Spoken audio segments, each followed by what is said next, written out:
Hey, Shabbat Shalom. We're going to go over some current events, what's going on in the world today.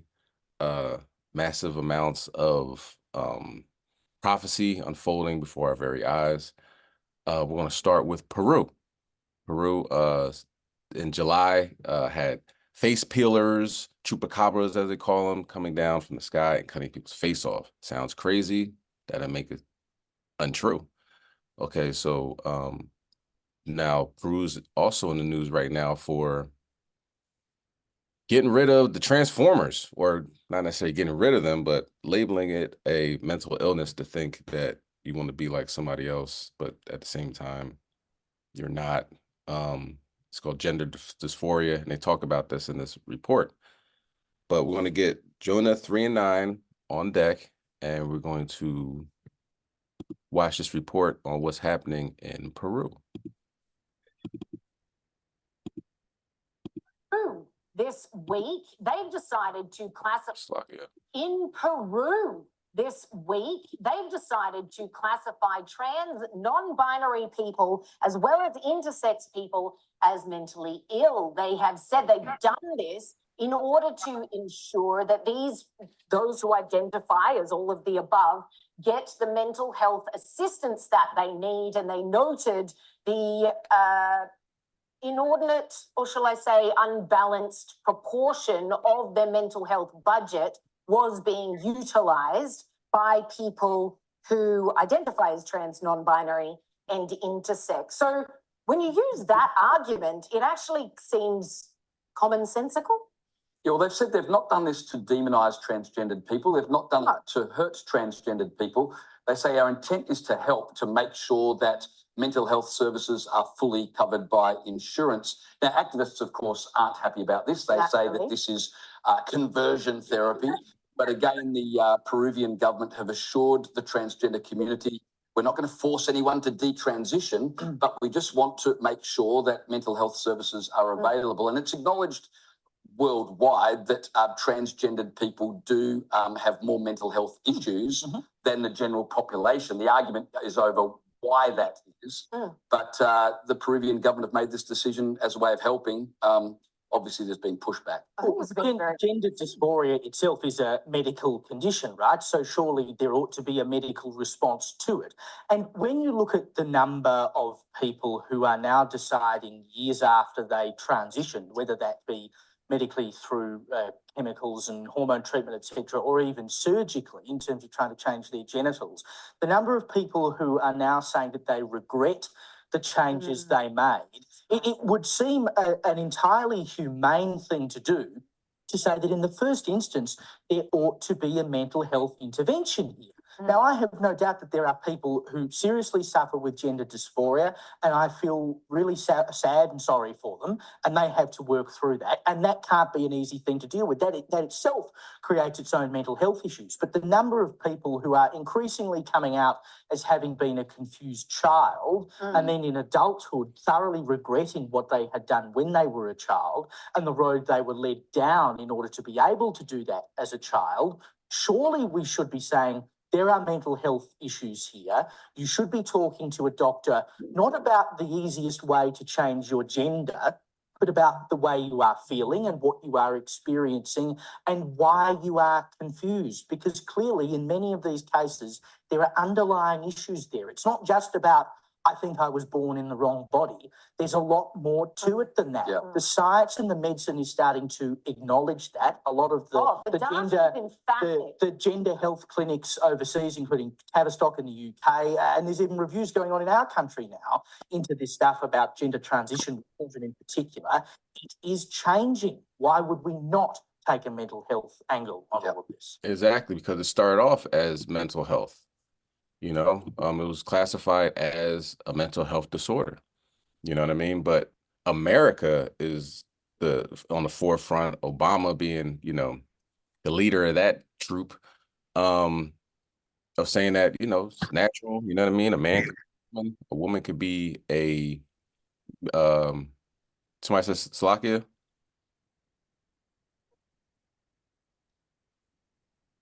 All right. Make sure you mute your phones, y'all. Mute your phones. So a man can be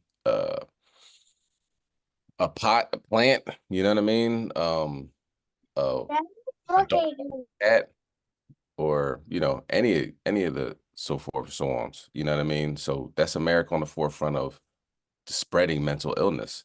And we're going to watch a video actually that it shows what the the mental side of this thing. Okay, but let's bring that out. Jonah chapter 3 and verse 9. Con, this is the book of Jonah, chapter 3 and verse 9. When everybody have it, please say Con. God, God, God. God. God, Con. Con. Who can tell if Yahweh will turn and repent and turn away from his fierce anger, that we perish not? God. So in this situation, what is in Jonah situation, of course, he had Nineveh repent, you know what I'm saying? And who knows if the Most High is going to allow Peru, right, to not face, these judgments, right? I'm looking for a video. I don't see it. Most High willing, it'll pop up. But let's continue on with, I don't know where it's at. Anyway, it had to deal with in Houston. Maybe I'll be able to type it in. Oh, matter of fact, I found it. Only on Slovakia. And I have to say, of course, Fair Use Act, Fair Use Act. All right, this is teaching moment, Fair Use Act. All this videos and the things are used underneath the Fair Use Act. Okay. So we'll see what happened with Peru, right? So this is what's happened with America, right? Peru's obviously saying that this is mental illness. We're using all our our resources and funds to combat this, and it's not labeled underneath mental illness. It's labeled underneath, it's normal, but it's actually not. So this video, it is graphic, but they stop it. You know what I mean? But this is what you start realizing that these transformers have been doing, shooting up schools and doing some wild stuff. And the things that they do, it's not highlighted in America, you know what I mean? Because they want to push this agenda. You know what I mean? Baphomet is serious. Baphomet, if you don't know, is a deity that America pretty much idolizes, and it's a goat man woman type thing, you know what I'm saying? So that's one reason they push this, because the Most High says be fruitful and multiply. America says nope, just do whatever you want, and have deviant intercourse where you're not going to produce any children. So look at this thing. All right, this thing's pretty crazy. Oh, Slovakia, let me share my screen. This happened in Texas, and we're going to talk more about Texas. It happened outside of Get your phone, y'all. Okay. So this happened outside of Houston, and we're going to see later on that Houston had 100-mile-an-hour winds downtown. Okay. So this is what happened. on 13. It may be one of Houston's most horrifying murders caught on camera. And it happened in full view of neighbors in a subdivision near the Gulf Freeway in the Pecan Park neighborhood. ABC 13's Brooke Slovakia. So it was in Houston. Slovakia. Keep going. Taylor is joining us now here in the studio. Yeah, and Brooke, this really shocked a lot of us here in the newsroom. It did, and sources close to this case tell me that this is some of the most horrifying footage they have seen in their careers. Police haven't said if the victim knew the killer, but they're hoping that a neighbor's video leads to a quick conviction and justice for his family.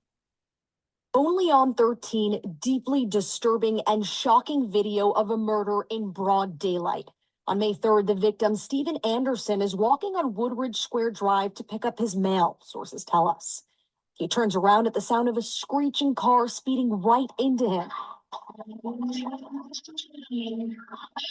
We're pausing the video right before he gets hit. The car reverses and hits him again, pushing him further into the street. Neighbors are on the phone, frantically calling 911. Another neighbor comes out with a pillow.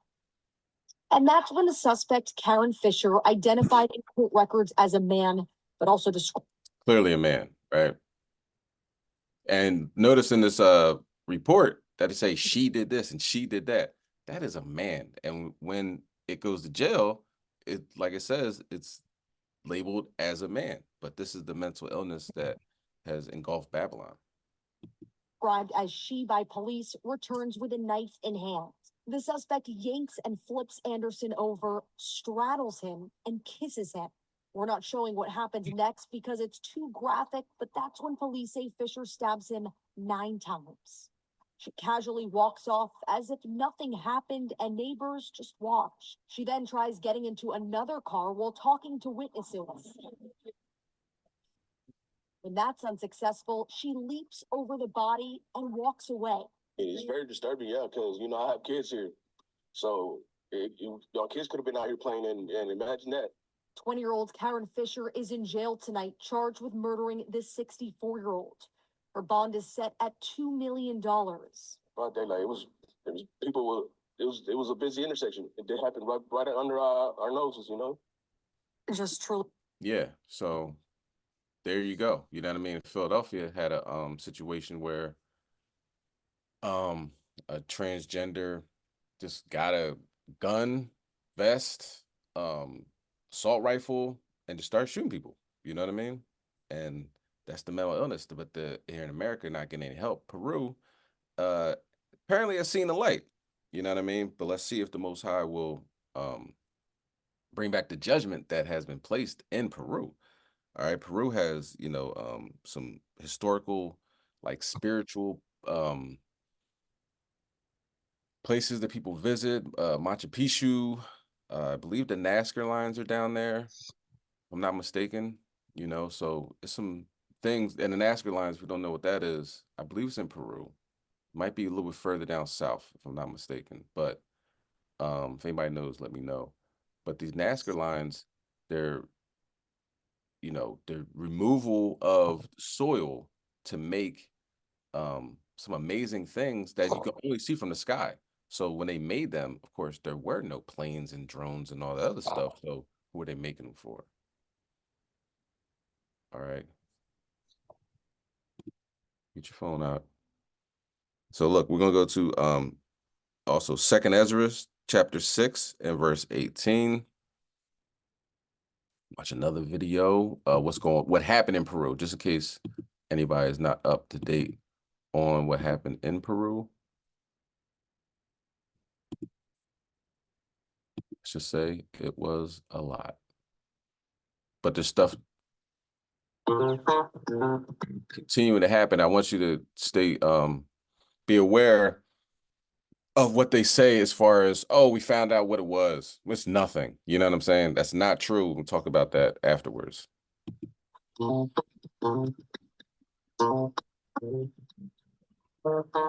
alleged alien attacks began in July this year. An isolated indigenous community in rural Peru claims so. Villagers say they were being harassed by strange beings, who even tried to kidnap a 15-year-old girl from the village. Locals say they saw armored aliens that looked like the Green Goblin, you know, one of the arch enemies of the superhero Spider-Man. These so-called aliens have long heads with yellowish eyes, and they surf the wind with the help of their shoes. They rise up, then float at a height of about a meter. One of the villagers even shot what he called an alien, but the being didn't fall. It elevated further, then disappeared. Sounds shady, but just as curious, especially because of the timing. This comes just weeks after the US congressional hearings about UFOs. So obviously, the matter blew up. It fed into the global conversation on extraterrestrial life visiting Earth. Believers analyzed every bit of the grainy videos. Skeptics slammed them for, well, believing that aliens haunt Peru. After all, the alien quota is limited to America, at least according to Hollywood. Eventually, the news spread like wildfire. It was time for authorities to get involved. The Peruvian Navy and police traveled to the village and began investigations. See, that now that's not true because it's a person, I believe, is Thomas Albino. I'm not sure his last name, right? But he goes down there and he says that don't even send like they ain't send the Navy, they ain't send it, they send 2 cops or like a few cops. And he went down there. They really didn't ask anybody of importance any questions. They just really wanted to squash the matter. And that's when they come up with the idea that, oh, these weren't chariots from the sky, these were um I can't think of the name, but they're people that they want to take the land, you know what I'm saying, and or the gold there, or something to that fact, and that they had these uh jet packs that made them fly, and they had body armor and everything like that. But when he went down there and talked to the people like on the ground, instead of watching the news and everything, they were like, no, that's not what happened. We would shoot them, they would do like a flip and come right back at us, and it seemed like our bullets didn't matter to them, and they were completely silent. There's no jetpacks out there that will be completely silent, and there's no real reason for them to run these people off their land. Do you know what I'm saying? They're in a remote area of the I guess the Amazon or whatever rainforest down there in Peru. So it was this is lies and propaganda that you're listening to now. I just want to continue to play it, so this makes people feel better, at ease, like, oh, that's fine, nothing to see here. Let's keep going. After which they concluded that the perpetrators weren't aliens, but members of illegal gold mining gangs who traveled from Colombia and Brazil. They used advanced flying technology like thrusters that allow people to fly and terrorized the Peruvian community. Sounds slightly anticlimactic, but the gangs must be given points for creativity. Thankfully, this wasn't the beginning of an alien invasion for Peru. Well, that's not necessarily true. Okay, so let's bring that out. 2nd Ezra chapter 6 and verse 18. Con, this is the book of 2nd Ezra, chapter 6 and verse 18. When everybody have it, please say con. Con. Con. Con. Con. Con. It is said, behold, the days come that I will begin to draw nigh and to visit them that dwell upon the earth. So this isn't nothing new. Okay, it said in the last days, the Most High God is going to visit the earth. Okay, and that's what's happening. You understand? Of course, we know that the Most High doesn't get off his seat, right? Get off his throne. But Elohim, the Christ and the angels, right? The angels are coming down, just like in Genesis 19th chapter, and seeing what's going on, right? Go ahead, read verse 19.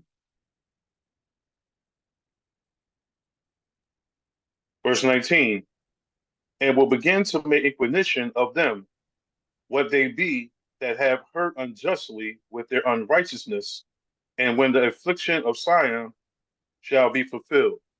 So the Inquisition that you looked that word up is prolonged, intense questioning. All right. It's making inquisition, figuring out what's happening, what's going on down there. Okay. And if you ever have a night, right, where you went to sleep at 8, 7 o'clock, whatever, you woke up a decent hour, and all of a sudden you feel like you didn't sleep. Like I got no sleep last night. You understand? We're in a time period where deep inquisition is going on. All right. The Most High is finding who is righteous and who is wicked. Okay. Whether you remember it or not, that doesn't mean it's not happening. Okay. Whether you believe what's going on in Peru or not, that doesn't mean it's not happening. Okay. If the government, American government, the United States, Babylon, who's at the top of the food chain considering wickedness in the world, if you listen to them, nothing ever happens. This is completely why would that, why would, you know, UFOs exist? You know what I mean? No. You can't believe somebody that's been lying to you since day one. And then in the same breath, we're going to see that the Vatican is opening up dialogue and outlines for meeting the inhabitants of these chariots in the same breath. Okay, so you really have to use discernment on what you believe and what you don't.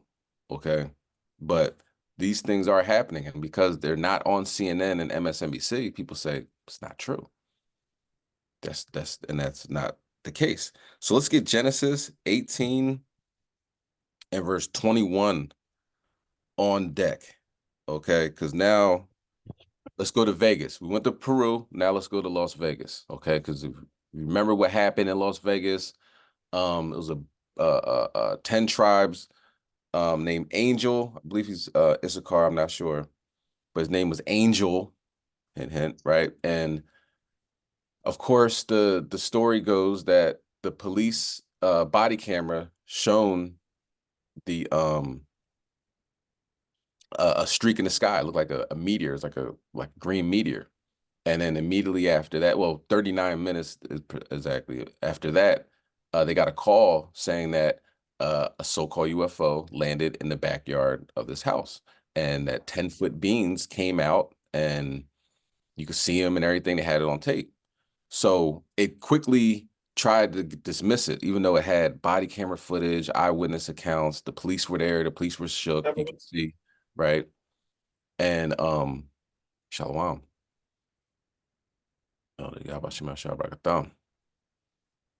So quickly it got, oh, it didn't happen, you know what I mean? This picture, Google Maps of the circle in the backyard, that was there years ago, this, that, and the third, right? But now they interviewed him again, and let's see what he has to say now. Okay. And keep, use your spiritual, you know what I mean? Use your spiritual eye on this one, right? Because a couple things that happen, it's pretty much blatant, you know what I mean? Idol worship, right? And you better read your scriptures. You know what I'm saying? So let's see what he has to say. He's very traumatized too, by the way. Alex, good to see you. I have to ask you, what are you making? Because there's something really interesting about this. And it's that last night it was reported there was more strange activity in and around the home. What is going on here? Right. The story goes that just about a year ago, the Kenmore family saw these mysterious, unidentifiable creatures in their backyard right here behind me, right? They said that they were 10-foot tall creatures, that they were standing there looking at them. They could see them breathing. Angel says that he was actually growling at him, freaking them out so much that they actually called 911. Well, it turns out that these unidentified, unexplainable phenomenon didn't just stop at that night. Angel went into great detail with me during our one-on-one conversation about other paranormal activity that's been happening, but this time inside of their house. It goes beyond just seeing shadows and hearing whispers. These are really freaky things that he told me during our exclusive conversation. Take a listen. You mentioned paranormal activity. What exactly did you see? Well, I was in another room. My brother called me, and there was a upside down cross, and there was a Jesus statue in it. They ripped Jesus out of it. They threw him across the room, and it was floating upside down. Are you saying floating in the air? Yeah, like in the air. It was floating upside down.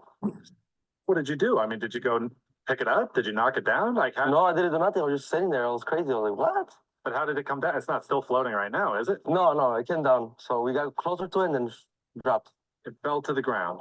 A crucifix. Yeah. Floating in the air, upside down. The Jesus on the crucifix had been ripped off. Yeah. And it was floating. Yep. And you can say definitively, without lies, that is what you saw. Yes. It's pretty good. That's what I said. Okay. And what about the Bible? What did you tell me about the Bible? Oh yeah, the Bible. So I was chilling normal. So just a Bible just going like this, flipping the pages. But it was like steady. Like it wasn't because of the air. It was steady, like somebody was holding it. As soon as I got close to it, it dropped again. It just dropped This again. is inside your house, not outdoors. No, Wind, it's inside, yeah. no wind factor, but the page is steadily turning on a Bible. Yeah. And you have the same justification for that as well, demonic presence? Yeah, I can see demonic presence. The pages of the Bible were moving on their own and an actual crucifix hanging upside down? Yeah. So, we had a couple priests come over to the house, pray over the house, and everything seems to be normal again. Are you connecting all these things together, everything you saw in your backyard to the things you've experienced over these past few months? Yeah, to be honest, yeah, I think so. I still have an explanation of what it is, still pretty weird. And I have no clue what it is. What did the priest say when they actually came to your house? They're saying that it might be fallen angels, like demons or fallen angels, something like that. Fallen angels inside your home. Yeah, that was pretty creepy. How does it make you feel about living here still? But I don't feel good, There's a lot of time priests came over, and but yeah, but whatever happened on last year May, that was pretty scary, man. I was pretty traumatized and stuff like that. What does that look like to you? You said you're traumatized. I don't want to make you relive it. Yeah. What is that like? Pretty bad, man. You can't sleep, not to sound like a crybaby, but you cry most of the time when you think about it. You get flashbacks. Not a good experience. So he's not feeling it. Okay, let's go to before you get that whole Genesis, let's go to Isaiah 19 verse 1, because it's important what he said. He said what? The crucifix, right? The crucifix was ripped up, floating upside down, and Jesus was ripped from the crucifix. Okay, now what? Let's bring that out. Isaiah 19 verse 1. Khan, this is the book of Isaiah, chapter 19 and verse 1. Will everybody have it? Please say Khan. Khan. Khan.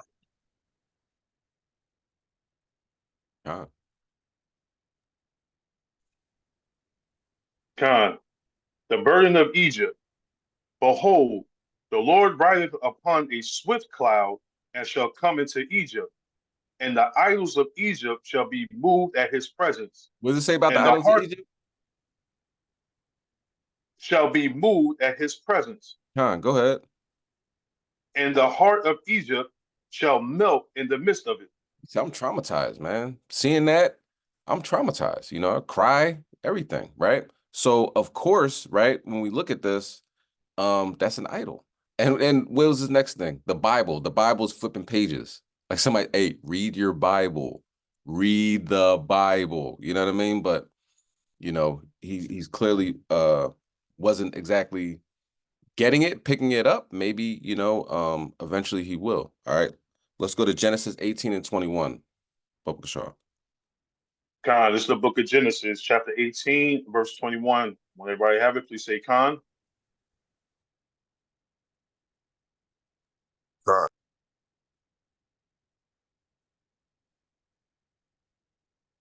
Khan. Khan. Khan. Verse 21. I will go down now and see whether they have done altogether according to the cry of it, which is come unto me, and if not, I will know. So you got to keep in mind, okay, this is modern day Sodom and Gomorrah. This is modern day Egypt. All right. This is modern day Babylon. So the things that happened in the past is happening now. Okay. If we believe it's the end of the world and you don't think angels can just come down and see what's going on, you're sadly mistaken, because it happened in the past and it's happening now. Okay. Go ahead. Read verse 22.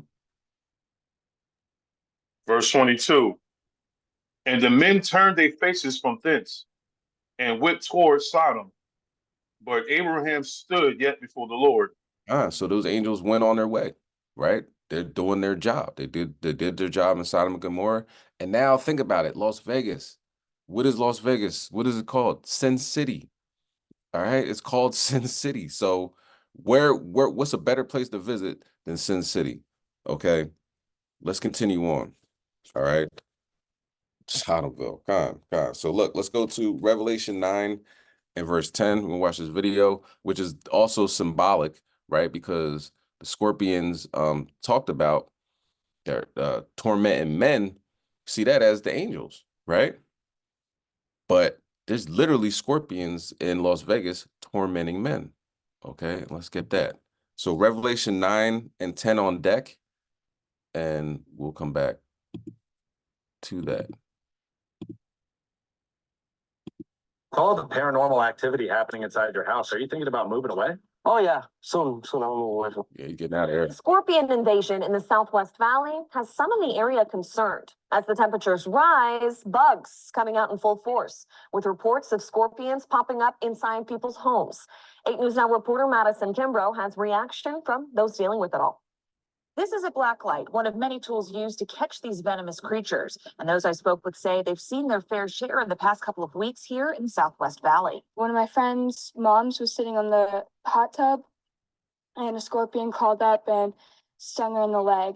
We found one on our wall closer to the ceiling, which of course, like we have animals in the house, is always a little scary. Scorpion sightings on the rise in the Southern Highlands and Mountains Edge community. In our backyards, I tend to notice with a lot of houses in these neighborhoods, there's a lot of like bigger rocks where in between nooks and crannies, critters can hide. That was last month. A new father, Cameron Guyed, finding scorpions all over his house, even in his daughter's nursery prior to her being born. We've found them in almost every bedroom in the house, upstairs, downstairs. We just had a newborn, so we definitely want to make sure that she's safe and protected. But I would say over the last few years, I've probably killed over 22 scorpions. Arizona bark scorpions are venomous and considered the deadliest kind to humans. Fortunately, he and his family have pest control, but while other neighbors around him don't, Guyed says it can only help so much. Unless every single neighbor gets pest control, then they'll always be in the neighborhood. I've even asked, some of the neighbors about it. Some have gotten pest control, but some don't really care about the scorpions. Madison, thank you. Other ways to combat these pests by trapping them, similar to how you... All right, well, let's bring that out, Revelation 9 and 10. Khan, this is the book of Revelation, chapter 9 and verse 10. Would everybody have it? Please say Khan. God. Fine.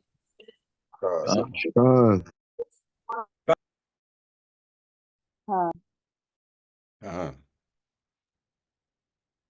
Khan. And they had tails like unto scorpions, and there were stings in their tails, and their power was to hurt men 5 months. Okay, so now you got literal scorpions over there in Las Vegas, and they're deadly. You know what I'm saying? They can kill you. All right, let's go to have Wisdom of Solomon, chapter 17, verse 14 on deck. Now we're going to get into what Esau sees, because if we're picking this up through, the media and, different sites and all that, what does Esau see? Esau must be paying attention as well, right? Now you have the Vatican coming out and saying, we're going to have an outline on how to deal with them, right? Because put it like this, if you see two, almost like the scorpions, they're everywhere, then you keep in mind that, there's an innumerable amount of angels, okay? Just because you didn't see a chariot sighting and then on a police body camera and then land in your backyard, that doesn't mean they're not there, okay? It's almost like letting us know, hey, we're paying attention, okay? We're seeing what you guys are doing. We're seeing how you're treating each other. We're seeing how you're talking bad about each other. We're right there in the midst. You know what I mean? Can read your mind, all that. Okay, so there's really no getting away from this. There's really no, trying to hide and bury your head in the sand. This is what's happening. Okay, so we really gotta come together. You know what I mean? Collectively, right? Come together, nation not desired, and treat each other better. You know what I mean? Stop talking bad about each other. Stop, backbiting, tailbearer, all that stuff. You got to cut that out, okay? Because we're being watched by some heavenly bodies, okay? And Esau will tell you, if you don't believe me, don't believe the scriptures, whatever, you believe Esau will be the one to tell you, yeah, this is really happening. All right, so let's get that on deck. All right. Because Esau's scared. Don't get it twisted. Esau's scared to death, and for good reason. Dr. Paul Thigpen with a PhD in historical theology and author of the best-selling book titled Extraterrestrial Intelligence and the Catholic Faith. Good morning. Thank you so much for joining us. Good morning. Thank you for having me. So you and Congressman Tim Burchett were on News Nation's podcast, Reality Check with Ross Coulthart. Love that podcast. The congressman said he believed the Vatican knows that extraterrestrial life exists. He was very confident. I know you've been following this for a very long time. What do you make of what the Vatican is saying this morning? Well, I've only found one news site actually reporting that it was going to mention aliens, and they didn't attribute that data point. If you look at the website for it, it limits itself to talking about apparitions and related paranormal phenomena. And it's supposed to be kind of an update of protocols that the Vatican had for handling cases like that. So they only started a few minutes ago. You have them there live right now. So I haven't really had the chance to hear what they've said or to see the document itself.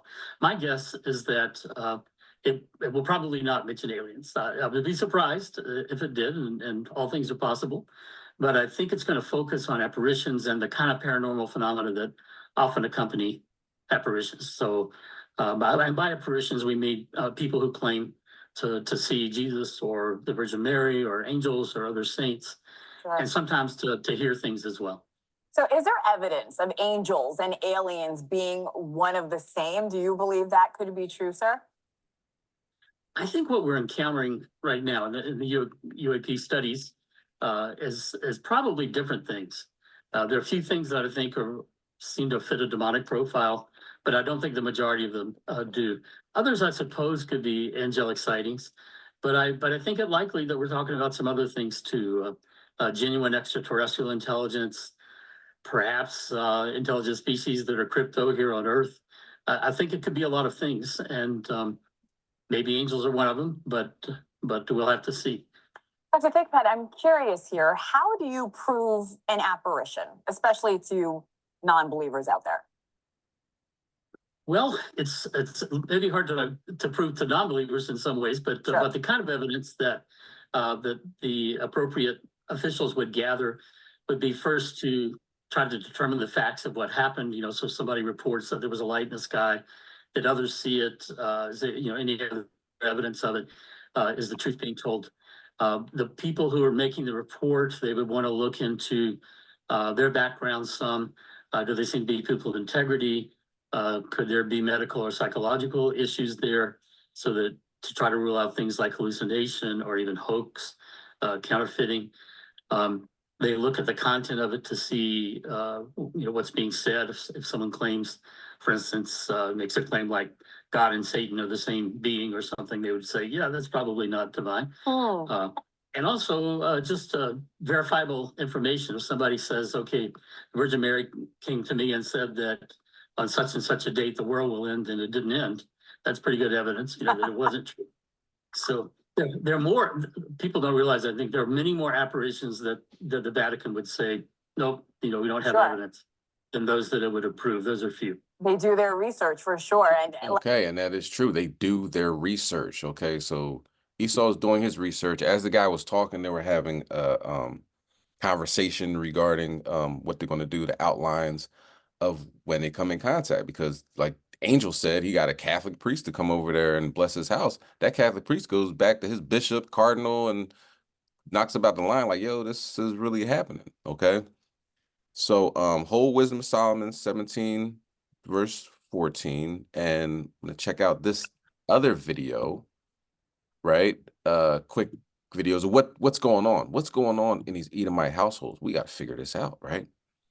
A lot. Now you might have seen these videos before or not, but why do we pray? Why do we keep the law, statutes, commandments? Why do we go to the feast days? Why do we gather together, O nation not desired? Why do we do these things, right? Well, we're commanded to, and it also gives a level of protection that Esau does not have. And if you've seen one video where somebody's camera is pointing in their house, you can imagine how many this is happening where there's no cameras in the people's houses. And keep in mind, when you go to sleep, you pray, it's for a reason. Esau, it's rough. It's rough life for the Edomites nowadays, okay? So let's check this out, right? What happened to Esau? as they slept. Slovakia, you get some volume. Sleep in bed, and then this happens.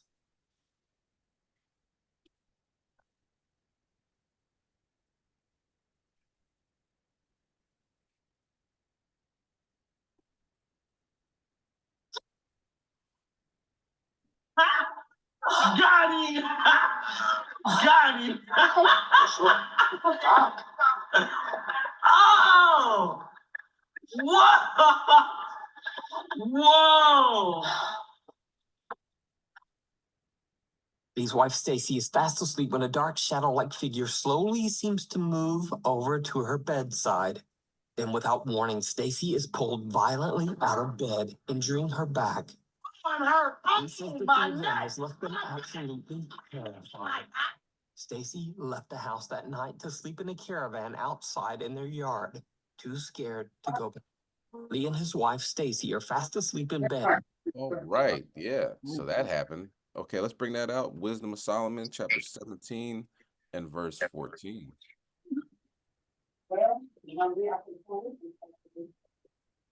Mute your phone.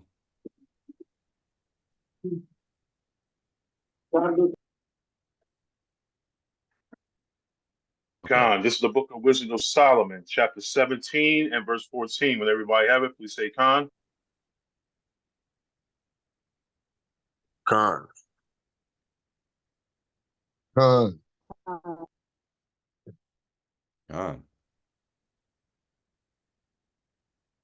Khan. But they sleeping the same sleep that night, which was indeed intolerable, and which came upon them out of the bottoms of an inevitable hell. Khan, go ahead. Were partly vexed with monstrous partitions and partly fainted. Apparitions. Aberrations, Salakia, and partly fainted, their heart failing them for a sudden fear, and not looked for, came upon them. So Salakia. So yeah, seeing, sleeping, and all of a sudden you get pulled out of the bed and then your back's messed up. And then of course you gotta sleep there the next night, and maybe the next night and the next night. So this is, Esau's not getting a whole lot of sleep nowadays. All right. Now that happened to the Edomite husband and wife when she slept in the car. What's happening to the children? Can we figure that out? Let's go check out what the children have to go through. Give me 1 second while I set this one up.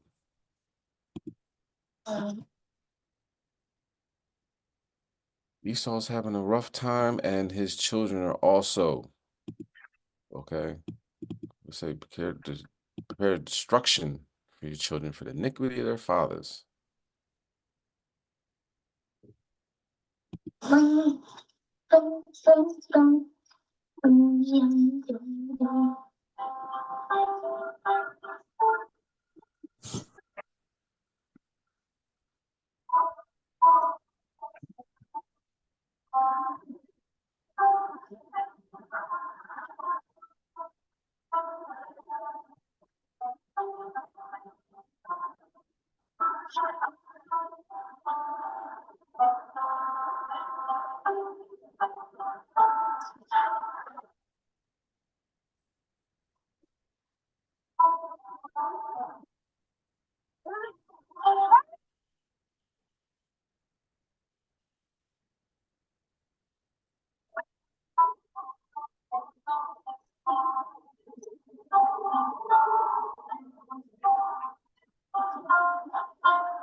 Yep. So Caroline went into the light, and that's what happened.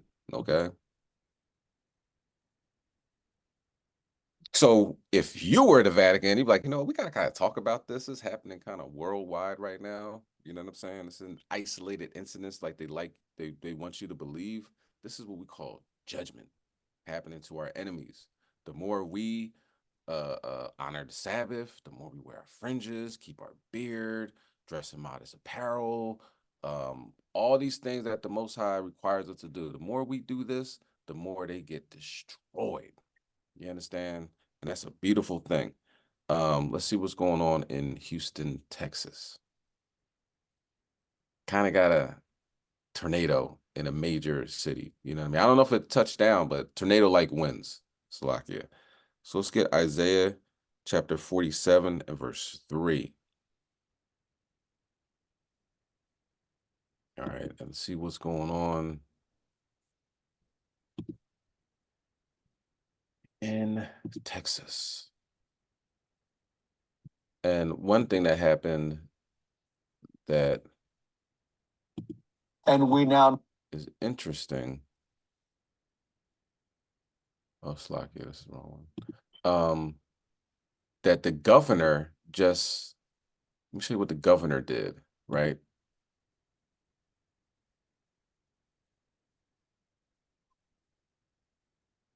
Slovakia. What the governor did was he pardoned a murderer. Right. So let's start with that. We're gonna start with that, and then we'll go back This to just in, Governor. and we'll go back to you know, I don't know, I'm gonna say it's obvious what occurred, but it was really quick. Okay. In the Black Lives Matter movement. Let's continue.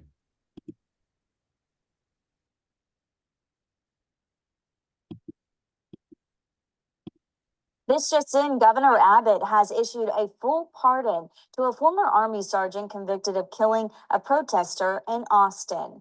Abbott announced the pardon just minutes after the Texas Board of Pardons and Paroles issued a unanimous recommendation that Daniel Perry be pardoned. Perry was convicted last year of murder in the death of Garrett Foster.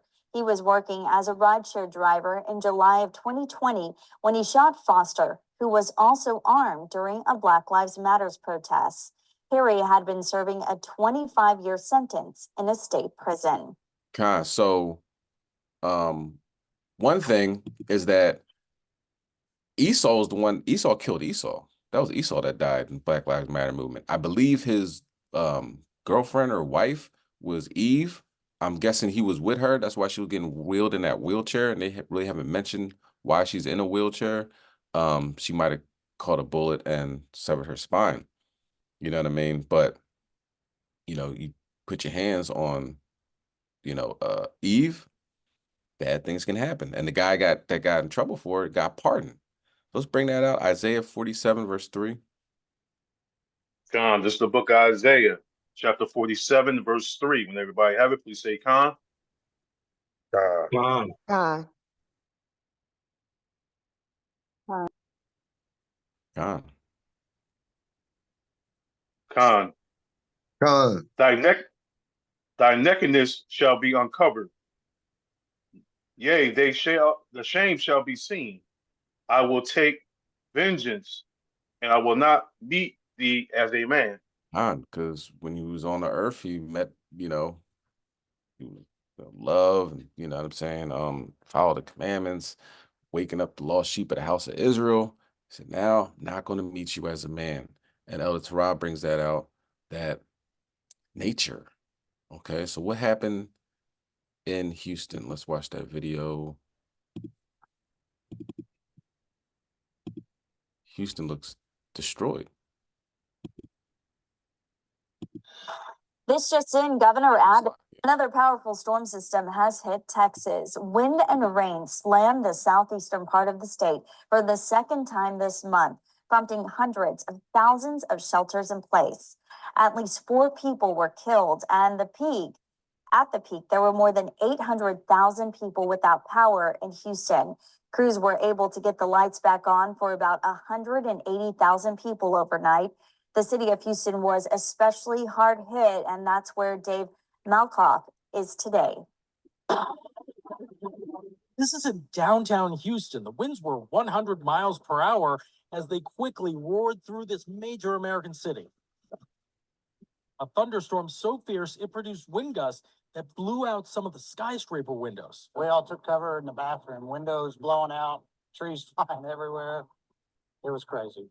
Generated enough rain that even modern buildings like this downtown hotel couldn't keep the water out. And at Minute Maid Park, home of the Astros, its covered stadium barely able to do the same. The city streets are littered with debris, fallen trees, and siding of buildings. Houston's mayor has warned people to stay away. It'll take 24 hours for a lot of this power to be restored. Some will require 48 hours. So we're in a recovery mode. The storm took a toll on areas outside the city, too, causing power transformers to explode and bending those giant utility towers, knocking out power to about 1 million customers. All this was someone's house. It's everyone's lives, just on the street. Just north of Houston, rounds of extreme weather have slammed the area in recent weeks. I walked around Courtney Emmons' neighborhood just before the latest storms hit. She's still shaken up in the aftermath of the recent flooding. In Conroe, we could see debris everywhere, furniture, personal items, insulation material that used to be inside homes, reduced to garbage, sitting on the curb. Look at that piano. I know. That's probably a family heirloom. And now it's gone. But it wasn't flooding, it was high winds in excess of 100 miles an hour above hurricane strength that took the bricks off the side of this building right here. This is a popular club in downtown Houston. You can see the LED panels on the opposite end of the dance floor from the DJ booth. Those are just kind of swinging here. We heard from somebody who works here who said nobody was in there. They posted on Instagram that nobody was hurt, but this was definitely a deadly storm here in Houston that moved on to Louisiana. In downtown Houston, I'm Dave Malkoff, CBS News. Con. All right, so once upon a time in Houston, you know what I mean? Skyscraper windows blown out. That's a lot of glass, that's a lot of debris, and I think 7 people died. Completion, okay? 7 is completion. All right, let's get Zechariah 13 and 8. Matter of fact, no, not Zechariah 13 and 8. Let's get let's see. Habakkuk chapter 2, verse 19. Okay, we should not have no other gods other than Yahweh Shem Yahushai, right? So Allah, nope. Buddha, not at all. Krishna, leave it alone. And 2/3 of our people that don't get it or don't want to get it, they're going to be vexed by great death, okay, and destruction, because woe means destruction. Okay, let's bring that out before we put on the video. Habakkuk chapter 2, verse 19.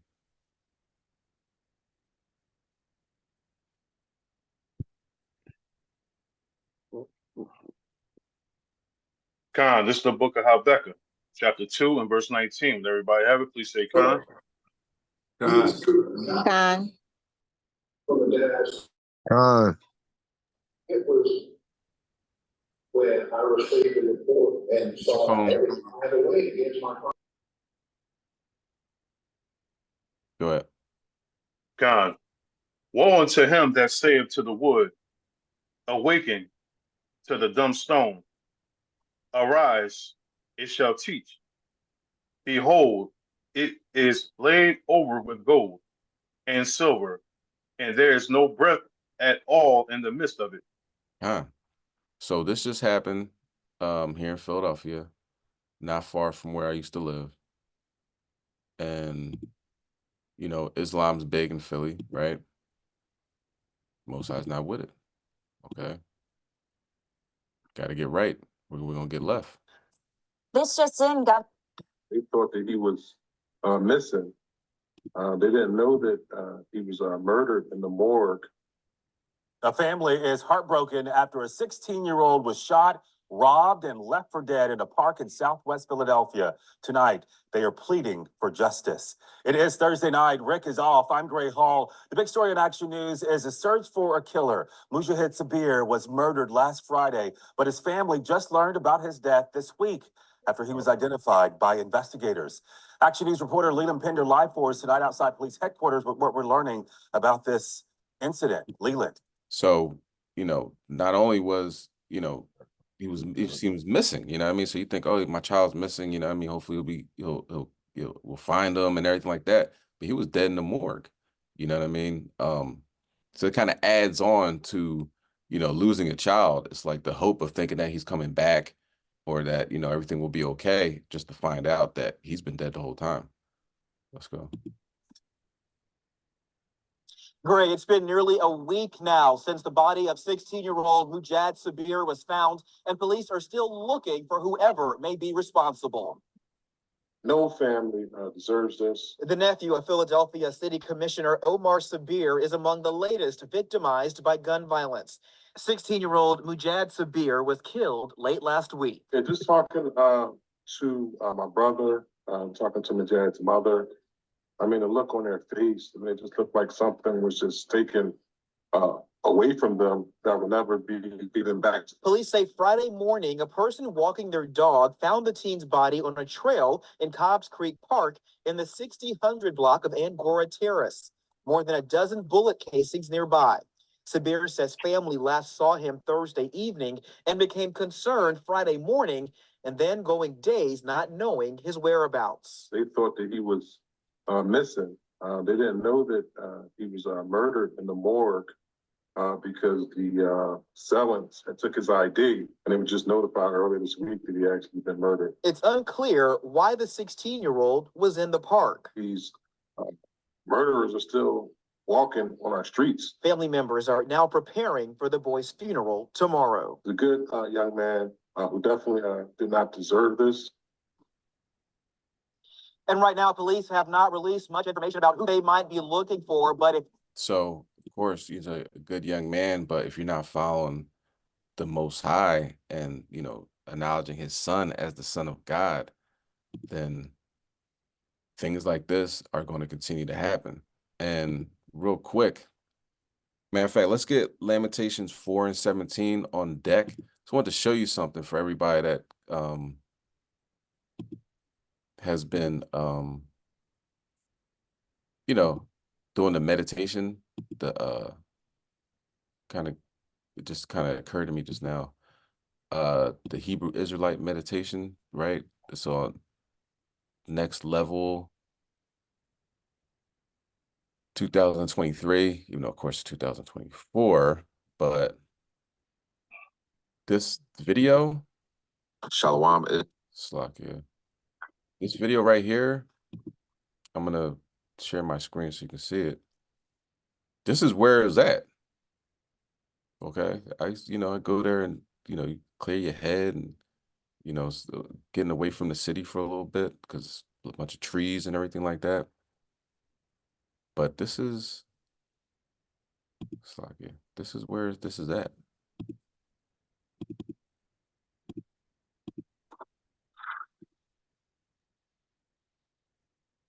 This walk right here.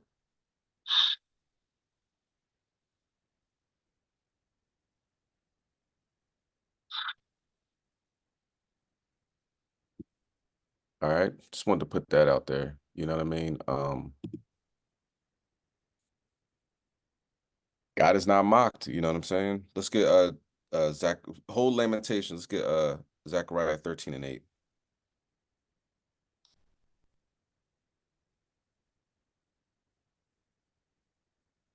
And that was me filming. That's me filming and walking, and they have the deep breaths and everything like that. Because you got to clear your mind. You got to clear the frustration out. You know what I mean? You understand that a lot's going on. All this stuff that's happening just happened. This is within days. I had a class on Wednesday talking about the current events, and then all this stuff is pretty much recent. Okay, so you got to be able to clear your head. You got to be able to get in contact with Yahweh Hashem Yahushua. All right, none of those 2-second, oh God, how you doing? You know what I mean? Like you pray without ceasing, but if you can spend time on Instagram for 2 hours or Facebook for 4 hours, then you can spend much more time, talking to your Heavenly Father. Okay, and that's what meditation is. It's focus. Focus on the scriptures. You focus on the Most High God. You focus on your breath to recharge, get your brain in order. You know what I mean? Your brain's constantly moving. You got to slow things down. All right, slow things down so you can see the bigger picture. All right. You might say, well, I already see the bigger picture. Well, slow things down. You can imagine much more what you can see. All right, let's bring that out. Zechariah 13, verse 8. Khan, this is the book of Zechariah, chapter 13, verse 8. And everybody have it, please say Khan. Khan. Khan. Khan. Khan. And it should come to pass that in all the land, saith the Lord, 2 parts therein shall be cut off and die, but the third shall be left therein.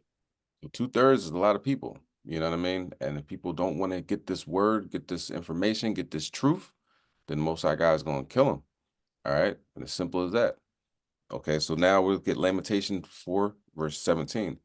Because what the scriptures say, you shall have no other gods but me.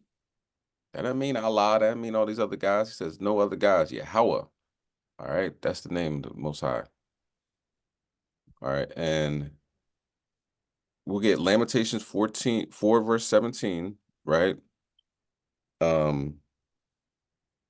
See what's going on in Philadelphia, just in case, you know, we got people from all over the country, all over the world on right now, right? Put this up online. What's going on in Philadelphia? How come you guys are so violent? You know what I mean? And that's not taken away from the fact that, you know, brothers are extremely violent here, right? And sisters as well, unfortunately. But this is bigger than the niggas on the corner. It's bigger than the little $20 bags of drugs, weed, cocaine, whatever, and the guns, right? Where are these guns coming from? Come to find out, the police. You know, I know in Chicago, it was big that crates of guns were just being put in the middle of the neighborhoods, and beefs were started out of nowhere. And hey, you got your guns now, right? So they're just purposely allowing Jake to go out. You know what I mean? There's liquor stores on every corner. There's drugs coming in constantly. So you're high, you're drunk, and you got a gun. Eventually something bad is going to happen, and without knowledge of self. So all that combined is going to be a fire in this house. It's going to burn down. It's like putting a whole bunch of gasoline in a house and a whole bunch of candles lit. Eventually something bad is going to happen. Okay, so now it comes out that cops are the ones selling the guns, right? Don't get a whole lot of publicity on this, right? And also, you go back to a couple years ago, they had a Facebook group where it was just a whole bunch of police getting together and having racist and violent posts, like laughing, you know what I mean? You know, oh, the monkey got shot today, or whatever. I wasn't on the post, so I can't tell you what it's on, but that's the information that I got. And the most police were from Philadelphia, even though New York has a bigger police force, LA has a bigger police force, but the concentration of evil, violent, and racist cops were in Philadelphia. Okay. So when you see a shooting happen, right? 4 teens got shot up in Roxborough, Roxborough High School, and all of a sudden the gun that shot him was being sold on, you know, FBI surveillance camera to some buyer. You starting to get an idea. How do you get all these guns? It's the damn police. Now watch this video. You let me know what you think. It's a little bit lengthy. I mean, lengthy, like 6 minutes, but oh, Slovakia. I forgot I was on here. Let me switch over. It talks about a mother that lost her child. Then it goes into One way. It goes into what occurred. Okay.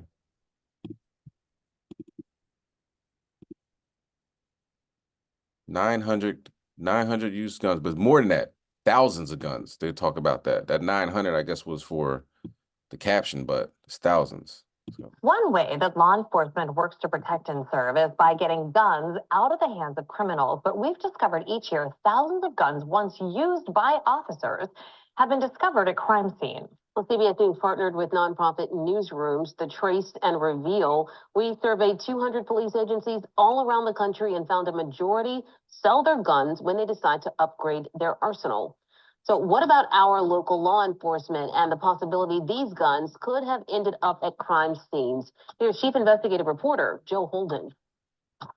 For starters, many would not speak with us on the record about our findings. To be fair, no one is accused of doing anything illegal. But with the number of former police weapons turning up at crime scenes, it got us wondering, what do local police departments do with their old weapons when it is time to buy new ones? Plus, what do those who have been affected by gun violence have to say about all of this? I think more awareness needs to be made about this. Crystal Hamilton says in the 7 years since her son Christian's murder, she's helped hundreds of moms just like her, those caught up in trying to cope with indescribable loss. What things did you learn after he died? I learned that it was a war woman, so I had no clue that it was just that bad. So it actually happened to me. Christian, a 28-year-old aspiring realtor, died in 2017 after police say a car rolled up and those inside that car opened fire. Since then, this mom has been on a mission, using her strength to call attention to the vicious cycle of gun violence. She has mentored dozens of mothers through the loss of their children and has lobbied for stricter gun control legislation. As a mother that has lost a child to homicide, I had to join the crowd. I had to change my pain into a purpose, and I wanted to find out what was going on, why did it happen. So that was clueless. I had no clue. It would come as no surprise. This mom, an anti-gun violence activist in Philadelphia, was stunned to hear about the results of our investigation, that former police weapons have actually been found at crime scenes. The once law and order guns, apparently now in the hands of bad guys. I'm floored. I can't believe it. This is unbelievable.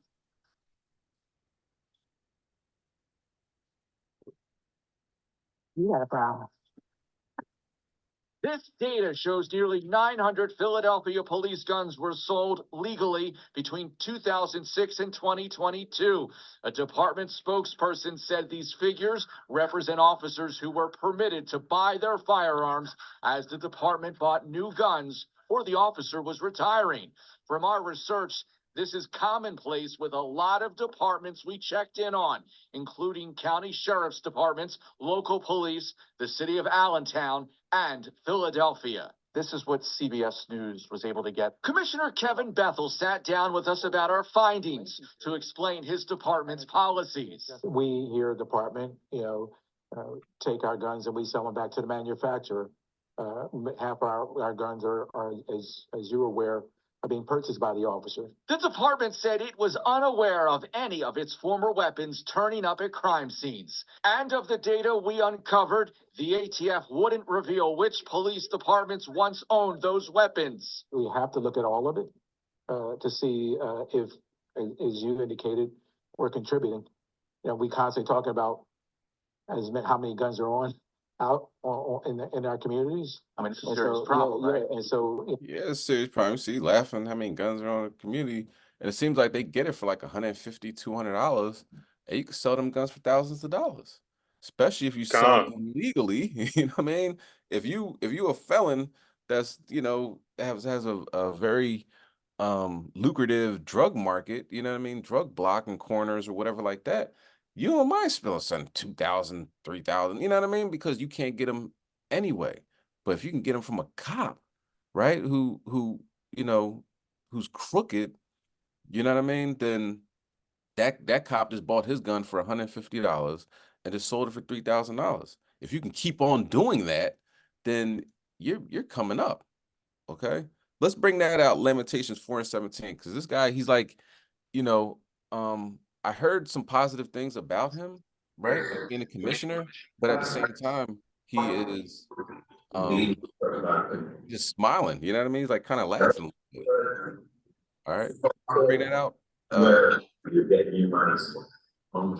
phone. Use your phone.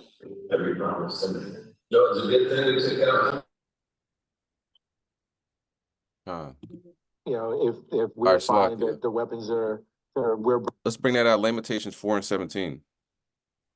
This is the book of Lamentations, chapter 4 and verse 17. Everybody have it? Please say con. Con.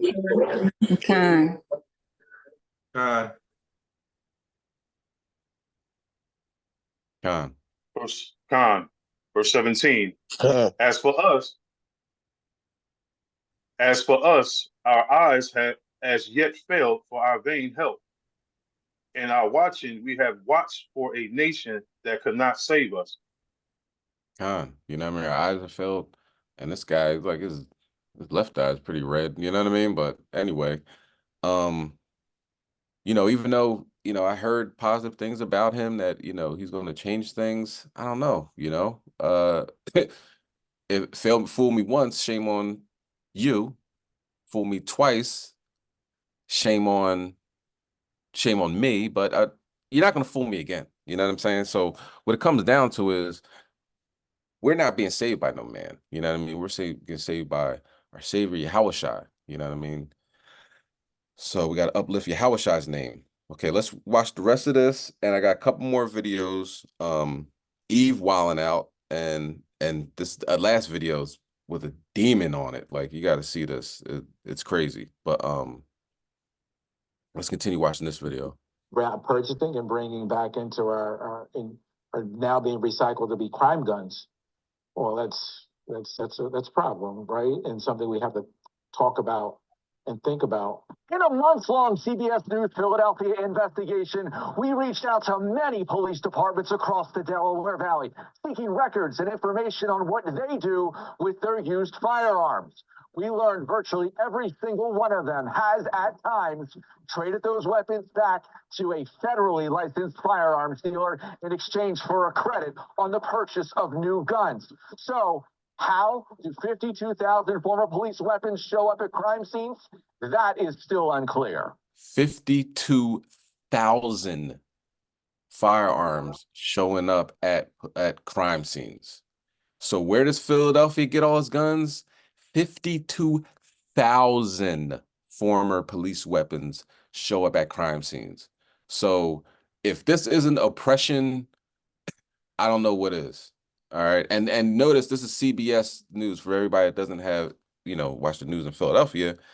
This is one news station, and this did not go past this news station. You know what I mean? It's not, it didn't, this isn't like public knowledge in Philadelphia right now. This is one news station that did an investigation, and everybody else is collectively ignoring this. That's oppression. And he used a ghost gun. At a press conference last month, where legislators called on the Pennsylvania State Senate to pass a ban on ghost guns, we presented our findings to Democratic lawmakers from Philadelphia. That is crazy. State Representative Amon Brown wanted to know more. We need to figure out who the irresponsible party is in that whole matter. Because if you say 50,000 in 14, 16 years. Almost 20 years. Yeah.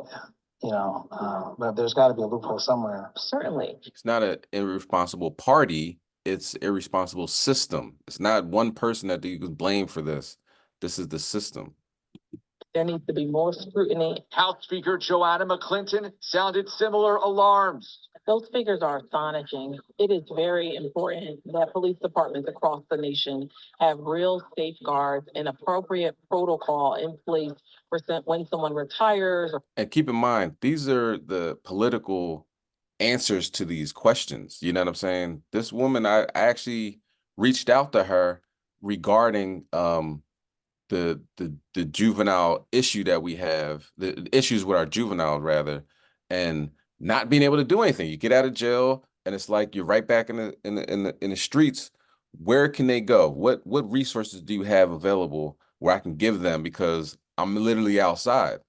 No response. You know what I'm saying? So it's when things happen and they put a camera in front of their face, they give this political response. Oh, we got to do something. We got to find a responsible party and everything. He's sitting there. You see his body language with his arms crossed, because you know what? He's holding in something. He probably knows about this. Why wouldn't they know about this? A lot of people in Philadelphia that wear suits to work, to go in there and make political decisions, so forth and so on. They're not naive to what's going on in the city. And it's unfortunate because a lot of them look like us, but all Israel isn't Israel. Let's continue. Or transferred to another department, that the officer weapons are either destroyed or recirculated, but we do not need to ever risk them getting in the streets. In a city very much at war to reduce the amount of guns on the streets, this mom of a murder victim struggled to comprehend what she called a dark irony. I never even thought about, I can't even wrap my head around this when I'm trying. If you want to turn a gun back in, destroy the gun, that's how you decrease the amount of guns that are still in existence. Of the many police forces we've spoken with for this investigation, there was agreement. The financial incentive that comes with trading in those old weapons is a must for purchasing new police guns. I'm Chief Investigator for... All right. So let's get to Isaiah 32, verse 9. Okay. Watch this video. One thing I talked about on Wednesday, we're being showered right now by a whole bunch of protons, which seems something that doesn't happen a lot. We do have solar flares and everything that happen on the Earth, you know, from the sun to the Earth. But now it seems like these sunspots were extra large, extra husky, and there's protons that's being. So it's literally the star of the sun is being showered upon the world. You know, I can't just say United States. This is happening worldwide. That's why we had global northern lights. You know what I'm saying? So with that in mind, right? What's changed? Did anything change? They might feel different. Like this is something that for each individual, are you feeling more tired? Are you feeling have a lot of energy? Because it seems to be different with each person, right? One thing I noticed, Eve has been crashing out lately, you know, and Eve is very sensitive. You know what I'm saying? We're definitely, you know, the Most High made us different, right? Eve is much more sensitive. Women are much more sensitive in a lot of cases, right? So maybe that is affecting her more because as far as driving aggressively and all that, I noticed that for the past week, right? And the news cycle has been very much filled with Eve making the news, you know what I'm saying? And doing some crazy things, you know what I mean? Shooting people in the corner store. I forget what the other Eve did, but it was breaking news, right? And animals have been attacking. Animals have been attacking in Philadelphia. Pit bull attacked a man, or a bull massive attacked a man. Then a pit bull attacked a woman. So these are stuff that's making the news. So the cops had to go out and shoot them because they're pretty much destroying these people, like they're serious condition. And then a pit bull attacked another pit bull that made the news. So just going outside, I'm seeing like squirrels fighting each other. I know it's getting hot out and it's mating season and everything, but cats fighting each other is something I've been noticing. If you have been noticing it too, I just want you to let you know you're not alone in this situation, okay? But this next video talks about Eve. Everybody's familiar with K&A. You've seen that, you know, Kensington and Allegheny, where, you know, people look like zombies because they're high on heroin and trank and fentanyl and all that. So they found a major dealer, you know what I mean? A mid-level dealer that's obviously has a plug that she's getting her, like she is getting her stuff from. It was a woman. So come to find out, we looking at all those drug stories and the videos that go viral. She's the supplier, right? So watch this video. And we'll get Isaiah 32 verse 9 momentarily.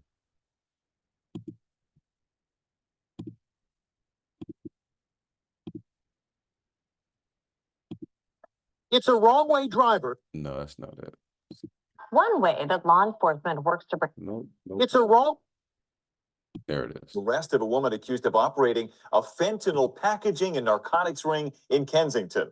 Authorities say they recovered 1,000 packages of fentanyl 2 guns, and a bag of bullets in their investigation of 21-year-old Jada Williams. It is Thursday afternoon. I'm Brian Taft. And I'm Sarah Bloomquist. That arrest came after a 5-month multi-jurisdictional investigation into the drug trade in the heart of Kensington. Of course, the epicenter of Philadelphia's opioid crisis. Action News reporter Annie McCormick was there as authorities laid out the details today. She's live now in Center City with more on what we've learned. Annie. Yeah, and Brian, like Sarah said, that investigation began 5 months ago. The bust happened just 2 days ago with that defendant arrested yesterday. Now, according to authorities, this alleged dealer was supplying drugs to other drug dealers. These are photos of evidence seized by the State Police Southeast Strike Force from a drug bust executed along with the District Attorney's Dangerous Drug Offenders Unit. May 14th, here at this home in the 3100 block of Kensington Avenue, this woman, 21-year-old Jada Williams, was taken into custody. Authorities say she was operating a fentanyl packaging and narcotics operation. Besides crack cocaine and fentanyl, law enforcement also recovered loaded guns and live ammunition. District Attorney Larry Krasner describes it as a mid-level drug operation and says targeting these operations gets to the root issue. Here we have something on the order of 1,100 packets. These packets are usually either $5 or $10. So the street value, which is one way that we sort of grade these things, would be on the order of $5,500 to $11,000. This person is clearly not just feeding their own habits. They're feeding other drug dealers. There's a whole money transfer that we get involved with how these drug dealers profit from all this.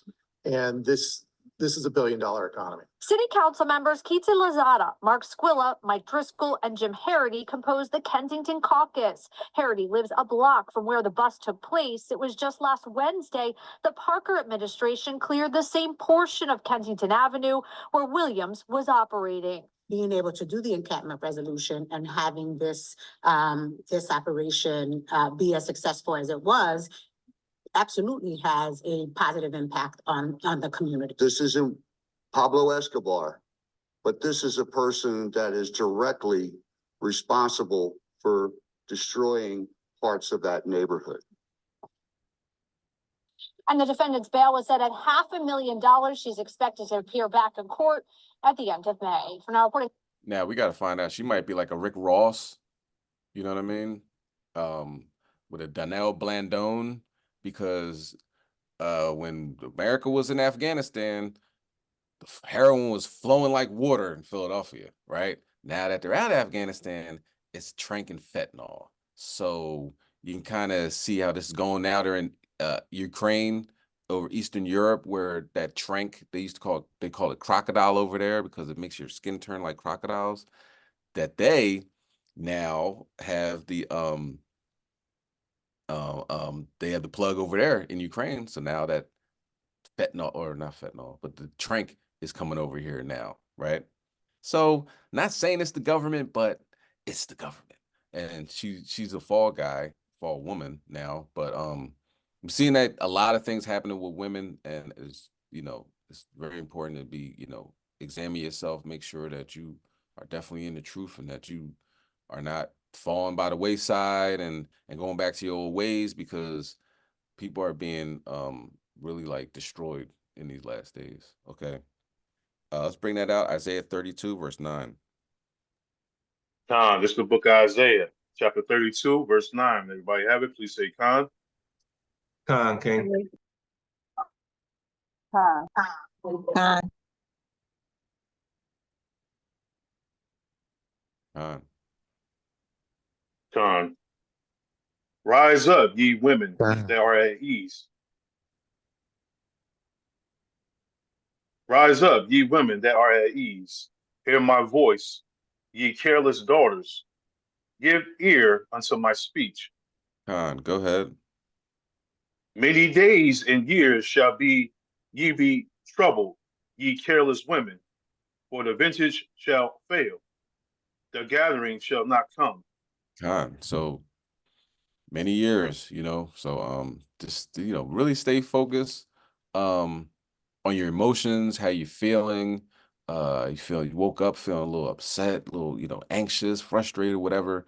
Really check those emotions before they start going further and further down a rabbit hole, because you know, like I was saying earlier, it was a woman, two women that shot some guy in the corner store right across the street from the police station, mind you. And it was 4K, all these cameras, you see their faces, everything. So they pretty much just crashed out, you know, and they're going to jail. They're going to prison. You know what I mean? So, and it was another, let me see if I can find it. It was another video. I mean, not video, but it was another situation that happened. Yeah, in Delaware, it was Grand Theft Auto. The woman was getting a warrant for her arrest for shooting somebody last year, and she got away and stole a car and shot out with the cops, and the car flipped and got another car and shot it out, and car flipped, and then she died in a hail of bullets, just like what's that movie? Set It Off, right? But check this out, right? So I can find it real quick, uh, if time permits. This woman had because as soon as it happened, I'm like, yo, who is this? Like, you know, this is not normal, right? So her mother was the first person um to get on camera, right? So I looked at, yeah. So I looked at you know, I went on Facebook, right? To check out. I'm like, who is this? You know? And come to find out, this is one of her posts, right? Slovakia. This is the mother's post in April. You really can't make that up. Can you see that? Wow. Her husband thinks she looks like Cleo. So in April, she made this post, and in May, Wow. her daughter is doing the Cleo and getting shot with the cops and running around, and you know, but she lit the joint and, you know, hopped on the you know, what kind of car is that? You know what I'm saying? With the shocks and all that, and got shot by the cops. So talk about instant like manifestation, you know what I'm saying, of good or bad, obviously, because this, you know, she didn't expect, I don't think when she put this, she knew that her daughter was going to be the modern day Cleo, you know? Okay, so this is the last video I have, right? And let me know what you think about this. Now look at this whole situation, right? And it looks like Esau, right? Looks like Esau, but I'm talking about, when you talk about demonic, That Cleo is crazy. Khan. Wait till you see this at the end. The face at the end. Okay. It's a wrong way. Slovakia. All right, let me share my screen. Wait till you see the face at the end of what this demon looks like. And tell me you want to lead a truth, or you know what I'm saying? Tell me that you want to be out there alone with things like this, you know, because they have, what do you say, car accidents, right? But are it really accidents? Is anything really an accident at this point? Do we understand that, you know, there's no coincidences? You know, this is something, it's a teaching moment, or it's judgment, or, you know what I mean? A test, whatever. But watch this situation and you tell me what you think. And then look at the thing at the end. That's the main thing. You look at this thing come out this car and you tell me you don't want to worship the Most High God. You let me know. It's a wrong way driver heading straight into oncoming traffic on the freeway. This driver is driving completely recklessly. This is so dangerous. This is a crazy one. It's one of the wildest police pursuits ever. Cops are after the female driver of a van during LA's morning commute. They perform one pit maneuver, but the crazed driver keeps going, spinning into donuts. Cops slam their vehicle into the van again. She gets away. Now she's speeding at 80 miles an hour, the wrong direction, on the 405 freeway. You can see this car going pretty fast. The fleeing driver plows into one car, but reverses and keeps going. Other cars narrowly avoid being struck. Speeds up to 90 miles per hour. Then disaster. And oh my okay. goodness. She crashes into 1, 2, 3, 4 vehicles. Think she's done? No. The deranged woman climbs out of her driver's side window and onto the top of the van. She then perches herself onto the hood of the semi-truck that she hit. Officers finally move in and take the bloody face. Look at that thing. Damn. You can't tell me that isn't an unclean spirit. You can't tell me. Look at it. Look, do you remember Resident Evil? You see those things on Resident Evil? The lips are gone. It's just teeth. You know what I mean? Look at the eyes. Eyes bugged out, meth, whatever, you know what I mean? But spirits clearly on this person. Suspect into custody. Morning news was all over it, also capturing this bizarre video of the van actually chasing the cop car. Oh my okay. goodness. The van was chasing the cop car.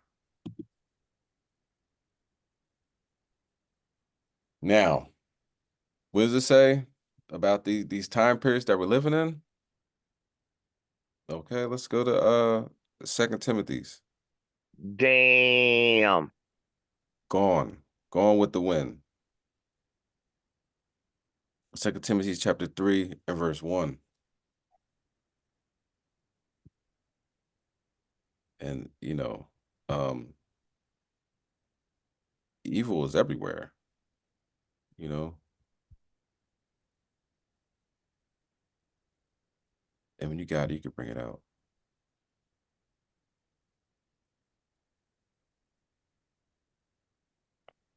Khan, this is the book of 2 Timothy, chapter 3 and verse 1. Everybody have it? Please say Khan.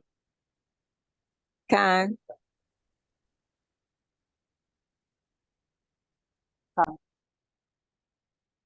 Khan. Gone. Khan. This known also that the last days perilous times shall come. Gone. So this is the time period we're living in. Look at all these things that are happening, and they're happening at a grand scale. But we cannot depend on the media to tell us these things. You know what I'm saying? Now they have the alternative media, people online, people that are on the ground seeing things and putting it up. You know what I mean? They're not having they're not having an agenda behind it. It's just pretty much sharing what they see, but the media has an agenda. They have an agenda to stifle this information. Like what's happening in Peru, I saw it for myself because I followed that case very closely. You know what I mean? Even though I wasn't in Peru, but online and finding out different people that are down there, that go down there, come to find out that the media was completely lying about it, saying that they sent the military and the Navy down there. It was a couple cops. They sent a couple cops down there, and the cops never asked anybody of significance any questions. But they came back with the story that it's all gone. It was people from China, gold hunters that now have access to the most high class, the high dollar equipment where you can fly and it makes no noise. That's better than what America has and Russia. So they try to play that narrative, but as we see, things were going on in Peru, and now Peru's like, no transgender. No, we're not gonna do that. You know what I mean? Because apparently they've been paying attention. The powers that be in Peru have been paying attention. America, not so much. Come to find out, a transformer runs over a man, kisses him, stabs him, and leaps over him. And then you have a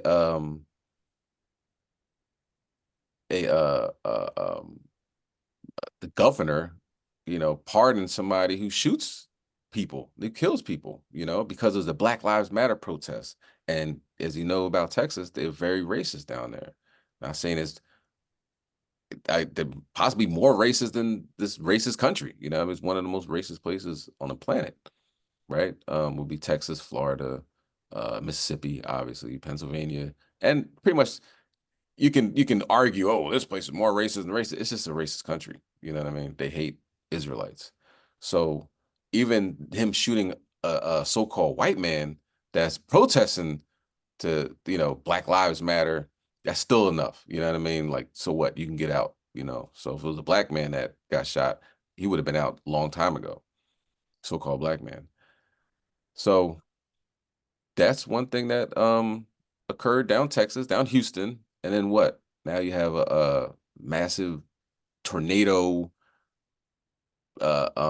storm. I don't know if a tornado actually touched down, but 100-mile-an-hour winds, it don't have to. That's hurricane force winds. You know what I'm saying? Blowing out skyscrapers. So between that and the apparitions that are seen all over the world, especially in Babylon, that are vexing people and not allowing them to sleep, you just know we're in a time period like no other. All right. So it's important just to stay focused, you know what I mean? Come on these classes, get edified, get the message, because you don't want to start thinking like, ah, man, the Lord delayeth his coming. How, Sway? You know what I'm saying? He is destroying this place. And it's on a daily basis, you know. Yesterday I was extremely busy running around, having to do things and all that. And, just not looking at what's going on, I missed some things. I missed a lot of things, you know. One, that Russia is shooting weapons off the coast of California. Kind of try to help me come to grips with that. Because, America does that all the time. America have no problem shooting off weapons on, and saying it's international water because, not a couple miles away from the shore is considered international water. Like, they don't own the seas, right? But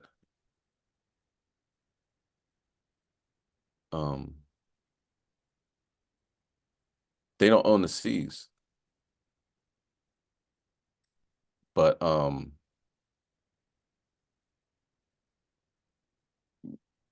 America, like I said, America does that all the time, but now Russia's doing it. Russia's 5 minutes away, 10 minutes outside of the United States or whatever. I'm not being facetious with the time, but let's see what this is.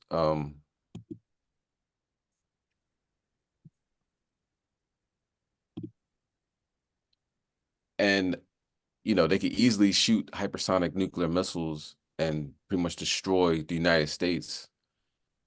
And there's nothing the United States can do about it because they don't have any missile defense systems that can stop it. Okay.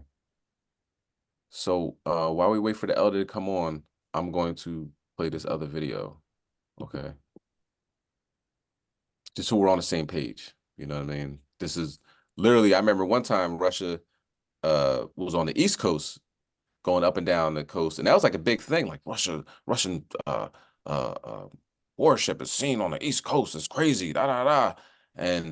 But now that they're shooting missiles on the West Coast, it's crickets. You don't hear anything. And like the guy before we came on, Canadian Prepper, was saying, he was like, gold went up and silver went up all before the weekend. And what else happened during the weekend? Diddy video came out. You can't tell me that everybody's, oh, see what happened with Diddy? See what happened with Diddy? Da, da, da. That video was from 2016. Why are we seeing that now on a Friday? And that's what everybody was talking about. I want to know what Russia's doing with their missiles on the West Coast. But Diddy video was trending, lock them up, and Diddy is this, and Diddy is that. And of course, I'm not saying that's not true. Of course, that's all true. He's a scumbag, man. You don't just beat her up. Like, you know what I mean? She looked, she was leaving. He's throwing the ground and kicked her and all this other stuff, right? But it was so emotionally charged. Why are we seeing that now? Who made the decision to put that out on a Friday when nobody, you know, when a whole bunch of other things is happening, and they want you to pay attention just to that? Okay. Let's see what's going on. I didn't watch this video before, so you know, so we're watching this together, but the title intrigued me, right? This is Dabu 7. Dabu 7. It okay. looks like an official NOTAM has sparked some confusion over this possible Russian hypersonic missile test taking place off the California coast, which in all actuality, this looks to be a returning part of a rocket booster falling from space that's going to crash down in this area. So there is a NOTAM in place for this zone, and they do expect some action, but it's not what some were saying. A lot of people were falsely stating that Russia was going to be conducting this military exercise 40 miles off the coast of California, where they were firing hypersonic missiles, and like we were just going to be sitting there doing nothing. The reality of this is that this is a Russian space booster that's going to be splashing down in the Pacific here around these areas. Now, Russia also confirmed all this, stating that they had just launched this brand new rocket that is equipped with satellites and everything else on Friday, and that the booster coming down will be coming from that. So the area you can see here on the screen is where they expect this to happen. Although there's just been misinformation kicked around out there. I guess because of the initial wording that said this, it says the following restrictions are due to Russian Federation rocket firing impact area. And some just took that as being they were going to be launching missiles and rockets in this area. And that's not the case for what the military and other sources are saying. But you could well see a splashdown or something falling from the sky in this region. They have a no-fly zone in this space for that reason. Wanted to clear it all up, let folks know this is what's really going on. So follow me on Twitter for more updates and breaking news and information. Hit that bell notification as well here on YouTube. Okay, all right. So cleared that one up. Still seems kind of odd, you know what I mean? And the NOTAM's like no flying on that side. But of course, I don't believe anything the government says, you know what I'm saying? So always look at the other angle of what they could mean by that. Because that would be strange if Russia was able to. Let me see if there's anything else that, you know, because that's one, obviously, Dabu 7, if you haven't watched him, he has several you know, he's kind of up to date on a lot of things. But Salaki, of course, he's, you know, he's one person that has one opinion.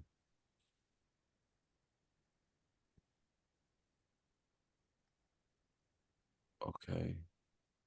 That might be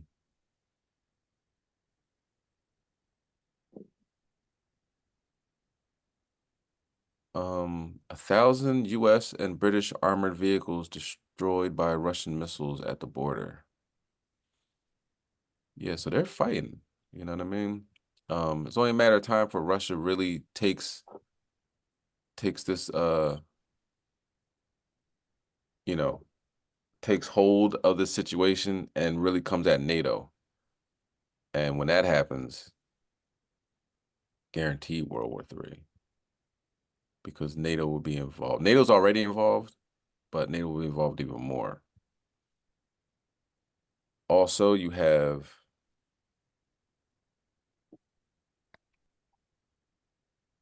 All right, let me see what this guy has to say. All right, guys, welcome back. All right, this is another Edomite opinion, so take it with a grain of salt. You know they all lie, but every now and then, even a broke clock is right twice a day. Survival living here. Yes, I have been getting emails about this possible Russian attack off of California coast. Let me go over some information for you guys. Doesn't mean I'm right. I'm just looking into this as much as possible. I did just get off of work, but I've been getting the emails from everybody asking me to cover this. All right. So the rumor is, what is being spilled out, is that Russia is sitting off the coast of Baja California, northern Baja California. And northern Baja California, Mexico. And they are going to start launching missiles for test purposes right in the international water, right there at the cusp of California. And people are freaking out. Yeah. Well, if they are launching missiles right there in international waters, right, like 36 miles from our land, yeah, it would be concerning. So let's go ahead and look into this, guys. This first piece is from San Diego-ville. I probably mispronounced that. Should be a pop-up there for you. Russia reportedly conducting rocket firings off San Diego coastline. And that's what caught my attention, the wordage used. Rockets, not missiles. All right, I'm going to roll through here and give you guys some screenshots and all that good stuff here. According to the since removed notice filed with the Federal Aviation Administration, Russia is conducting rocket firings off the coast of San Diego. Several notice to airmen have been issued for the coast of Southern California flights between North America and Hawaii. Here's the pop-up here for you guys, the warning and everything else that was supposedly released and has been removed. The impact area is set to occur less than 300 nautical miles from the shore in the international waters of the coast of Southern California. 300 nautical miles. 6. So that's what's been presented a lot, and that's what people are asking me about.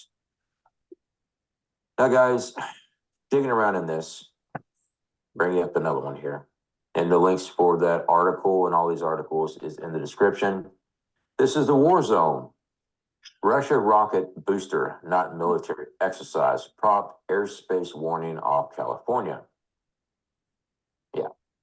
This is testing for a booster rocket or some type of space rocket. It's not missiles, or then again, it could be. We prep for prepping. We prep for shit hits the fan all the time. But I'm thinking it's just something that got blown out of proportion. But that's just me. All right. You do you. Okay, he has the same thoughts. Same thoughts. Mute your phone when you come on, y'all. Mute your phone. Okay. So he said Baja California, right? I think. Let me see. Baja California. While we wait for the elder to come on, we're gonna watch one other thing. So if you're not muted, make sure you mute your phone. We can hear you. All right. Shalom, I'm ready. Khan. All praises. You want me to play? Can I play the video real quick of Esau getting destroyed by a bull? Khan. Okay. I think y'all liked it. I know I did. And I'm assuming it's Esau. It looks like Esau. Only Esau does stupid stuff like this, right? But everybody's telling her to stop. Don't do that. Don't do that. And she continues on. Okay, real quick, y'all.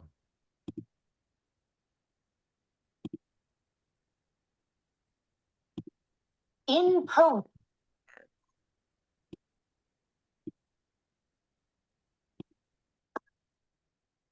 Okay, setting it up.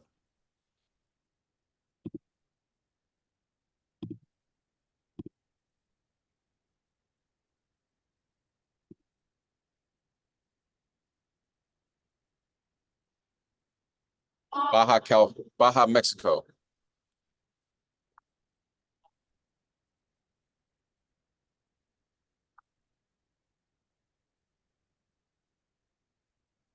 Ay, la señora.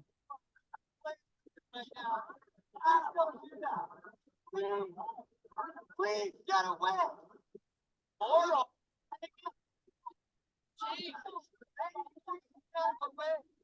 I'm not doing a thing.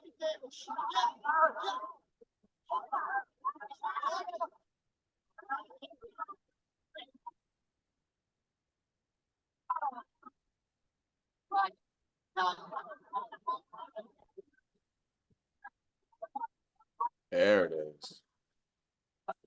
Dale a ayudar, córrele. When animals attack. So if there's a bull and he wants your food, you might want to let him have it because he has a bull on the beach. Yeah, it's crazy, right? Baja, Mexico. Khan, Shabbat Shalom, Elder. All praises. Yahweh Shemel Shah. Shabbat Shalom, everybody. Shabbat Shalom, Elder. Come on, Elder. Shalom, King. Elder. How about Shema Shabakathum to the Akim? How about Shem Yahweh How about Shema Shashamathun to the sisters? Shalom, Elder. Yahweh Shem Shabrakah. Yahweh Bahashim Yahweh Shabrakathum. Let everybody know that. Let everybody know that's not on here. The mandatory Shabbat class is in full effect. If they're not on here without a legitimate excuse, they must tune in. Okay? God.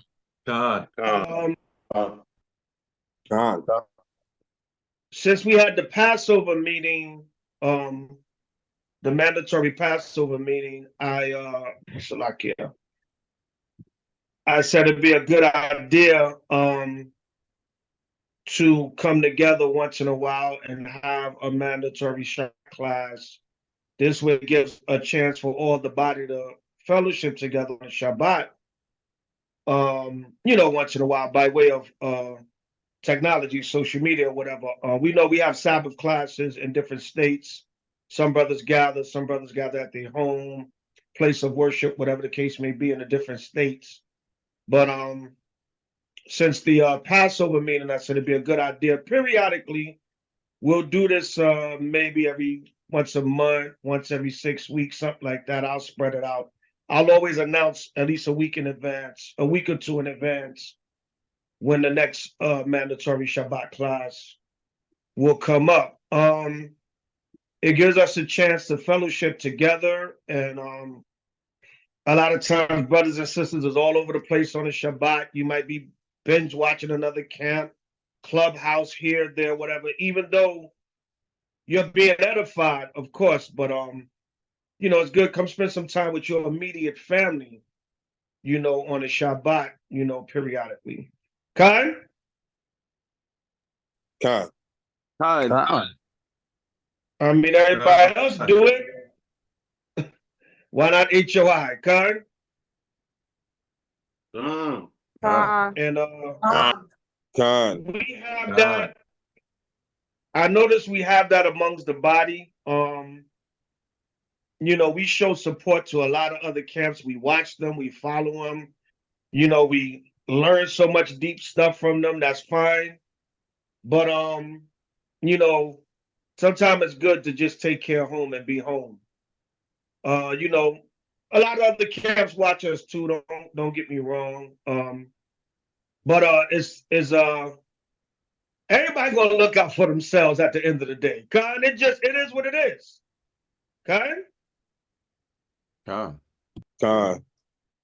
Yeah, everybody's gonna be, their main concern is gonna be their body first and foremost. So we need to implement that a little bit more in HRI. I love y'all, but sometimes I see brothers and sisters, you're all over the place and you're giving a lot of energy to these other camps or whatever. That's good. But sometimes it's just good to be home. Kind? Kind. All right, so real quick, for the sake of time, I know brothers want to get out to camp. I know y'all want to, some of y'all that's home want to tune into other videos and all kinds of stuff. The excitement, the entertainment, the sensationalism. I still love y'all though, but real quick, I want to get into something today. Somebody give me Proverbs to open up with Proverbs 27:5, whoever's reading. Like I said, I won't be on too long. I know some of the cities y'all want to get out to camp. What is it, after 2 already?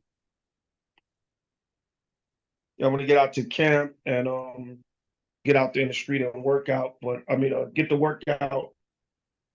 But let's fellowship together a little bit. Proverbs 27:5. Khan, this is the book of Proverbs, chapter 27, verse 5. And everybody have it, please say Khan. Khan. Khan. Khan. Proverbs 27:5. Read that. Khan. Open rebuke is better than secret love. Everybody know the scripture. The scripture is self-explanatory. Read it again, King. Open rebuke is better than secret love. So now I'm going to chastise y'all a little bit today, HOI.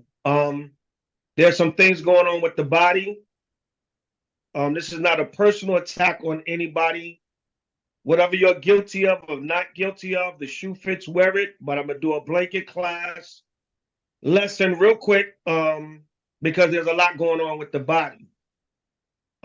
Growing pains, affliction, tribulation, trials.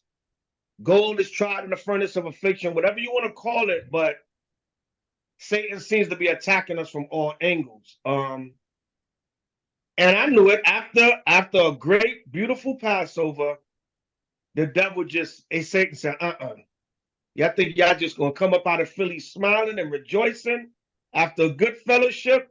I got something for y'all. Okay? God. Go to so let's start with let's go to Revelation. Let's get right into it. Revelation 2:13.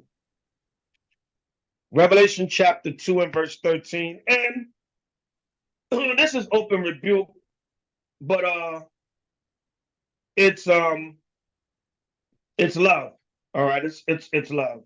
And it's not as bad as a rebuke as you think it is. It's just encouragement. And some of the things I see that's going on with the body, there's a lot going on with the body that some of y'all may not be privy to. I mean, some of y'all may not have knowledge of.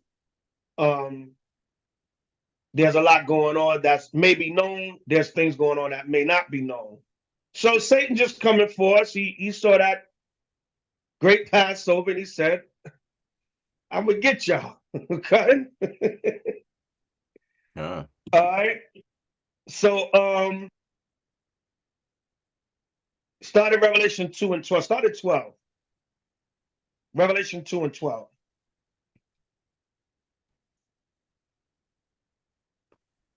Khan, this is the book of Revelation, chapter 2 and verse 13. Everybody have it? And Please say Khan. Salakia, nobody should be worried about who's on or not on the class. Just log in. Don't worry about who's on or not on. Just log in. Khan?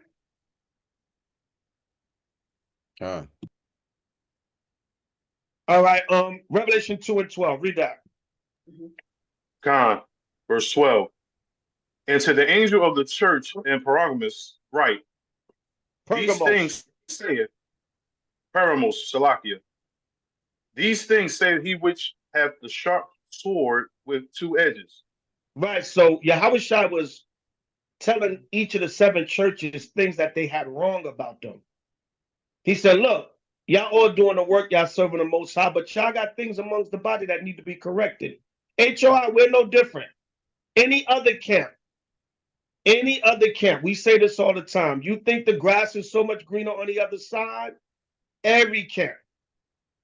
Right, we just had a situation where some people left HOI to go to another camp. Now, guess what? They coming back to HOI for counseling. Shalapar know what I'm talking about. Because they thought the grass was so greener on it. They thought they're going to go to this new camp and it's going to be so beautiful over there. It's lovely, no problems, no issues. They call it HOI for counsel. So there's going to be problems everywhere you go in Israel. You can say HOI, this, that one. Okay, fine. We love y'all. We don't want to see none of you brothers and sisters go. But if you think it's so much better somewhere else, do your thing. We still going to love you. But don't think you're going to escape any problems in a nation no matter where you go. The grass always looks prettier on the other side. And we be knowing stuff that be going on, but we don't say nothing. You want to, all right, go ahead, do your thing. And that's not a fear tactic or nothing. We love all of you brothers and sisters, but anybody that don't want to be here, we don't want you to be here for your sake. Don't be somewhere where you don't want to be. But we be knowing before y'all even go to these places. These are the camps, congregations, whatever. And like I said, that's not a tactic I'm using to keep y'all. But if you're here with the body, let's work out our issues. Let's work out what we're going through, and let's get past it. That's what family does. And you keep moving and keep building. Unless it's just out of hand and you got to do what you got to do, that's understandable. If a judgment is not according to your liking, you don't agree with it, that's not right, whatever. We can't force nobody. But if we family, we get through our issues and problems, we solve them to the best of our ability, even if we don't like the outcome. All right, we're going to deal with it and we're going to keep it moving. The Most High corrected. If that wrong judgment came down, the Most High going to correct it as we go along. Read on. Verse 13, I know thy works, and where thou dwellest, even where Satan's seat is. Satan's seat is. Con. Read And again thou from the top. holdest Con, verse 13, I know thy works, and where thou dwellest, even where Satan's seat is. And right. Yeah. It says, I know thy works and where thou dwellest, even where Satan's seat is. All right. So to give a quick title of the lesson, this is really just encouragement for the body, but beware of the wiles of the devil. Beware of the wiles or the trickery. Wiles means trickery. Devices, trickery of the devil, of Satan. Beware of the wiles of the devil. Read it again, Revelation 2:13. Con, this is the book of Revelation, chapter 2 and verse 13. I know thy works and where thou dwellest, even where Satan's seat is. Now, the reason why I'm starting with this is because you got to understand, we doing this work, we teaching the gospel, but Satan is right there. Satan is right there. He wants to see us fall. He wants us to be destroyed. Oh, yeah, you think you're going to have a nice, beautiful Passover? Wait, watch this. Watch what I got for y'all. I'm going to bring confusion, strife, envy, backbiting, tale-bearing, evil. Public displays of confusion. Y'all think y'all just going to have a nice Passover. And the Passover is a Passover. We're supposed to keep that. We just doing what the Most High tell us, hoping it comes out nice. Everybody enjoy the Passover and serve and worship the Most High. Satan get mad. Okay, I got something for y'all. Read it again. Revelation 2:13. God, I know thy works and where thou dwellest, even where Satan's seat is. So where the work is being done, we're trying to serve the Most High Yahweh Shai. Satan is there also, right? He ain't going nowhere. Don't think because you put on fringes and a border of blue, that's going to chase Satan away. Like the elders used to tell us in One West, don't think because you burn some frankincense and myrrh, the demon's going to leave you alone. Y'all be burning all big, smoky frank and myrrh in your house and by the camp and, yeah, I'm getting the essence of Yahweh Shai, getting the demons away. Demons, they ain't running from no smoke. God? God. Right, the demons want all the smoke. They want all the smoke. Even though the frank and myrrh is part of the scriptures and it does, you burn it to put that righteous vibration out, but that's not going to stop Satan. Right? The more you try to do the right thing and we try to build as family and love and be a body in Yahweh Shai, he's going to try to destroy us harder. Read on. And thou holdest fast my name, and hast not denied my faith. Even in those days where, Antipas was my faithful martyr, who was slain among you, where Satan dwelleth. Right. See that? So we got to be willing to be martyrs. We got to hold fast the name and the faith of Yahushua and be willing to be martyrs for this truth, even where Satan's seat dwelleth. And that's also going into during the time Antipas was a bishop. He was a bishop of the church in Pergamos. And in Pergamos, where they had the church of the disciples and they was teaching the gospel, there was an idol temple. It was a city. A lot of them cities in Asia Minor were big on idolatry. So they had a tumult. They went to rebuke. When you read about Antipas' history, they went to rebuke this idol temple in Pergamos, and a big riot broke out, and Antipas was killed in the riot. It's similar to our elder, if any of y'all heard the story of Abba Bivens, that was back with Ariyah and the original leaders of One West. He went and he had some documents about the idolatry of Islam. And he went, some brothers say it wasn't wise, but he went to the mosque in Newark, New Jersey, and taught in front of the mosque. And he was cutting the Muslims with the pamphlets and the information he had on the idolatry in Islam. And they got mad. They came out the temple like 20, 30 deep, and they beat the brother to death. So it's similar to when you read about Antipas, that's how he died. But he was faithful for the truth and the word, and he was willing to be a martyr. So when you stand so firm, 10 toes down in this truth, Satan don't like that either. Satan don't like that.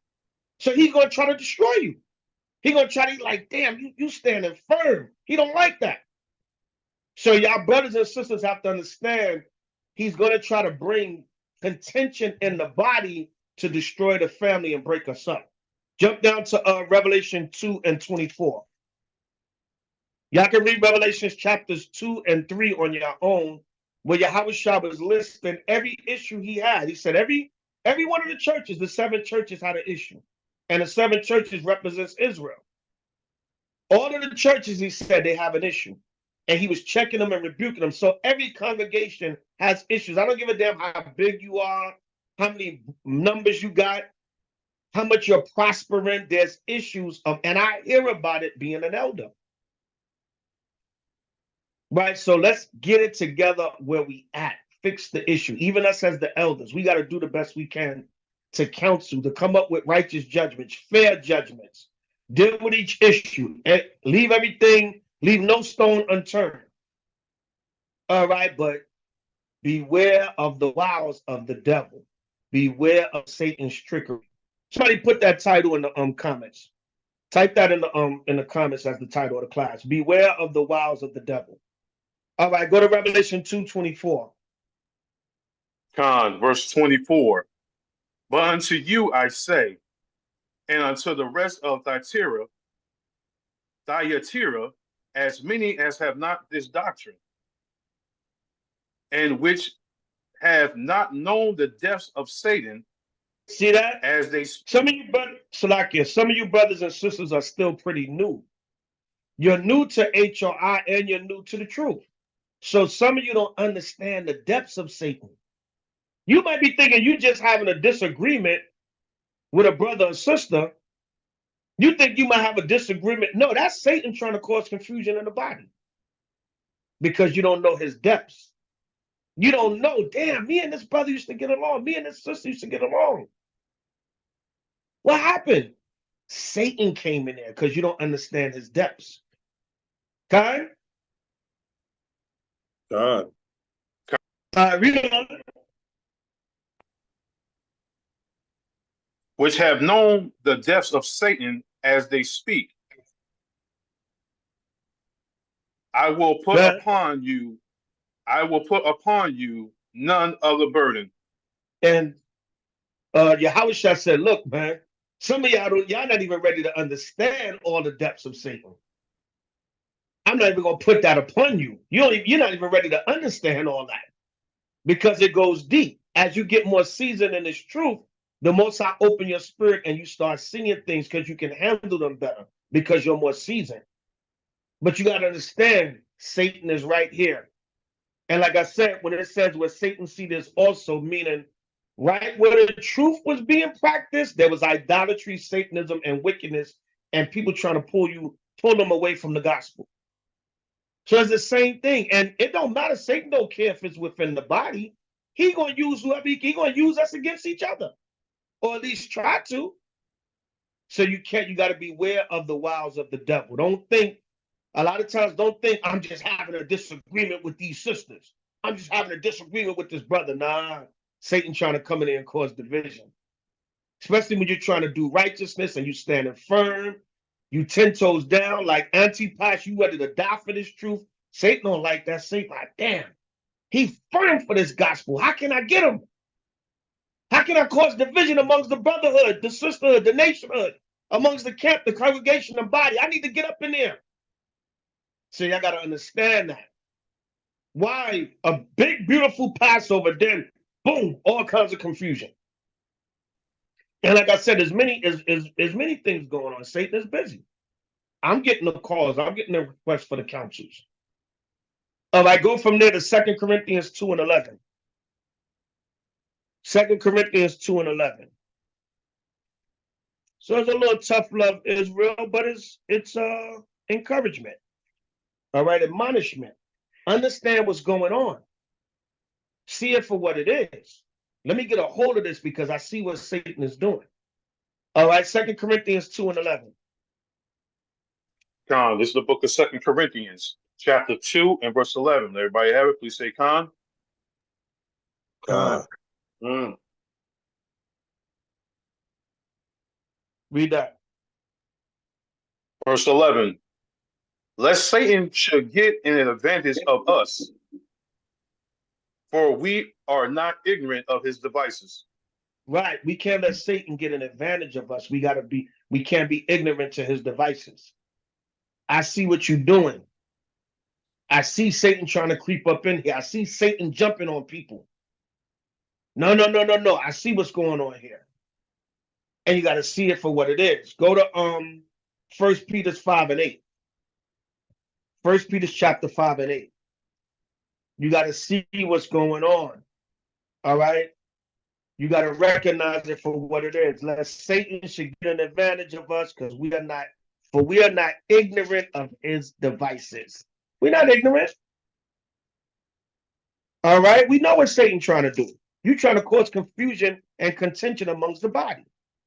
All right. 1 Peter 5 and 8. When everybody have it, say Khan. Khan. Khan. Khan. Put your phones on mute. All right, read that. Khan, be sober, be vigilant. Vigilant, because your adversary, the devil, as a roaring lion, walked about, seeking whom he may devour. See that? That's what the word Satan means, adversary. Devil means deceiver. All right, your adversary, the devil, Satan, he's walking about seeking whom he may devour. That's heavy, man. You know what I'm saying? Read that again. Be sober, be vigilant. Put your phones on mute. Put your phones on mute. Go ahead. Be sober, be vigilant, because your adversary, the devil, as a roaring lion, walked about, seeking whom he may devour. See that? It said Satan as a roaring lion, walk about seeking whom he may devour. Devour, man. Satan trying to devour us. He's trying to devour the body. He's trying to devour the love and the strength and the unity and the diligence in serving the Most High and doing the work of the body. So you got to see this for what it is. Or I'm just not getting along with these sisters over here. I'm not getting along with my wife. I'm not getting along with this, but no. We just clashing. Nah, that's Satan. He's seeking whom he may devour. Read on. Verse 9, whom resist steadfast in the faith. What the Lord say? Whom resist steadfast in the faith. You resist Satan when you stand steadfast in the faith. Come on. Knowing that the same afflictions are accomplished in your brethren that are in the world. Right. We all going through these afflictions, man. It's nothing different from, oh, this brother going through that, this brother going through that. No. We all going through these afflictions. Satan trying to sift all of us, trying to devour all of us. Right? Go to real quick, go to Luke 22 and 31. Go to Luke 22:31, where I believe Yahushua told Peter that. Luke 22. Yeah, read 22, 31, 32. Luke 22, 31, and 32. When everybody have it, say kind. This is the link to 1 Peter 5. This is the link to 1 Peter 5, 8, and 9.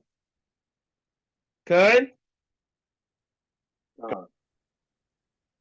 The title of the class, a couple of y'all just came in. The title of the class, Beware of the Wiles of the Devil.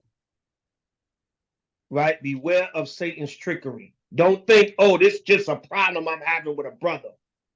Satan trying to come in and cause confusion and division.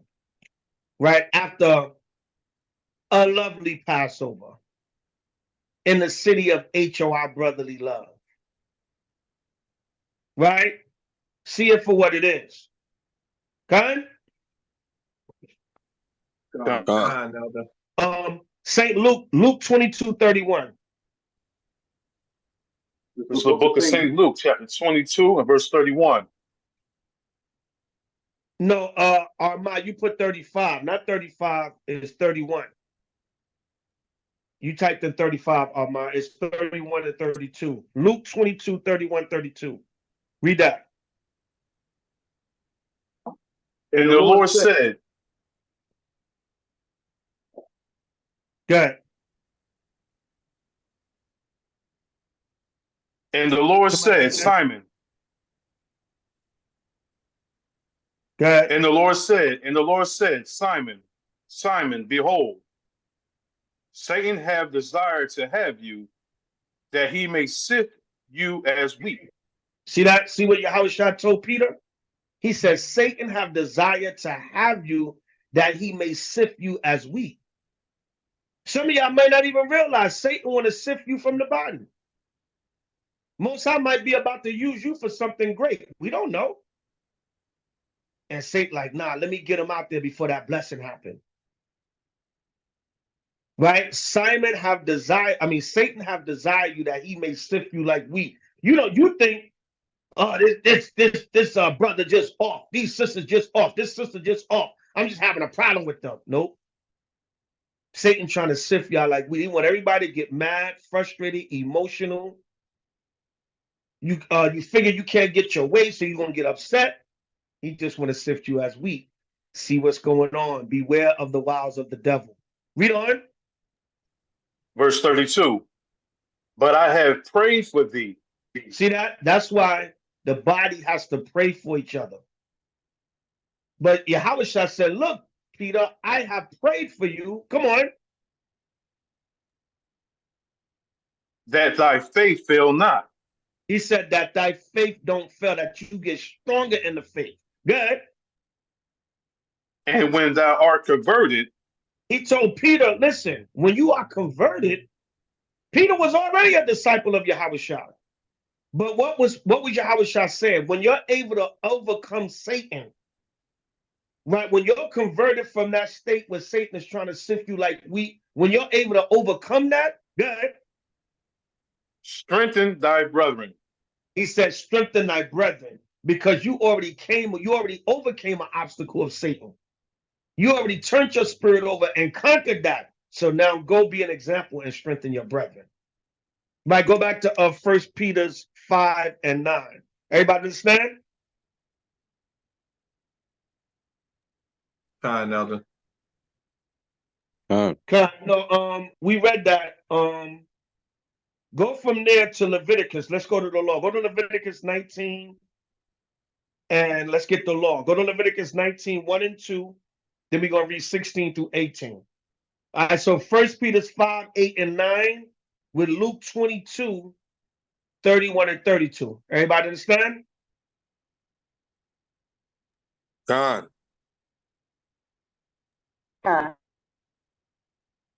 Okay, these next three scriptures, right? These next three scriptures, right? Put this under a little mini, very tiny subtitle. These next 3 to 5 scriptures. Proper conflict resolution. Because a lot of times, the way Satan is able to get in, because we don't solve problems properly. They get out of hand. You get 1 million people involved. You go to social media. You go public. You go talk to 20 people before you even talk to the person. Or maybe you felt you talked to the person, whatever. But that's how it gets out of hand, because there's no proper conflict resolution. These next couple of scriptures, that's what that's going to touch on. Leviticus 19 and 1. Will everybody have it? Say con. Con. God. And the Lord spake unto Moses, saying,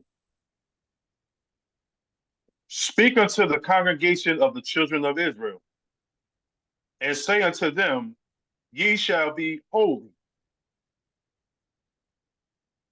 for the Lord your God am holy. So, of course, we know the law was given to Israel. So he says, speak these things. These are things for encouragement amongst the children of Israel. Give me the 16th verse. Leviticus 19:16. Con, verse 16.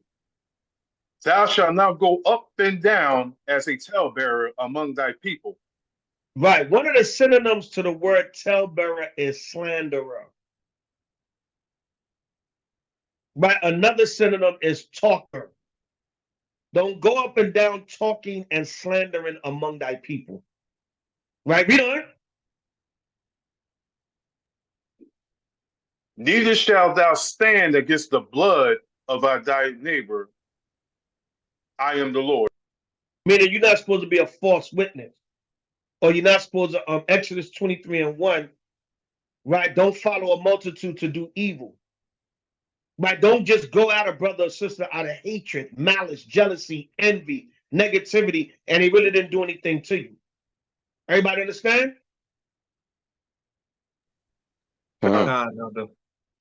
Right, read on. Verse 17. Thou shalt not hate thy brother in thy heart. You're not supposed to hate your brother or sister in your mind. Right, go ahead. Thou shalt in any wise rebuke thy neighbor, and not suffer sin upon him. Right. Leviticus 19:17. Everybody write down Proverbs 27 and 5. Open rebuke is better than secret love. And listen, when you rebuke or correct a brother or sister, that's not hatred. Do everybody understand? Big car. On 777. Now, some brothers and sisters have hatred. They have an agenda and they have hatred about them. This goes into layers. But if you correcting a brother or sister, it should be out of love. It should not be, let me get them. Let me get a lick back. I'm secretly jealous of them, so let me try to destroy them. No, it should be correction because you want better for them. Y'all got to be sincere in y'all correction. It can't be an agenda. It can't be a group against somebody. It can't be somebody against a group. It can't be two people that just can't get along. It's got to be righteous correction in love. But when a brother or sister is correcting you in love and sincerity, that's not hatred. A lot of y'all think correction is hatred. No. You need to get your ish together. It ain't hatred of you. I love you because I'm telling you to do better. Right? You know it?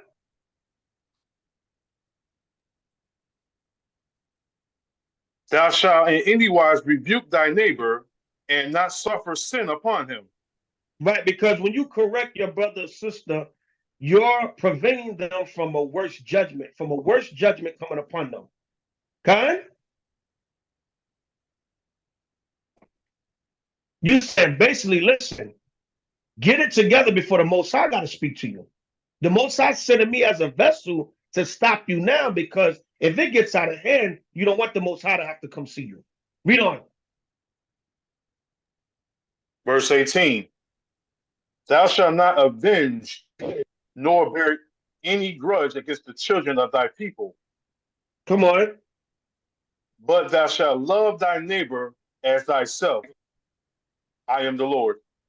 Right, and you're not supposed to avenge nor bear any grudge against the children of thy people.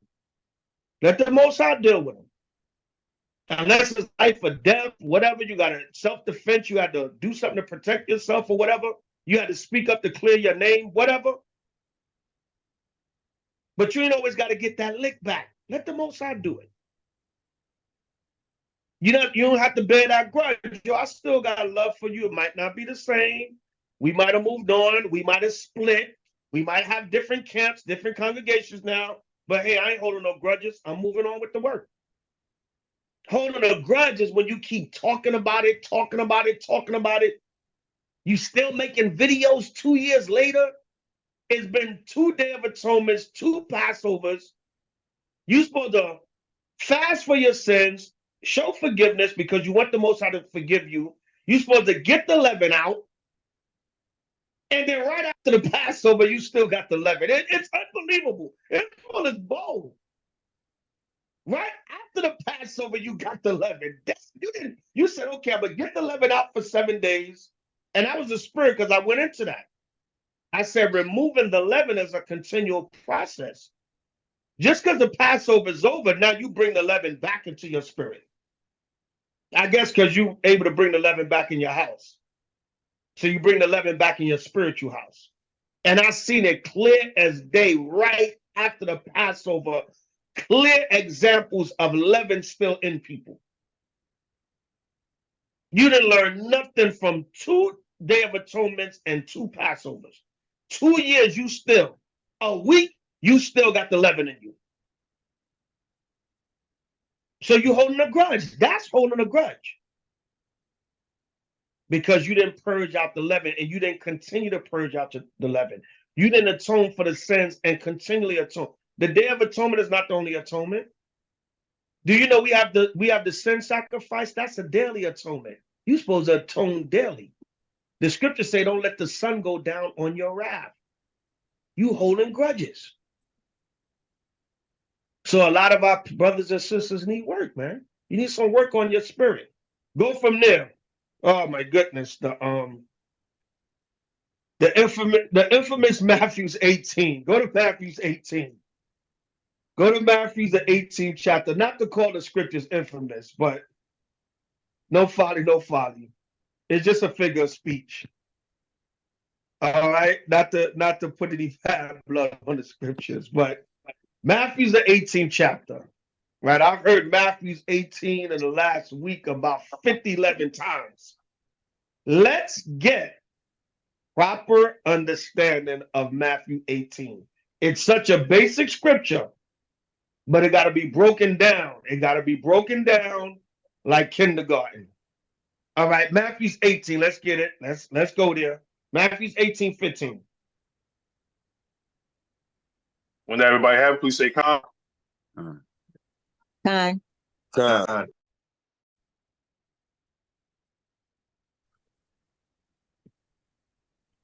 Matthew's Con. 18:15.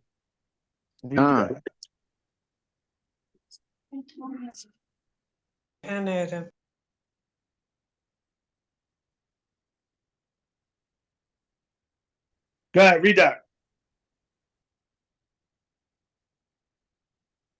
Moreover, if thy brother shall trespass against thee, or thy sister, if thy brother or thy sister, remember a lot of times the Bible speaks in the masculine, but it's for the whole nation.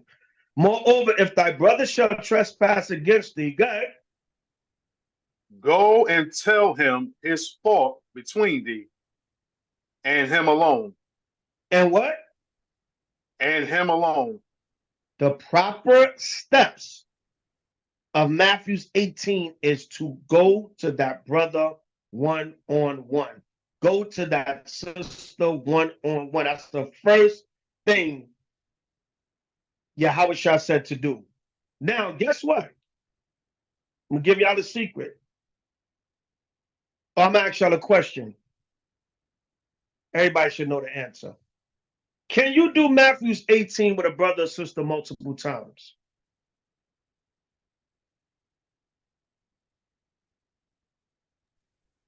Con. God, What's the answer? Yes. 1, 2, 3. God, Of course you can, Con. Come. God. Who said you can only Matthew 18 one time? No. You get Matthew 18 with a brother or sister multiple times, different circumstances. Or, listen, a lot of times, you brothers and sisters might say, I did my Matthew 18, but what? Even after that Matthew 18, there's still some confusion. So you get Matthew 18 again to clear up confusion. Okay? God. God. It might be confusion out of that, or damn, you know what? Certain things I didn't get a chance to say, or I forgot about this. Let me go clear. Let me clear everything up. Let me do 10 Matthew 18s until everything is cleared up. Oh, I did Matthew 18. That's it. I'm going to tell everybody now. No, you got to do it over and over again. Do it over and over again. Okay? Con. Go to Luke.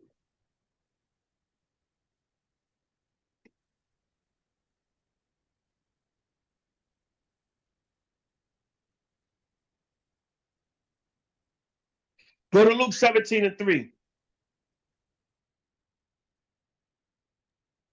When everybody have it, please say come. Con. God. Luke 17:3-4. Read that, King.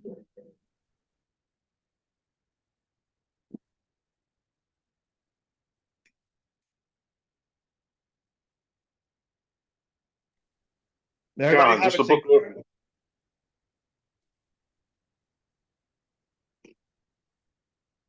Go ahead. God.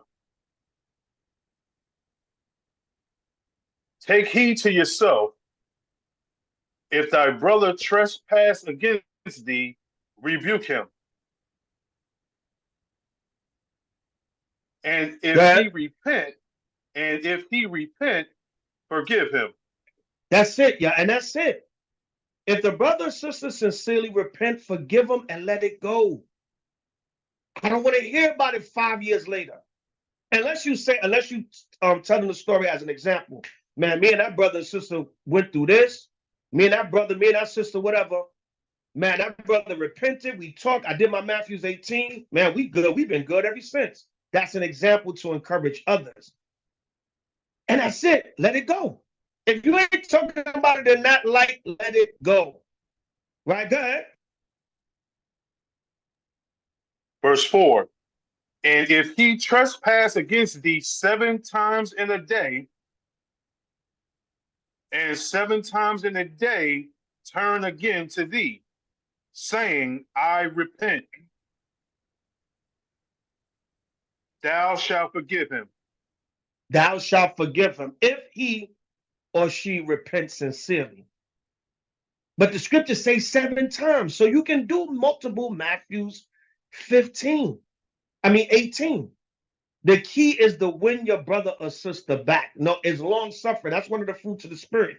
It got to be long suffering. I got to do 20 Matthews 18 with this brother till we get it right. We're going to get it right, though.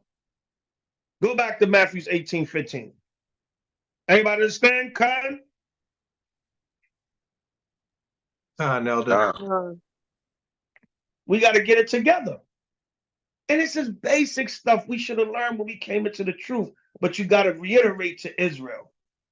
You know why you got to reiterate? Because Satan ain't going to stop. Satan going to keep trying the same tactics. Right? And if he tried different tactics, it's the same mission. It's to cause confusion and division amongst the body.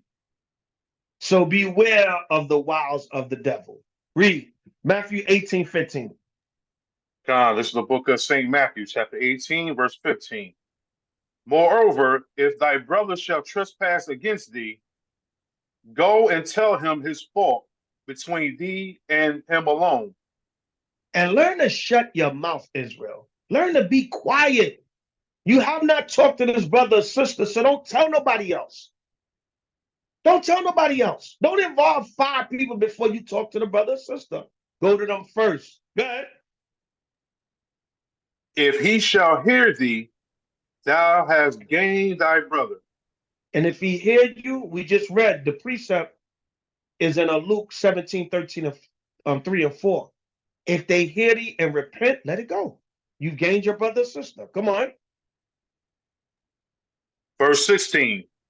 But if he will not hear thee, then take with thee 1 or 2 more, that is in the mouth of 2 or 3 witnesses, every word may be established. Right? Leave it. If it's not settled between you and that brother or sister, then you bring in other people.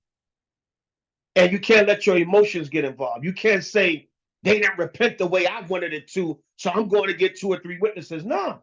The brother or sister says, Salakia, forgive me. What do you need me to do? Whatever the case may be, it's all good. Right? You know what I'm saying? Humble yourself. A lot of times you just got to humble yourself so the other person can't say nothing. Look, I did everything you asked for me. And then don't be trying to humiliate the person. You got to make a Facebook post, a YouTube video, a TikTok, and an Instagram. And then all this real, no, come on, this happened between me and you. Don't make no outrageous terms. If you don't do that, I'm taking it to the church. See, a lot of y'all want to punish people according, or not even punish. Y'all want people to repent according to your terms. No, you repent in righteousness. But to be for the sake of to keep confusion down, all right, what you want me to do? What you need me to do? As long as it's nothing outlandish and outrageous, and you want to just publicly humiliate me over a small matter, then yeah, you know what, brother, sister, I'll do that. How many times you want me to say Salakia? I said Salakia 10 times. But don't have a vengeful spirit behind it. All right, I'm going to forgive the brother. The brother got to walk around with a sign, I repent for transgression against brother Gabar. I'm just using a name. He got to walk around that sign with that sign at camp for next camp. That's how he repent to you. No. Somebody got to be ridiculous, man. Not a brother apologize. He said, Salakia, I love you. Yo, we going to get over it. Yeah, some of y'all want people to repent on your wild, outrageous terms. No, as long as they repent to you, y'all get over it. Y'all say what y'all need to say to each other. The body knows y'all good now. Yeah, we good. We had our Matthews 18. We moving on. But if a brother or sister is proud, no, look, I ain't trying to hear that. I don't want to talk about it. Leave me alone. Or y'all talk and they don't properly humble themselves, then you go and get 2 or 3 more. Then you take them out. You go up the food chain, so to speak. Read on. Verse 17. And if he shall neglect to hear them, tell it unto the church. That's when you have a council. You call for a council. The church is the council. Go ahead. But if he neglect to hear the church, let him be unto thee as an heathen man and a publican. Right. And if he or she neglect to hear the church, once the church counsel and come down with a judgment, that's what stands. Now, if they don't want to go with that, like for example, a brother had an issue, a brother from another camp.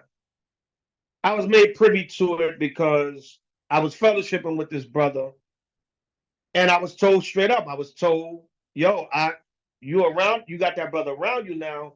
We're gonna tell you the real about him when he was in our camp. The brother had an issue. I won't get into it, whatever. The brother had an issue. They told the brother, all right, you gotta work on your issue and you gotta take a 6-month suspension. Within 6 months, we're gonna have somebody keep up with you and try to help you with your issue, and we're gonna stay in touch with you, right? We're not just gonna leave you out there, but you gotta sit down for 6 months and work on your issue. Within the 6 months, we're gonna examine you, you're gonna come back, we'll have another counsel, we're gonna talk to you, we're gonna check your spirit, we're gonna give you another chance. If you got over the issue, you good. You back in the camp with no problem. If we see the issue still going on, you're out of the camp. The brother said, no, I'm not taking a 6-month suspension. I'm out of here. So then you treat him like a heathen man or a publican. The brother didn't want to take the correction and the judgment of the council. And that's why the brothers let me know. Now, how you deal with him from that brother is on you, but we're going to shun the brother because he didn't want to take the correction. Read on. Verse 18. Verily I say unto you, whatsoever ye bid on earth shall be bound in heaven. Whatever you And bind on, whatsoever whatever's bound on earth is bound in heaven. So if a judgment come down amongst the elders, leaders, senior men, the council, let's say we allow even the brothers and sisters under us, what do you think? Okay, we're going to take suggestions about how this judgment should be made. And whatever's agreed upon, that goes to the heavens. Because it's the council. The council is agreeing upon that. We on one. So the Most High acknowledges that. So you can't then come and say, well, I don't like that judgment. You can, but you're going against the judgment of the council. And I'm going to tell y'all from experience, sometimes you may not like a way a matter is judged. And don't have a vindictive spirit. You don't like this brother or sister, so you wanted the elders and the council to get him. And we're going to show mercy. We don't see the issue as being that bad. We're going to give a warning. We're going to show some mercy. Maybe some judgment and punishment is going to be meted out, but it's not the judgment or punishment you wanted. So now you in your feelings. And 9 times out of 10, that's because you got an agenda against that brother or sister. It's something personal.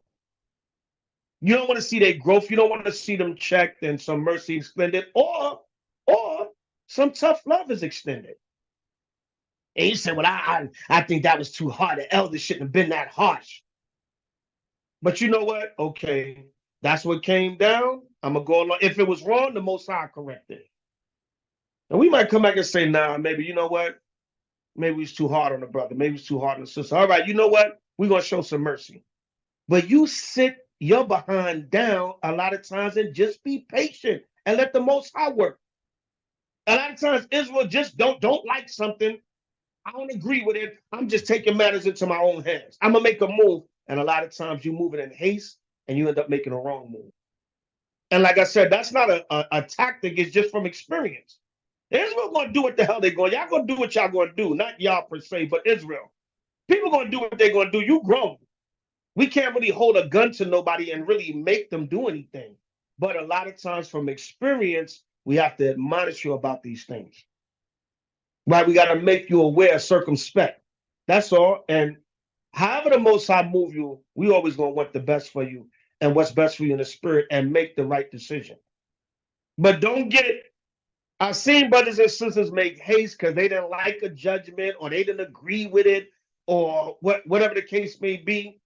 And you're going to do what you're going to do. No, a lot of times stay patient and the Most High correct it in due time. Unless it's just something off. And we know, you know how to judge. If it's just off, like, nah, they know that brother, they know that brother's eating pork and they just going to let him, nah. Yeah, brother, just, keep coming to camp, like, no correction, your brother stop eating the pork or you can't you can't fellowship with the body. Now, I had a ham sandwich for lunch yesterday. All right, brother, I see you at camp tomorrow. Of course, stuff like that, you're going to be like, nah, the judgment is in error here. That's obvious.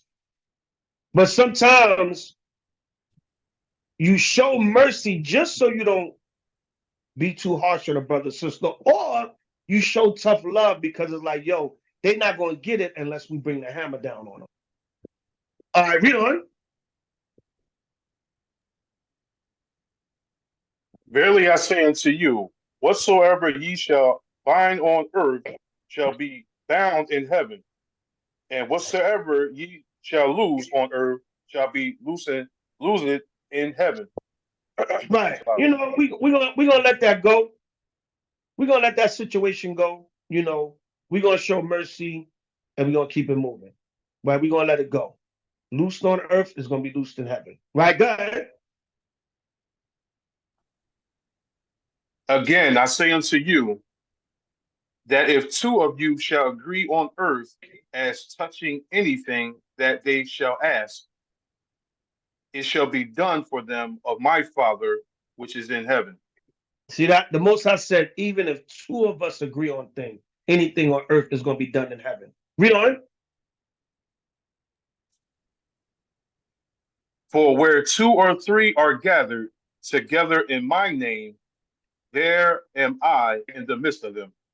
See that? Yahweh Shai said, where two or three are gathered in his name, as long as we trying to do everything by Shema Mashiach Yahushai to the best of our ability, the Most High is going to honor that. So a lot of times you got to be patient, and you know you might not agree with something, see it the same way. The Most High going to deal with it in due time. All right, go from there to Galatians 6:1. Galatians 6:1. This is all under the subtitle conflict, proper conflict resolution. Galatians 6:1. When everybody have it, please say con. God. Con. God. Galatians 6:1. Con. Brethren, if a man be overtaken in a fault, ye which are spiritual, restore such in one in the spirit of meekness, considering thyself, lest thou also be tempted. See that? It said, brethren, if a man be overtaken in a fault, ye which are spiritual, restore such an one in the spirit of meekness.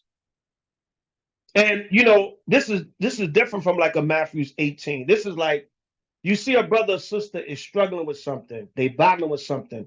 Sometimes we see it, the Most High allow you to see it because he wants you to be the one. He want to use you as the one because he know your spirit. He know you got the proper approach for that brother or sister. Whereas another brother or sister, they may not approach them the way they approach them, they're not going to receive it.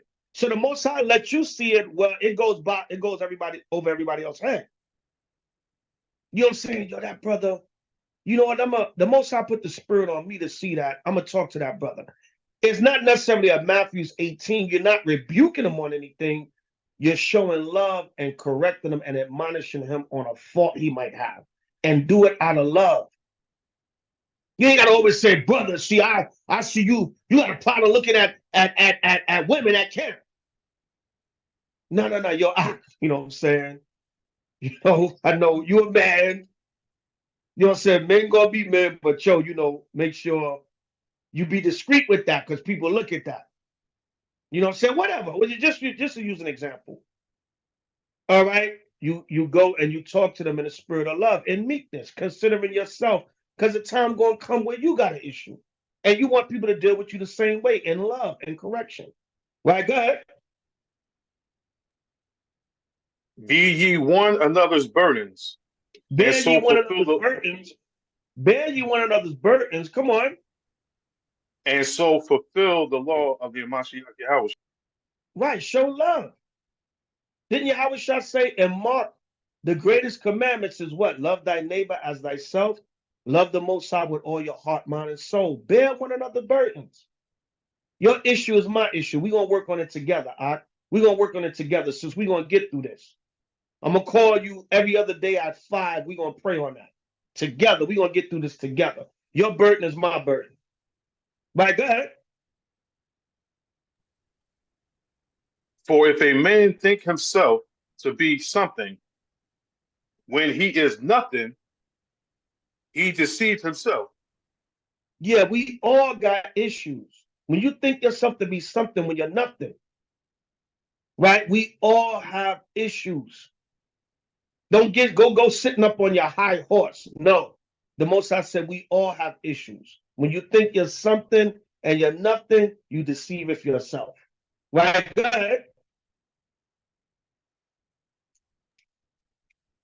But let every man prove his own work, and then shall he have rejoicing in himself alone, and not in another. Right, like Paul said, I'm gonna come to some foolish boasting. When Paul did a little foolish boasting about his works, because what? He proved himself. He said, look, I can rejoice in my works. There's a little foolish boasting because he still wants to stay humble. But he said, look, I know what I do for the gospel. I know what I do for the ministry. I know what I do for Yahweh and Yahweh Shai in the nation.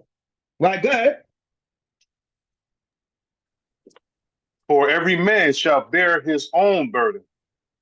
Right. At the same time, it comes back and say, you still got to bear your own burden.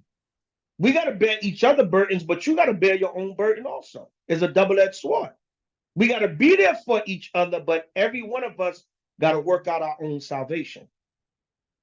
So understand that. But I really wanted the first, brethren, if a man be overtaken in a fault, ye which are spiritual, restore such a one in the spirit of meekness, considering thyself, lest thou also be tempted. Go to Sirach 18 and 20. Go to Sirach 18 and 20.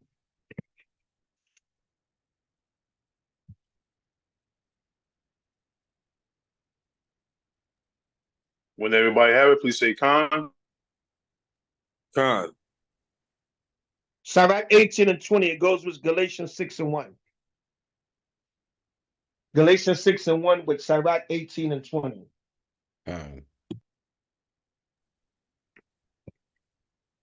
Khan. Before judgment, examine thyself, and in the day of visitation, thou shalt find mercy. See that? It says, before judgment, examine yourself. And the day of visitation, thou shalt find mercy. That goes along with Galatians 6 and 1. All right. Restore such a one in the spirit of meekness, considering thyself, lest thou also be tempted. Before judgment, examine thyself, consider thyself. And in the day of visitation, thou shalt find mercy. And when you correcting a brother or sister, a lot of times show mercy. Yo, I know we all go through stuff, King, da da da da. But I'm gonna pray for you, man. I'm gonna hope you're gonna get through this. We're gonna get through this. Because you want brothers and sisters to deal with you the same way. Time? Go to Sirach, jump over to 19 now. Sirach 19 started 14. And this is just all how we should deal with each other. Satan is right there. He's seen that Passover. He's seen that brotherhood, that sisterhood. But he want to make it phony now. He want to come and cause confusion after the Passover and say, that Passover was phony. You was in there with a whole bunch of leaven still inside you. Right? You ate the Passover unworthily. You ate damnation to yourself. Like I tell you in 1 Corinthians 11. Read Sirach 19:14. Khan. It's the book of Sirach, chapter 19, verse 14. Admonish thy friend. It may be he have not said it, and if he have, that he speak it not again. Yeah. Admonish your friend. Warn your friend. Right? It may be he have not said it, and if he did, he don't say it again. Yeah, I was angry. I was upset. Well, I said how I felt. I still love you, but that's how I feel. All right? But that's how we properly resolve conflict. Right? Go ahead. Verse 15. Admonish a friend, for many times it is a slander, and believe not every tale. See that? Believe not every tale. A lot of times it's the slanderous tongue. Notice it said tell and slander, because one of the synonyms to tell bearer is slanderer. People just love to go around and cause confusion. You got that in Israel. You got demons. Or you got people that get demons on them. So these are the things that we got to look out for. Beware of the wiles of the devil. Beware. Don't think, a lot of times don't think, oh, this just stuff happening. Yeah, it's part of growing pains and affliction and trials, tribulations, but it's also beware of what Satan is doing. He's trying to cause confusion and division and break brothers and sisters apart. Right, come on. Verse 16. There is one that slippeth in his speech, but not from his heart. And who is he that have not offended with his tongue? Listen, whether openly, secret, maybe if you're a person that's a straight shooter, if you're a person that you talk, but who haven't offended with the tongue? We all guilty of it. But watch that, because Satan will use that. Oh, see, brother talking about me, sister talking about me, slandering me, tale-bearing, telling my personal business, whatever. Satan will use that. But then Sirach came back and said, look, we all guilty of it. Everybody repent. Just do better. When you know better, do better. All right, read on. Verse 17. Admonish thy neighbor before thou threaten him. Yeah, admonish and him not before be you threaten.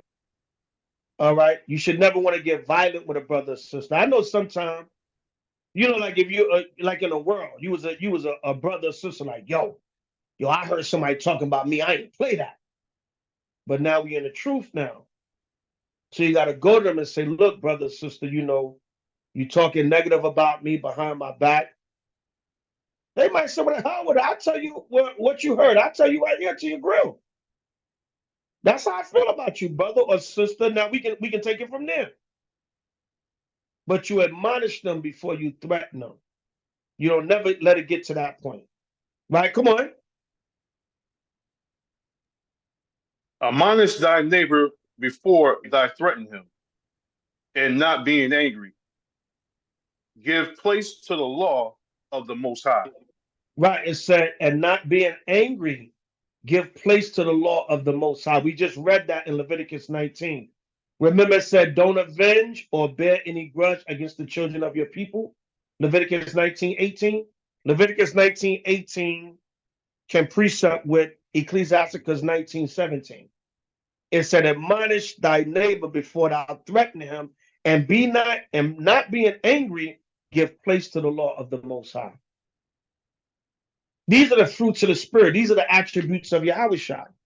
Being patient, long suffering, not doing a tit for tat.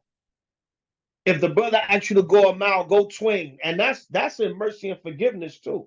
Go that extra mile in mercy and forgiveness.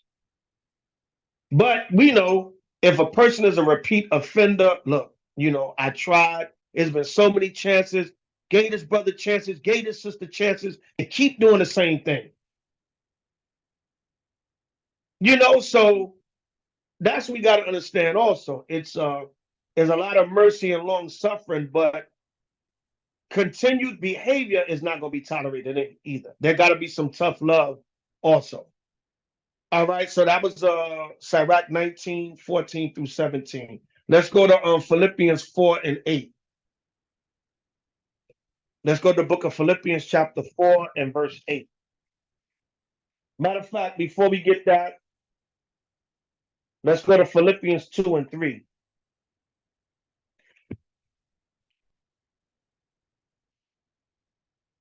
Don't let Satan attack the body. Beware of the wiles of the devil.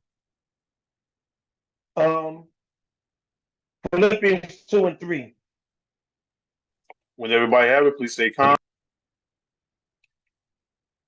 Con.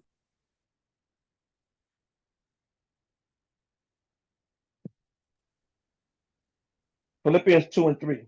Read that. Con, let nothing be done through strife or vainglory. That's another thing. Don't let nothing be done through strife or vain glory. What is your intention? What is your spirit behind what you're doing? All right. Is it through strife? Is it through vainglory? Because listen, a lot of you, no disrespect to anybody, but whatever background you come from, let's say you was a quiet person in the world, you wasn't seen. Now you come in Israel, you get a little, people notice you. Maybe you're doing a class, you come up and you're a good teacher or you're a good speaker out at the camp. Or you're a sister, you're a good administrator, or you just got a spirit about you as a sister. You're a go-getter, you get things done, you know how to organize the sisters, get things together. Maybe you're a sister that's coming up in the word, you know the precepts. You know your place as a woman, but you learn from the brothers and you're pretty wise with the precepts. But you got to stay humble. It's not about vainglory. Don't do nothing through strife and vainglory. I'm going to be a better speaker than you in camp. And you laughing off a little friendly competition. But, ooh, that sister got something. She got something going on. Mine's going to be better than her. Watch. Nah, we can't do that. Can't have that spirit. And what is your spirit behind what you're doing? Read on.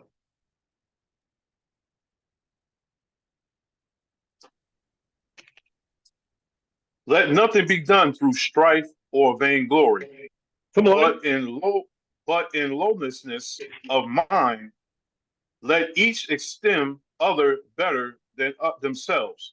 See that? It said, in lowliness of mind, esteem each other. Esteem each other better than you. Oh, it was a good lesson, huh? Good. Yo, you boy, and mean it. Gabar said, brother, you're tired. I can take sub. I can't see the whole comment.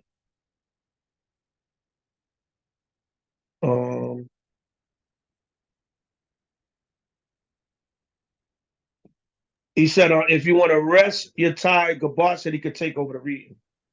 Con, it's up to you, Elder. It says, let each esteem other better than themselves. Give credit where credit is due. Y'all brothers did a great camp, great lesson, great,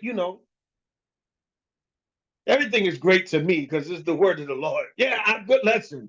I don't care if it was the most basic of lessons, whatever the case may be. And I don't really judge. We know some people go more in depth in scripture, history, different things, whatever the case may be. But as long as the word coming out and you're not going off and teaching no doctrines, it's all great to me. From the brother that might teach the most basic lesson to the brother that teach the most in-depth, it's all good to me. Whether you just, putting scriptures out or you got articles, documents, records, books, whatever backing you up, is all fine, as long as the word coming out. All right. Jump over to 4 and 8. Maybe I'll let Kabar come in a minute.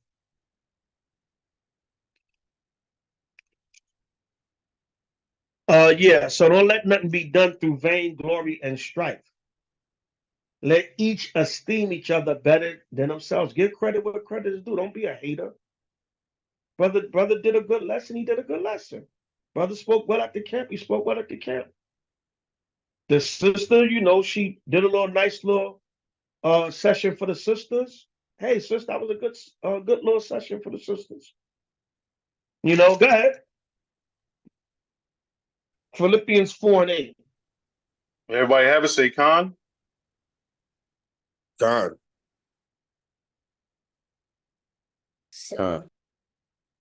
Con. Finally, brethren, whatsoever things are true, Whatsoever things are true. Go ahead. Whatsoever things are honest. Whatsoever things are honest. Go ahead. Whatsoever things are just. Whatsoever things are pure. Whatsoever things are lovely. Whatsoever things are of good report. if there be any virtue, and if there be any praise, think on these things. These are the things we're supposed to think on. Don't let Satan come with them negative thoughts in your mind.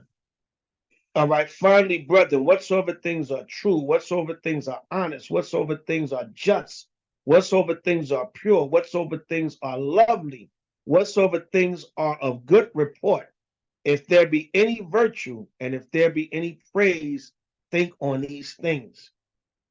See all the positivity Paul put in there? This is what we're supposed to be dwelling on. Not murmuring, gossiping, tattling, envy, cattiness, evil, negative thoughts. Macabre said he got kicked out of the class and it won't let him back in. I don't know what to do about that. I'm not too savvy with this technology. I don't know how to get you back in, Macabre Salakia. But these are the things we're supposed to dwell on. And you keep Satan up out of there. You keep him out of the pain because he's going to try to get in. But you got to stay on these righteous things. All this in this one verse that Paul is speaking about. Keep everything righteous, pure, holy, lovely, in a good spirit. You keep all that negativity out. Right? Go from there to Matthew 13 and 19. Matthew 13 and 19. We pull this scripture a lot in the camp, but this applies to you newer brothers and sisters in the truth. All right? Khan Tawada. Matthew 13, 19. Does everybody have it? Please say con. Go ahead. God. Say it again. God.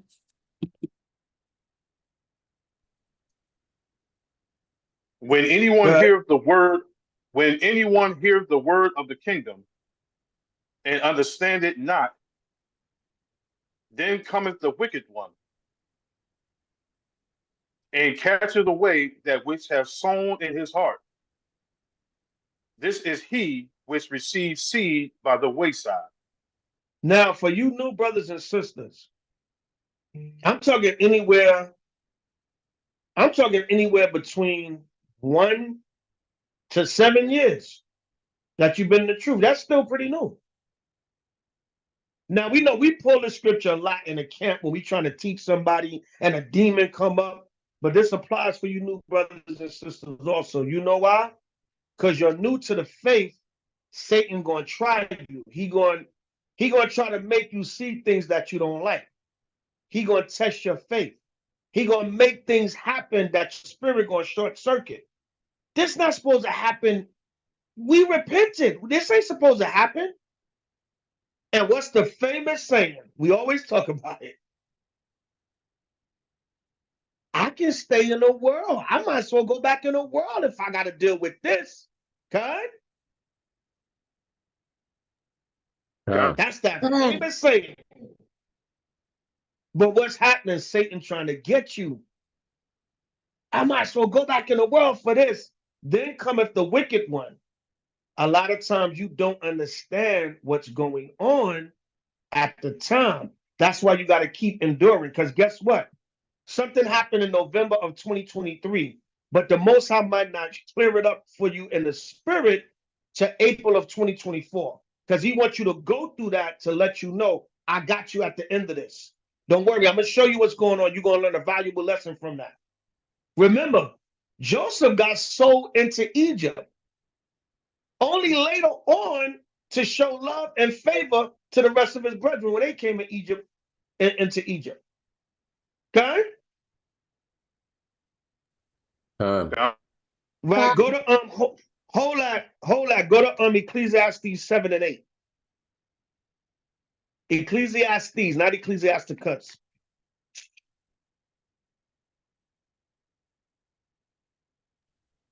When everybody have it, please say con. Ecclesiastes 7 and 8. Check this out. God. God. God, better is the end of a thing than the beginning thereof. You know what And started the seven? Salakia, verse 7. Surely oppression maketh a wise man mad, and a gift destroyeth the heart. Look, man, that's another thing. We all going through oppression. And sometimes you might bring your anger into this truth and take it out on brothers and sisters. We all going through oppression. And that makes a wise man mad. We all catching hell in this world, whatever. But don't bring that to the body. You're supposed to come to the body for the release. You're supposed to come to the body for the comfort. You're supposed to come to the body to get the relaxation from this world, the spiritual relaxation from this world. Salakia. Don't come and bring your issues to the body or bring it to us to vent and get counsel and get comfort. A lot of times that goes on. You brothers and sisters, you taking your anger out on the body. All right, read on. Verse 8. And it Better says, is the Salakia, and a gift destroyeth the heart. See, that's another thing. A lot of times, you brothers and sisters, like I said, not y'all per se, but in Israel, and if the shoe fits, wear it. Let's say the elders might give you a position. You might rise up in the ranks. You might be given more responsibility because of your work ethic, whatever the case may be. Don't let it go to your head. Sometimes a gift destroys the heart. You forget where you come from. You start getting proud and puffed up. No, stay humble. Remember, Yahweh said, the greater thou art, the more humble you be. Don't start thumping your nose at everybody. A gift destroys the heart. And a gift comes in many ways. The elders, like I said, we can reward you with the gift of more responsibility, putting you over things. Now you proud and being a tyrant in your position. No, stay humble. Right? Go ahead. verse 8. Better is the end of a thing than the beginning thereof. See that you don't know the end result a lot of times. Better is the end of a thing, the beginning. That you know how many situations the Most High showed me that in? Started out like, damn, what's going on? This brother got demons on him. And this sister, yo, what's going on? What's this confusion? Then bow. The Most High fixed the situation, and even a blessing comes out of it. All right, because you didn't understand what he was doing at the time. So a lot of times the end result, the Most High that's how the Most High does. He's going to show you what he's doing at the end. You just got to wait and be patient and have faith. Right, go ahead. And the patient in spirit is better than the proud in spirit. And the patient in spirit is better than the proud in spirit. Because most of the time, pride and hastiness go together. People that can't wait 2 damn seconds for nothing. And a lot of times when you proud, you hasty, and you end up making a wrong decision, or you end up doing something stupid because you moving too fast. You think you're going to move on your time and not on the Most High's time. Now, you can't be too slow either. There's a balance. All right, but you can't be proud in spirit. You got to be patient.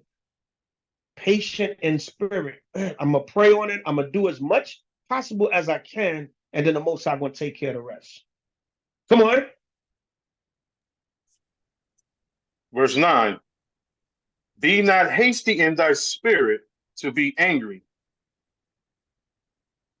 for anger resteth in the bosom of fools. It says, see that? Be not hasty in thy spirit to be angry, for anger resteth in the bosom of fools. You just mad all the time about everything. Or some of y'all, you lose your damn mind over a situation. It's like, calm down, brother. Calm down, sister. You just angry, just flying off at the handle, yelling, screaming. Yo, calm down, relax. It says, be not hasty in thy spirit to be angry. You got anger issues. Damn, just calm down. How I like to say in camp, bring your blood pressure down. Don't be hasty in your spirit to be angry all the time. Right? Calm down, because normally the situation is not as bad as you think it is, and the Most High going to fix it. Just pray, do the as much as you can in the flesh on this earth, and the Most High going to do the rest. You did everything you could. The Most High got the rest. Right? Come on. Verse 10, say not thou, what is the cause that the former days were better than these? Yeah, brother. A brother recently came to me. Right, he left HOI to go to another camp, and the brother was like, yeah, brother, I just don't like how the spirit is now. I like HOI was better, during the pandemic and after the pandemic, it was a lot of brothers. It was more love and unity and brotherhood and brothers. I just don't like the spirit now, man. The brotherhood ain't the same no more. I said, the brotherhood is the same with me. I don't know what you're talking about. I said, now have we gone through certain situations and had certain things, certain brothers not here no more, certain situations happen, but the brothers that's still here, the brotherhood is the same. So what happened is the brother said, like the scriptures say, what is the cause that the former days were better than these? I said, remember, we're going to go through trials and tribulations. Beware of the wiles of the devil. Now you thinking everything was so beautiful back in 2020, 2020, 21, 22. Oh man, what happened? A little bit of affliction and your spirit short circuit. Now you're not ready to go through the rough times. Yeah, some of the brothers that you love and miss, they not here no more. You remember the good times. Yeah, that's understandable. But what about your brothers that's still here? So the brotherhood ain't the same because what only those brothers brought brotherhood? What about the brothers that's still here? I don't know about you, but I was in the Passover, the meet and greet, the Passover weekend, and whenever I get together, it was nonstop brotherhood. God. God. Right? So I'm like, there's gonna be problems no matter where you go. And the brother went over to a certain place. Now issues going on over there. And there's not to put nobody out there. I'm just using it as an example. This is not even that negative against the brother, because he's pretty new. He's brother, maybe I think 4 or 5 years or whatever, how many tree. That's still pretty new. But because some affliction happened, some shakeups with the camp, whatever. Oh, the brotherhood ain't the same no more. The former days were better than these. Read on. For thou dost not inquire wisely concerning this. The Lord said, you're not inquiring wisely of this. Why you having that thought? Oh, it was so much better before. I don't know what's happening now. That brotherhood ain't skipped a beat with me. Oh, only because, so let's say out of 70 brothers in the body, the 30 brothers are gone. They the only brothers that had brotherhood. The 40 brothers that's left, there's no brotherhood with them. Because what? You're thinking the former days were better, but thou doest not inquire wisely concerning this, because you don't know. The Most High can just be taking a body through a trial period, but you got to be the one to still maintain the same level of brotherhood. And the brotherhood is not about numbers. It's about if 3 brothers are showing love and solidarity, it's the same as if 30 brothers. It's more, but them 3 brothers got solid brotherhood. Okay? God. And how sometimes less is more. So the scriptures say you're not inquiring wisely of this. Oh, it was so much better back then. I remember all the brothers and it was love. It's different now. Went down to North Carolina, nothing but love. HOI to the Chariots block. Nothing but love. 2 beautiful camps, fellowship, eating, drinking, laughing. Yo, what's the next move? Okay. How's everything going? Okay. New fruit coming in? All right. Let's keep building. So you can't, the scriptures is self-explanatory. What is the cause that the former days were better than these, for thou doest not inquire wisely concerning this? Some people might have said, oh, you know, because of what HOI went through in the last year, I don't know how the Passover probably ain't gonna be that good. And oh man, my sister ain't gonna be there. And oh man, my aunt ain't gonna be there. We know you develop relationships. But who's to say because certain people not there, you can't make the Passover fun. You can't make the Passover in the spirit. You can't make this Passover look. We're gonna continue to love Yahweh Shai in here. Put your phones on mute. Yas Tay Tay. I don't know who that is. Not to call you out, whoever you are, but Yas Tay Tay. You need to go on mute. I'm on mute. Yeah. I was on mute. It's the pilot. It's the pilot. All right, go on mute, sis. All right. Y'all be having these crazy screen names. All right, don't follow. But everybody understand? Time? Go to Acts 15. Go to Acts 15 and 36.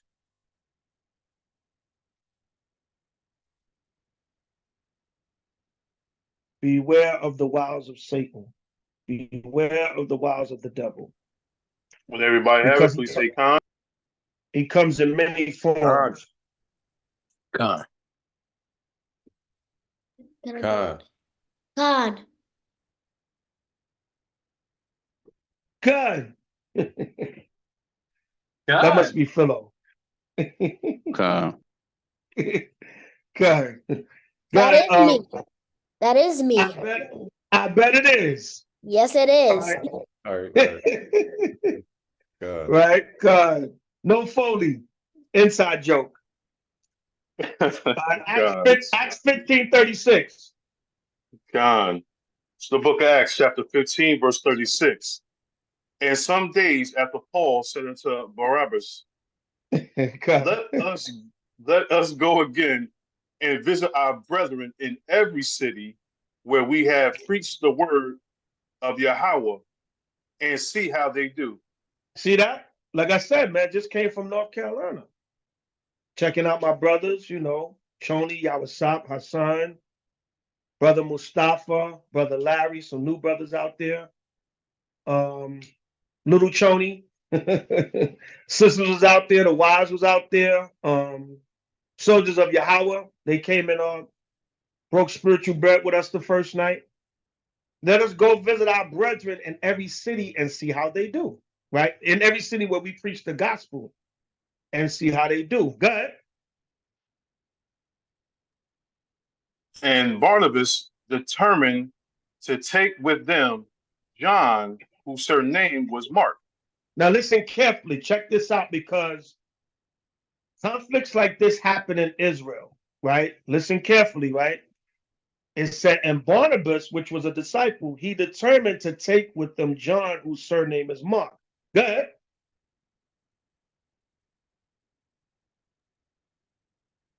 But Paul thought not good to take him with them, who departed from them from Pamphylia. Pamphylia. Pamphylia. Pamphylia, and went not with them to the work.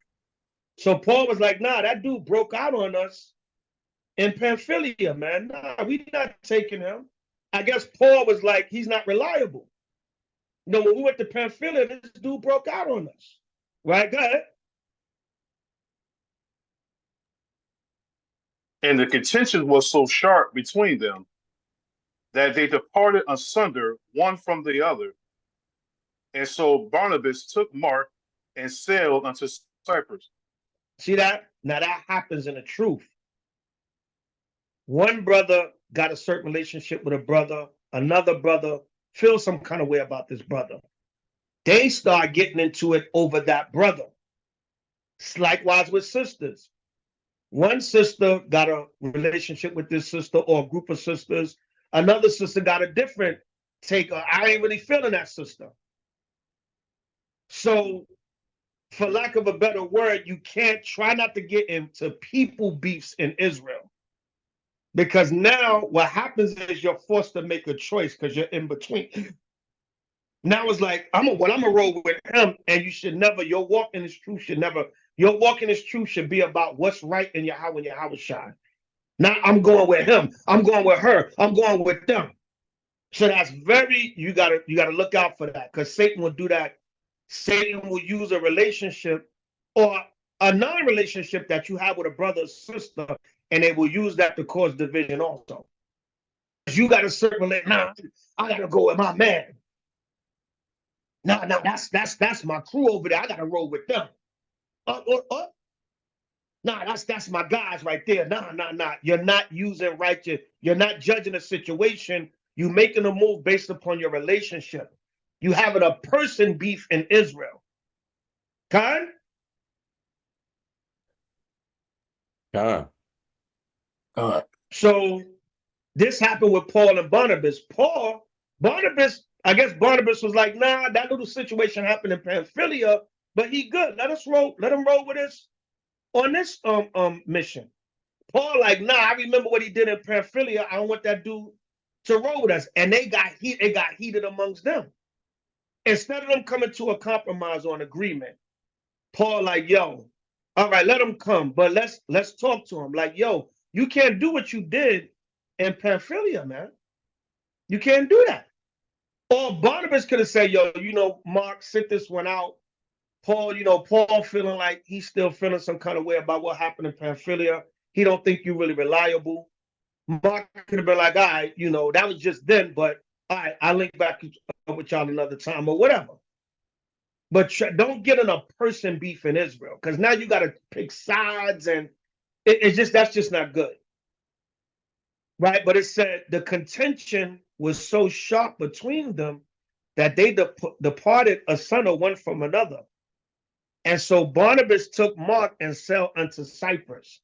You see that contention, they got into a heated argument.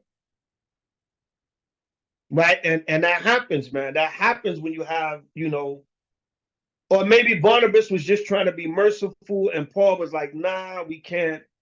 We can't. Whatever the dynamics was, they got into a heated argument about John Mark. Paul was like, I don't want that cat rolling with us.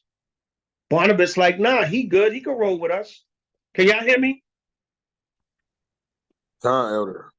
All right, I thought my Bluetooth speaker went out. Somebody get Proverbs 13 and 10. Concentrate on the word contention.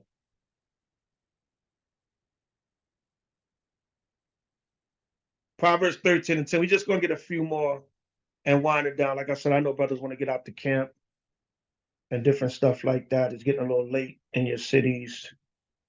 So brothers want to get out and do the street ministry. But this was on my spirit to bring out. I had a whole nother lesson.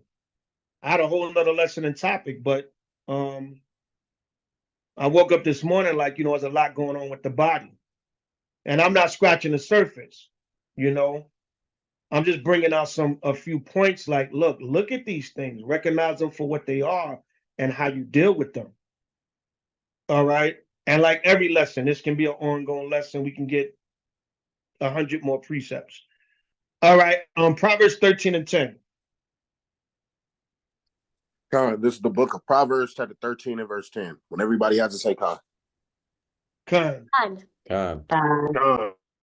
Only by pride cometh contention. Only by pride cometh contention. So in a situation with Paul and Barnabas and Mark, somebody was dealing with pride, because it said the contention was so sharp between them. All right, so somebody was dealing with pride because that contention came in. Read it again. Only by pride cometh contention. Only by pride cometh contention. Come on. But with the well advised is wisdom. With the well advised is wisdom. All right, so somebody wasn't using wisdom in this situation. Somebody, Mark could have been like, yo, man, I don't want y'all brothers to argue about me. What y'all want me to do to bring peace to this situation. Or Barnabas could have took low, or Paul could have took low.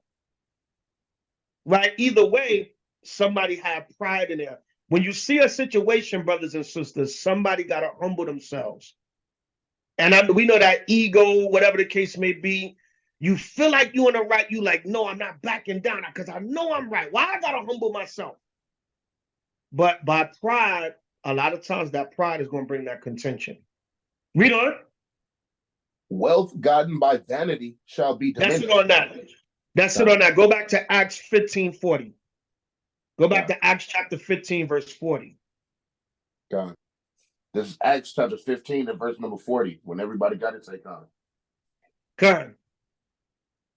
And Paul chose Silas and departed, being recommended by the brethren unto the grace of God. So they just went their separate ways. John Mark went with Barnabas, and Paul took Silas. Good. And he went through Syria and Cilicia, confirming Cecilia right. confirming the churches. Right, confirming the churches, teaching the gospel, and making sure the churches was good. But they had a beef, they had a rift between about John Mark. They had a people's beef in Israel. Right? You don't want to have a people's beef, man. Because like I said, then you got to take sides, and it just gets messy. Okay? Okay. All right, go to Exodus 23 and 1. Okay. This is the book of Exodus, chapter 23, and verse number 1. And it reads, "Thou shalt not raise a false report." What did the Lord say? Thou shalt not raise a false report. And listen, Israel, don't lie on a brother or sister. All right? Don't lie. Speak the truth. If a situation happened, all right, if a situation happened, tell the truth about the situation.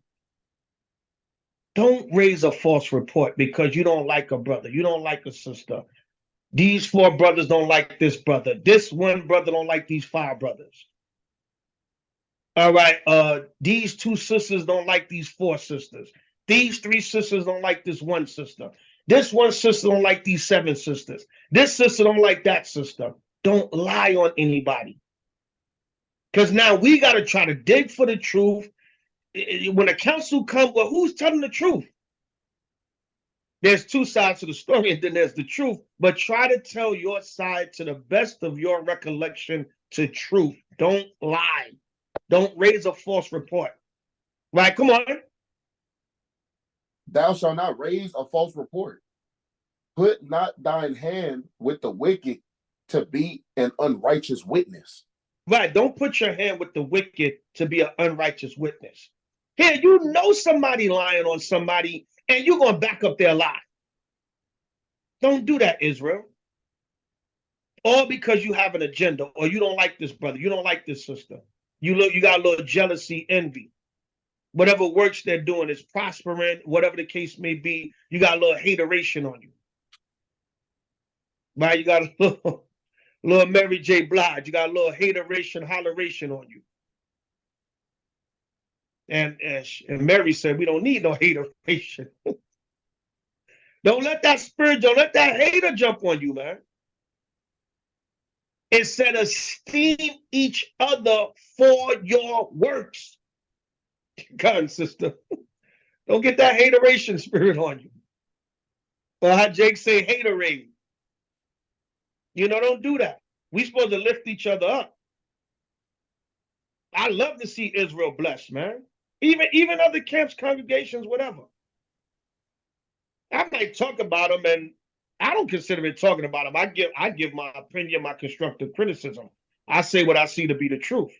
But them brothers doing the work, though. They doing great work. They're a little bit proud. They need to check themselves or whatever. But brothers are doing great work.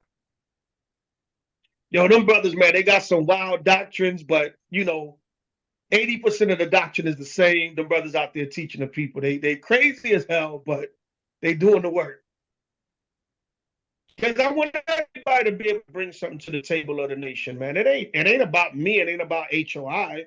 It's about the Most High Yahushua and the elect and the 1/3 and who's going to be counted in that number. That's all I care about. I don't have to be Isaiah, Ezekiel. I'm a John the disciple and regeneration. Yeah, whatever, man. I could be the lowest teacher, servant, prophet, whatever title, that the Most High. I just want to be in that number. I just want to get the hell out of Babylon and make it to the kingdom. Whoever the Most High say that I am. Right? So, long as we get out of here as a people. Some brothers just recently called me a false prophet. All right. But I guess I was used to bring you in as the real prophets. Because most of y'all came in, y'all claimed to awaken Israel and HOI. So maybe y'all the real prophets. Maybe I was used to bring y'all in. Hopefully. Either way, let's get the hell out of here. Y'all the real ones. The Most High gonna be with y'all. Turn your camera off, Yahweh. All right, Exodus 23:2. This is Exodus chapter 23 and verse number 2. Thou shalt not follow a multitude to do evil. Yeah, don't follow. Don't go with the crowd. Don't go with the crowd. Don't go with the clique. Don't go with the crew. And definitely avoid cliques in the body. Now, let's get clarity. Some brothers and sisters may labor together. You may have a closer relationship. Let's say you're in the same city. Of course, naturally, you're probably going, you're going to be a little bit closer to the people you see all the time. That's just natural. That comes with the territory. Right? But avoid cliques in a sense of negative cliques. It's just about us. And don't accuse brothers or sisters of being a clique if they just do certain work together. If they work good together with a certain assignment, or they're in the same city, or they, whatever the case may be, they rode together a lot. Whatever the case may be. That's why I encourage y'all, keep in touch with all the cities. Somebody under the banner of HOI, they part of the family. You see a brother at Passover 3 years in a row, never get the brother's number, never get the brother's email. Damn, they don't remember the brother's name. That's not good. We all a body. Show love all across the board. That's why I try to encourage y'all to visit each other in y'all cities for no particular reason, whatever. Yo, we got enough men here. Yo, I'm going to camp with brothers in this city for the weekend. Most High bless me. I got a couple of dollars I can travel. I'm going to check my brothers. I'm going to check out HOI in this city. Just to build brotherhood. Sisters the same. I'm going to go with my sisters to such and such. We're going to go to camp. We're going to go watch out the brothers. Later on, we're going to go out as sisters at night. We're going to eat and drink and laugh. I'm going to spend a weekend with my sisters in this city. Just to keep the fellowship open so we all, may not be able to do it all the time. Or you like, well, I see everybody when we got the pull-ups, Passover. That's cool too. But establish some kind of communication with the whole body so it don't get to, well, I only deal with this portion of HOI. I know about the rest of them. Right? Go ahead. Thou shalt not follow a multitude to do evil, neither shalt thou speak in a cause to decline after many to rest judgment. Listen, it can't be no respect of persons in judgment. Speak the truth. When you ask to give your testimony, don't lie. Don't follow the crowd. Don't give that's my boy, so I ain't gonna really tell what happened so he don't get suspended. Nah. Tell the truth when it comes to any type of judgment. No respect of persons. Got it? All right, go to Titus. Go to Titus 2. All right, but don't follow a multitude to do evil. Right?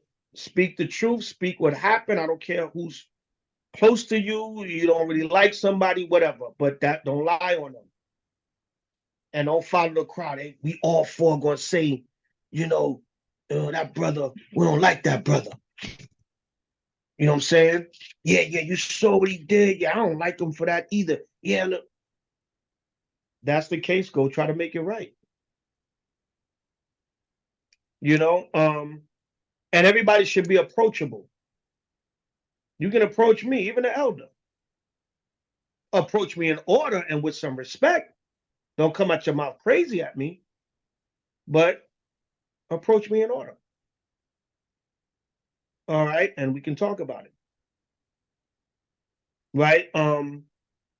Never be too proud to hear your brother or sister out.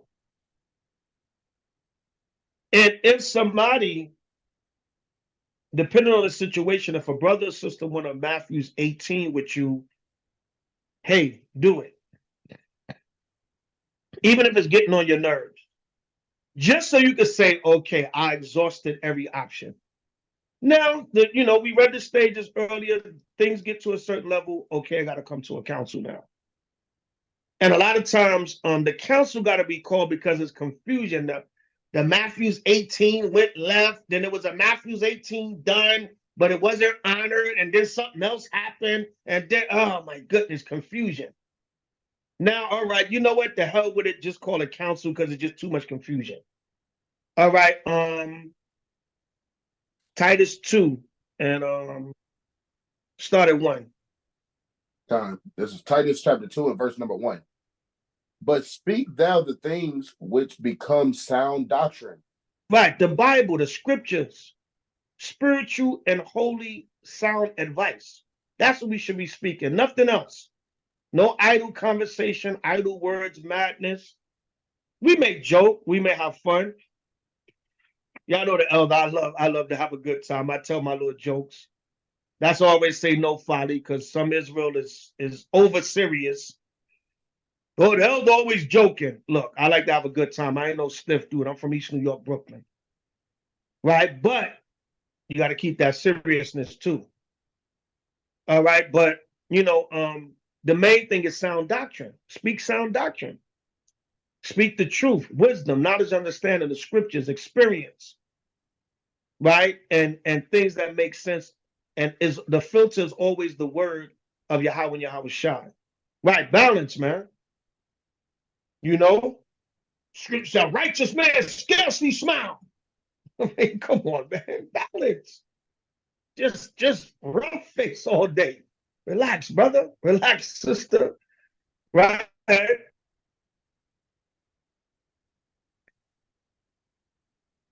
That the aged men be sober, grave, temperate, sound in faith, in charity, in patience. Right. The aged men, you got to be sober. You got to be grave. You got to be temperate, meaning self-control. All right. You got to have patience.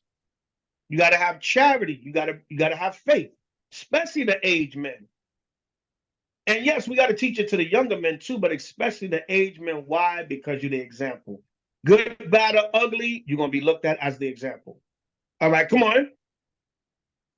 The aged women likewise, that they be in behavior as becometh holiness.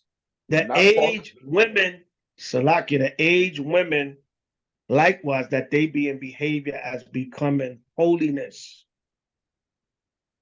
And it says aged men and aged women. Why? Because we're dealing with maturity here. And not just any maturity, spiritual maturity. You can have maturity, but then there's spiritual maturity. So we got to remember these things. The aged men and you aged sisters, you are an example, whether you want to be or not. You're an example just by default, just because of your age. All right, come on.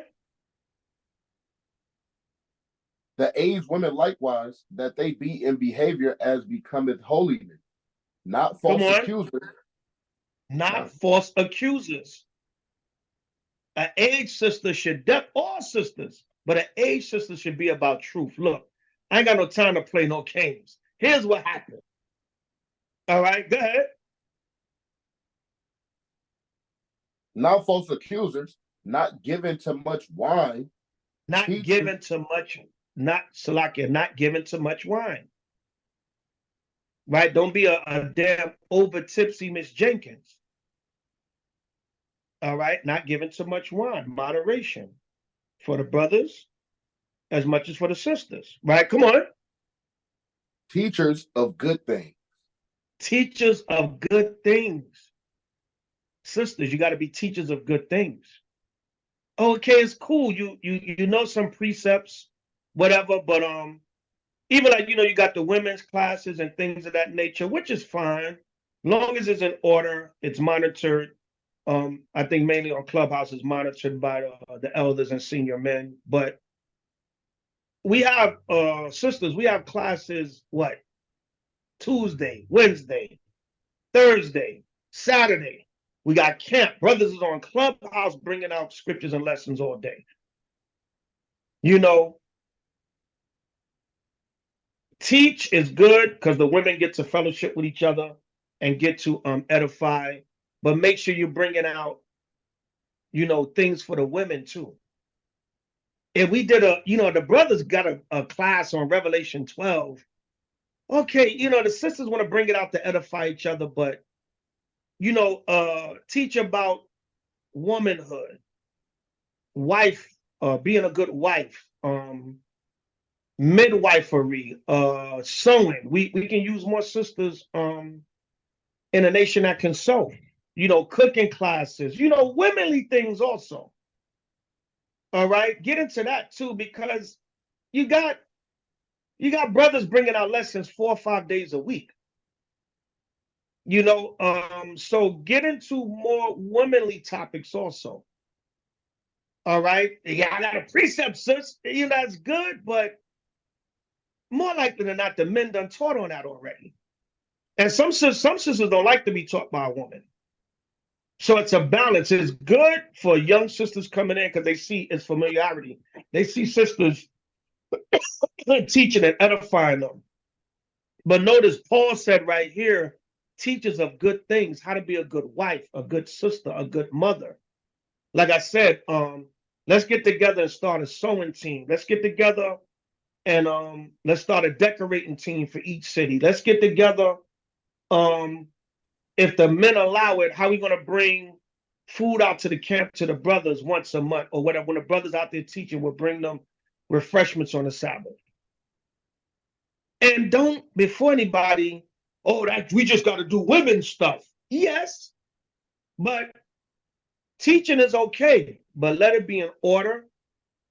Don't be thinking you're going to get up on a level of a man. And when I say the level of a man, the main teaching is for the men. You're not supposed to usurp authority. All right, it's for the men, but women can teach. There's many examples in the Bible of women teaching, but keep it in order and bring that balance sometime. Bring the woman back to womanhood, right? Bring womanly, their sisters. You know what? Today we're gonna have a discussion on some sisterly, some woman, some wifely stuff. Go to Acts the 9th chapter. Yeah. Acts chapter gardening. Yeah, gardening. Let's talk about gardening, growing our own food. How can we get together and let's just talk about how sisters can get along better. Midwifery, childbirth, child care, child rearing, how to properly discipline your children. Conflict resolution with our husbands. Get into topics like that too. Not saying sisters don't. I don't be on the Clubhouse on the sisters classes. I know Tara, OG, Macabre, Yeshaya, sometimes they be up there, but balance it out, sisters. All right, brothers done did a breakdown on Daniel, all week. Maybe switch the topic up. Walking better in his truth, stuff like that. Balance it out. Go to Acts chapter 9 and start at 36. Acts 9:36. This is the book of Acts chapter 9 and verse number 36. Now there was at Joppa a certain disciple named Tabitha, or Tabitha. Tabitha. God. Tabitha. Tabitha. Which by interpretation is Dorcas. This woman was full of good works and alms deeds, which she did. See that this sister was known for good works and alms deeds, which she did. You don't want to be you don't want to be known as a sister as a gossiper or a tattler, or you always causing confusion. And now with social media, you're always doing something on social media. You're always calling somebody out, or what they say, taking a shot, throwing shade, or or putting your business out there. You don't want to be known as that. Oh, that sister's good, man. She makes sure the brothers is good. She's respectable to her husband. She teaches the young sisters. She brings them up in the spirit. She knows her place as a woman. She ain't challenging the men all the time, or always challenging the sisters, or thinks she running the sisters. These are the things you don't want to be known for. You want to be known for a sister like Dorcas or Tabitha. All right, read on. And it came to pass in those days that she was sick and died, whom when they had washed, they laid her in an upper chamber. Right, they washed the body after she died and laid her in the upper chamber. Come on. And for as much as Lydda was nigh to Joppa, and the disciples had heard that Peter was there, they sent unto him 2 men, desiring him that he would not delay to come to them. Go ahead. Then Peter arose and went with them. When he was come, they brought him into the upper chamber, and all the windows stood by him weeping, and showing the coats and garments which Dorcas made while she was with them. Right, so the widows came, and they were crying, and they were showing all the nice coats and garments. The sister was good with sewing and making garments for the brothers and sisters, right? And she was known for these good works and alms deeds. And they were showing, look at all the beautiful stuff that she used to make for us, right? Go ahead. But Peter put them all forth and kneeled down and prayed, and turning him to the body, said, Tabitha rose. Said Salakia said Tabitha arise. And she opened her eyes, and when she saw Peter, she sat up. Good. And he gave her his hand and lifted her up. And when he had called the saints and the widows, presented her alive. Right. So she was so loved amongst the church and the body, the Most High allowed Peter to resurrect her from the dead with spiritual power. That's how great this sister was and loved amongst the body. Go ahead. And it was known throughout all Joppa, and many believed in the Lord. And it came to pass that he tarried many days in Joppa with one Simon, a tanner. Right. So they dwelt in Joppa. So go to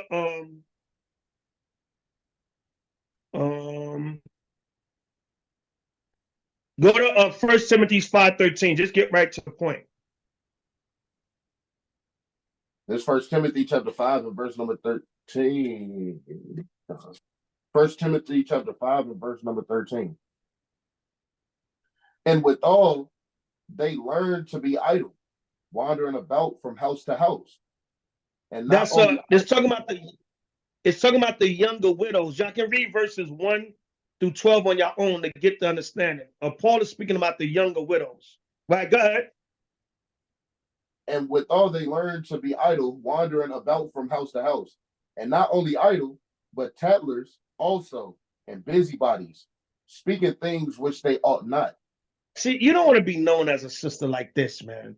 Wandering from house to house, idle, tattlers, busybody, speaking things which they ought not. You want to be more so a sister like Tabitha in Acts 9. You don't want to be this type of sister. Even though Paul is talking about the younger widows, this goes for any woman, any sister, right? Come on. I will therefore that the younger women marry, bear children, Guide the house, give none occasion to the adversary to speak reproachfully.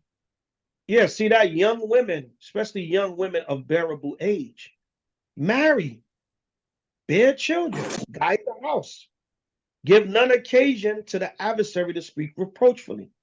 Don't let Satan come in and interfere your house. That's what sisters should be seeking to. Now, if you're not married, you want to take your time. You want to wait till the Most High send you, the right man, or you're not looking for a husband right now. You're trying to get your spirit right. That's understandable. But Paul said, especially the younger women. I don't mean the older women can't marry, but he said, marry, bear children, guide the house. You know why? Because when you marry, you're going to have that hedge of protection. And if you humble and submissive and love your husband, he's going to keep you in order according to the scripture, and he's going to keep you out of a lot of mess.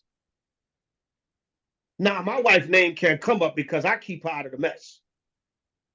No, no, not that brother's wife. I know he keeps her out of the mess. So you don't want that. You don't want that title. You know what I'm saying? You want to move in the spirit of a daughter, a true daughter of Zion in the spirit. All right, you don't want that title to be, you're gossiping all the time. There's always a bad report about you. You bucking up against your husband. You starting a coup with the sisters. You turn into a damn Vashti. We're gonna rebel against we're gonna start a movement of rebellion against our husbands, against the men. All right, and we don't want that. All right, we want to keep order. So go back to Titus.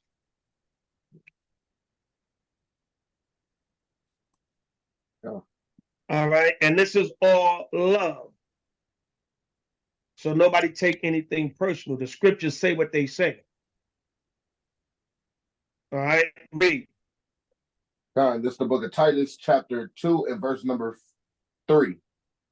The aged women likewise. Salaki? Yeah, good. The aged women likewise, that they be in behavior as becometh holy, not false accusers, not given to much wine. Age women, you can't be false accusers because you have to be an example. Right? Good. Not given to much wine, teachers of good things. Teachers of good things. Again, sisters, it's okay to give lessons for the women. That's fine, long as it's in order.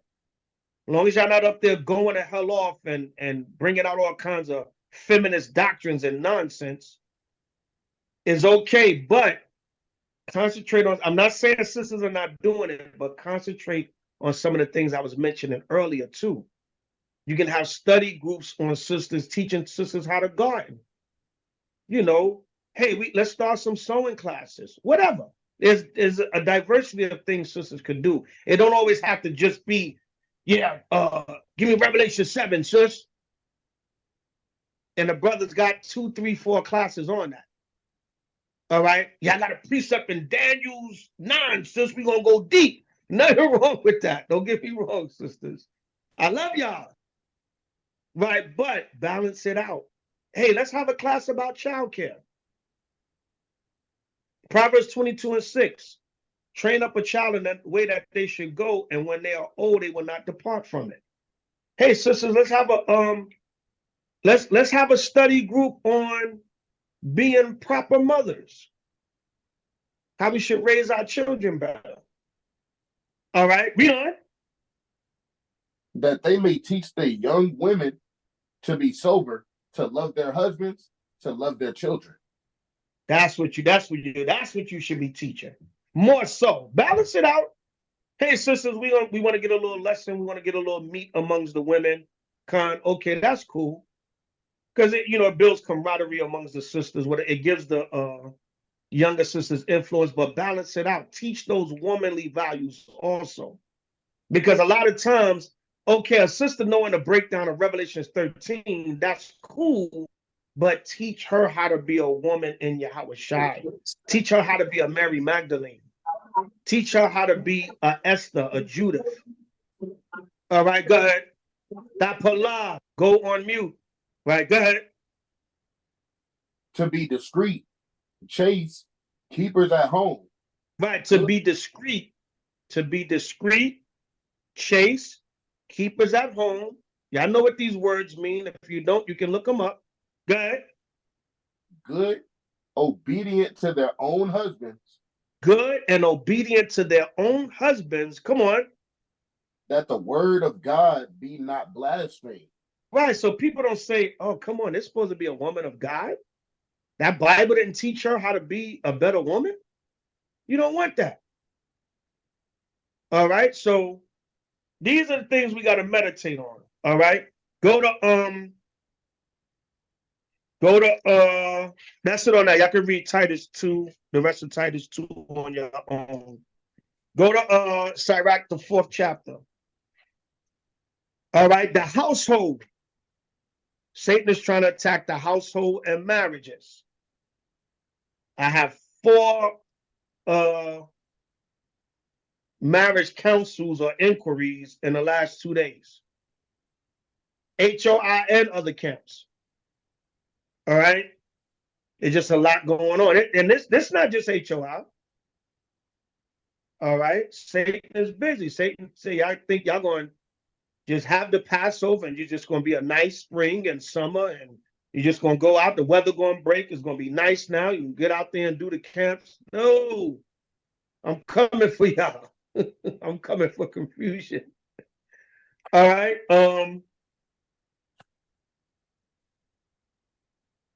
Sirach 4:30. This is for you brothers. God. This is the book of Sirach, chapter 4. God. This Sirach, chapter 4, and verse number 30. Be not as a lion in thy house, nor frantic among thy servants. Right. Don't be a lion in your house, nor frantic among your servants. Brothers, you have to deal with your wives as the weaker vessel. All right. You have to deal with her in order. Don't be a tyrant. Don't be a Gestapo. Wives, you have to be submissive. You have to be in order. You have to discipline that tongue, that mouth. A man don't like a loud woman, a woman that don't know how to control that mouth. But also, brothers, you can't be a damn Ike Turner. We don't tolerate that in HOR. You got to humble yourself. We don't even tolerate verbal abuse. Don't go in there cursing your wife out, talking to her, you know. And you sisters, watch your damn mouth. Me cursing your husband out, talking like you some damn sexy red. And I've heard it before. I heard conversations in Israel that make me cringe amongst husbands and wives. Yo, you talking to your wife like that? Sister, I saw you at the Passover. It was, Shalom, Elder. Elder, you need anything? You all right? Shalom, sis, your dress is beautiful. Your head wrap is beautiful. How you doing? Hey, you and the wife getting along? Yeah. I get a recording. You fuck nigga.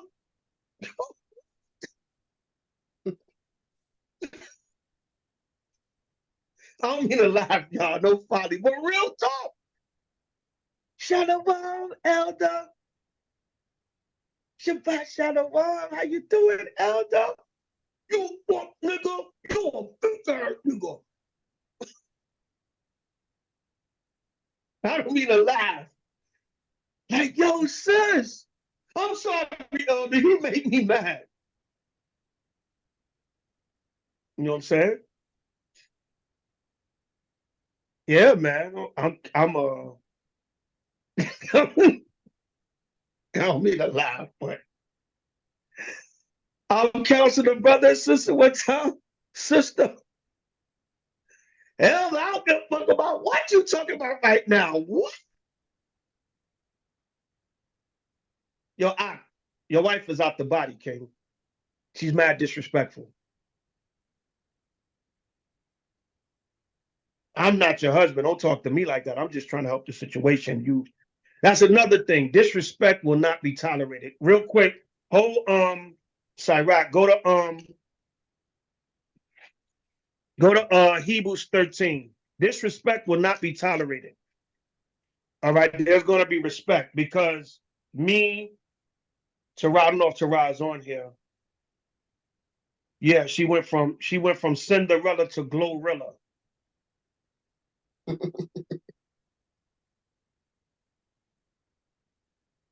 Yeah.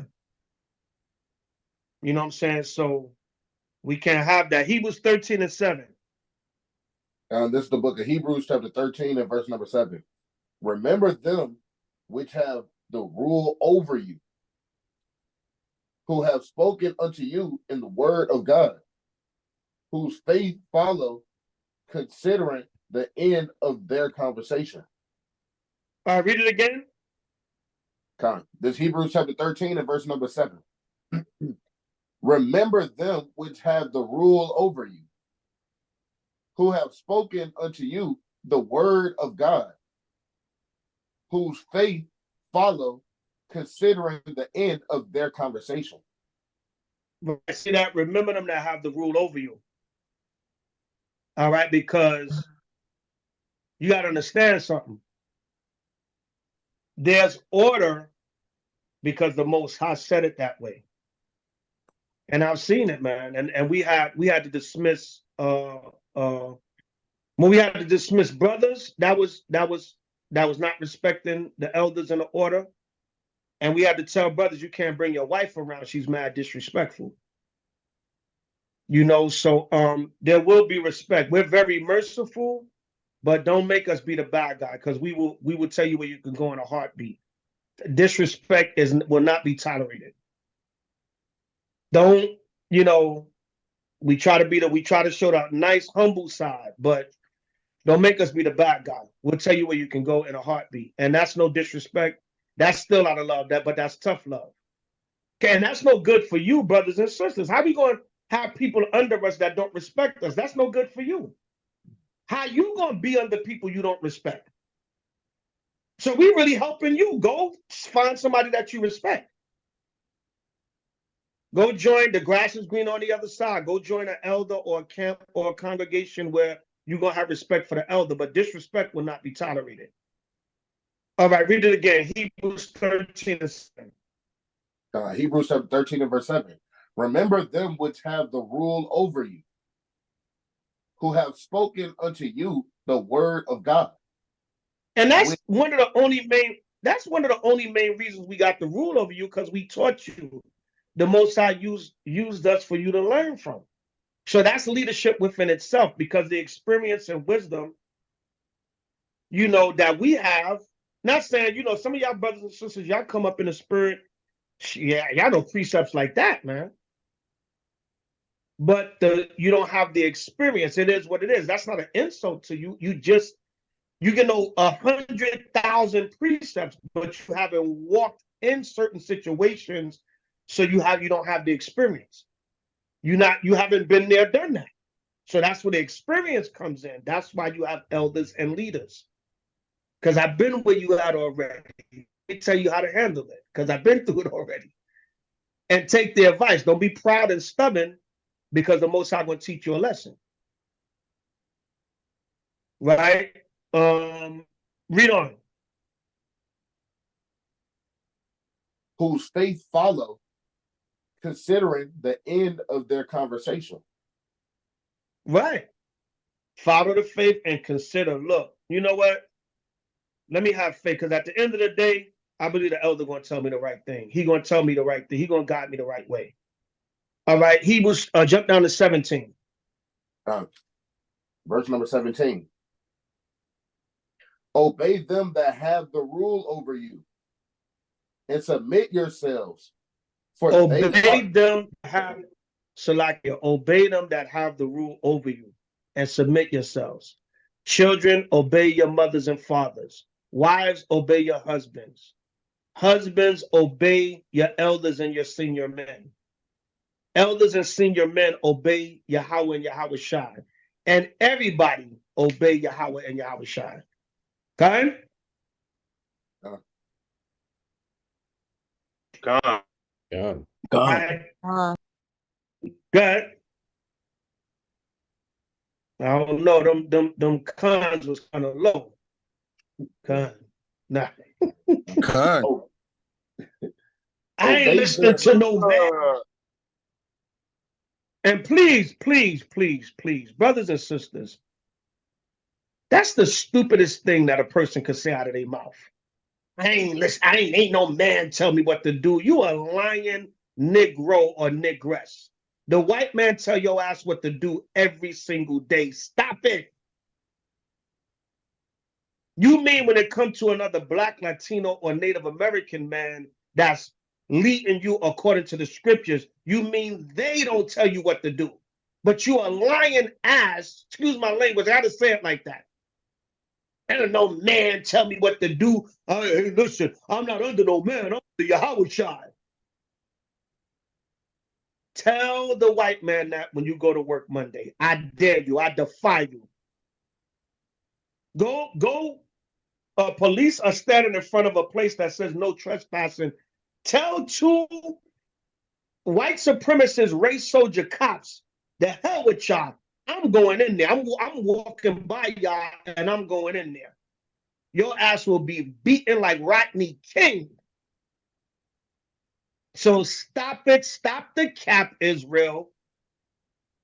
I don't listen to no man. Stop it. Your ass listen to the white man every day. You mean I don't listen to this little nigga reading the Bible because he ain't got no power over me. That's what you really mean.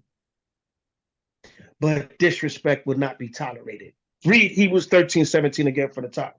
Stop the damn cap. I don't listen to no man. Your ass listens to the white man every single damn day. Read. Hebrews 13:17. Obey them that have the rule over you and submit yourselves, for they watch for your souls as they that must give account, that they may do it with joy and not with grief, for that is unprofitable for you. Right. And you know what? At the end of the day, remember how your even a racist Edomite school teacher told you that. If you was a clown in class and you didn't want to learn and you was causing a disturbance, whatever, and the teacher say, listen, I got mine. You got to get yours. You want to act up and not get your education? That's on you. You can keep getting suspended, left back, mess up your education. I'm a teacher already. I got mine. It's unprofitable for you. You don't want to follow instruction and order and let righteous men of the Most High lead you, then hey, it's unprofitable for you. Just be out there, be an individual light, don't listen to nobody, whatever. Fine. You make it, you make it. You don't, you don't. But that mind frame, you're lying to yourself. Any brother or sister on the planet Earth that says that is lying to themselves. When you say you don't have to listen to nobody, you're lying. You're fooling yourself. Because at best, you gotta listen to the damn white man every day. Even Esau the devil, he got police, he got the alphabet boys, he got Senate, he got governor, mayor. There's a chain of command even with Esau. And y'all know what the scriptures say, he bear not that sword in vain. You think you're not gonna listen to Esau? Fine, go ahead. Your ass will be Swiss cheese. So stop the cap. As long as you're on this earth, you're gonna listen to somebody. But I don't listen to a Negro with the Bible. But I listen to the white man every day. So there will be order and respect. All right. Go back to Zabach 4:30. We're gonna wind down in a minute. A few more. I know y'all want to blaze them streets, Akim. Y'all want to talk about Diddy? Did he? The storms, tornadoes in damn Houston. I know. I want to get out there too. Most High hold the rain back in New York. But yeah, Zabach 4:30 again. This is Sirach chapter 4 and verse number 30. Be not as a lion in thy house, nor frantic among thy servants. Right. Don't be a lion in your house and frantic amongst your servants. Don't be a madman in your own home, brothers and sisters. Learn to submit, learn to be in order. When you Ephesians 5, 1 Corinthians 11, we don't have to get it. Wives, submit yourselves unto your own husbands as unto the Lord. I know the feminism and the different stuff that destroyed our women in his kingdom, but when you obey your husband, you're obeying the Lord. Right? Israel, don't be afraid to submit to one another.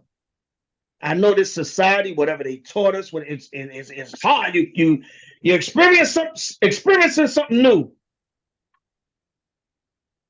I gotta listen to a black, I gotta listen to another black man. You sisters, I know some of y'all might come from that background.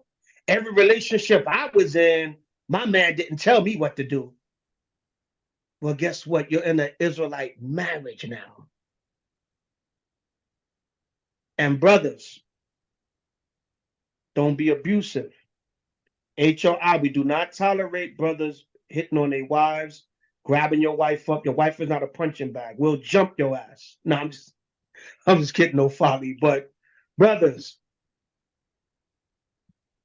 that's what Marshawn used to do that in One West. If they found out a brother was abusing their wife, or don't let a sister come to the school with bruises on her. Marshawn used to send the martial arts team after them brothers. That's how they used to get down in One West. And dared you to go in, and because back then the cops wasn't as strict. They're like, yo, man, that man was beating on my sister, man. I just was defending my sister. They're rough brothers up.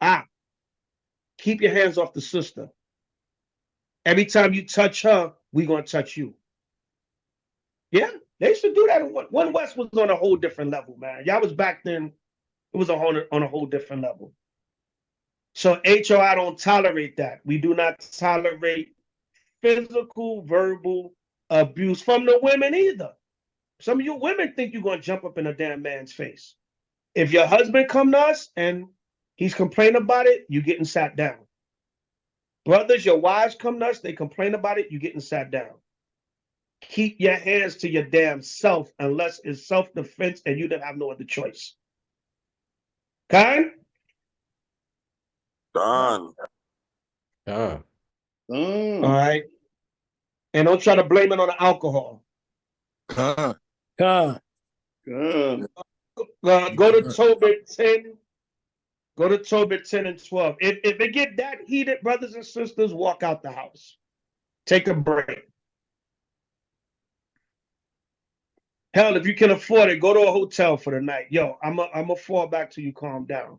Because it looked like it's getting so tense, it can get physical.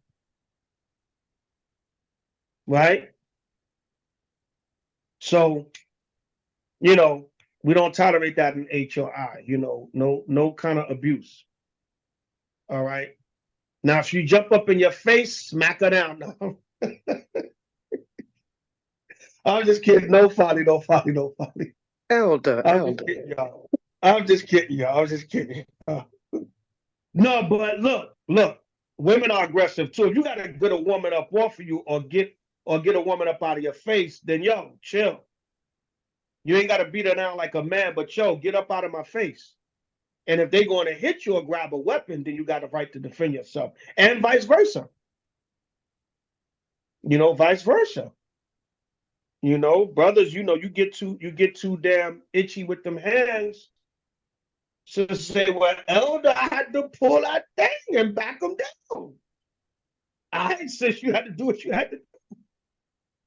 My father taught me how to use that thing, Elder. But we don't even want to go there. Right? We don't want to go there. All right? Worst come to worst, you call Esau or you get out the house. All right? Use your tax dollars. All right? Ain't nothing wrong with that. That's not selling out, getting a white man involved in my bit. No, use them for your protection if it gets that bad. But everybody got a right to defend themselves, man, woman, or whatever.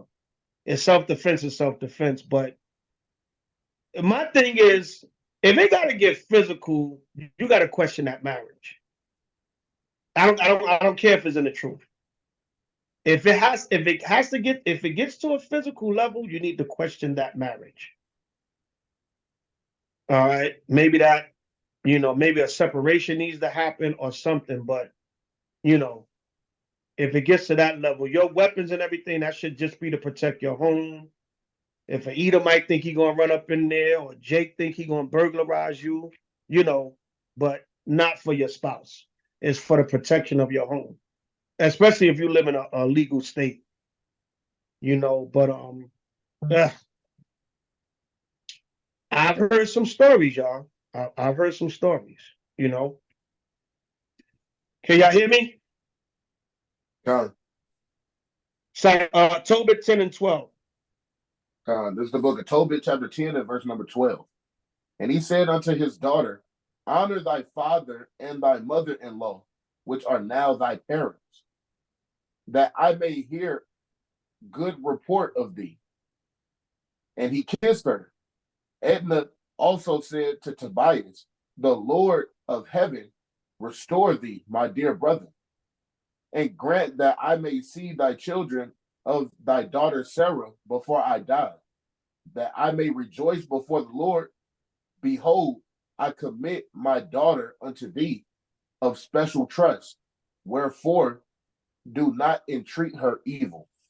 Right. So Tobit's mother-in-law, Edna, she said, listen, get my daughter pregnant, have some babies, give her some babies, give me some grandchildren.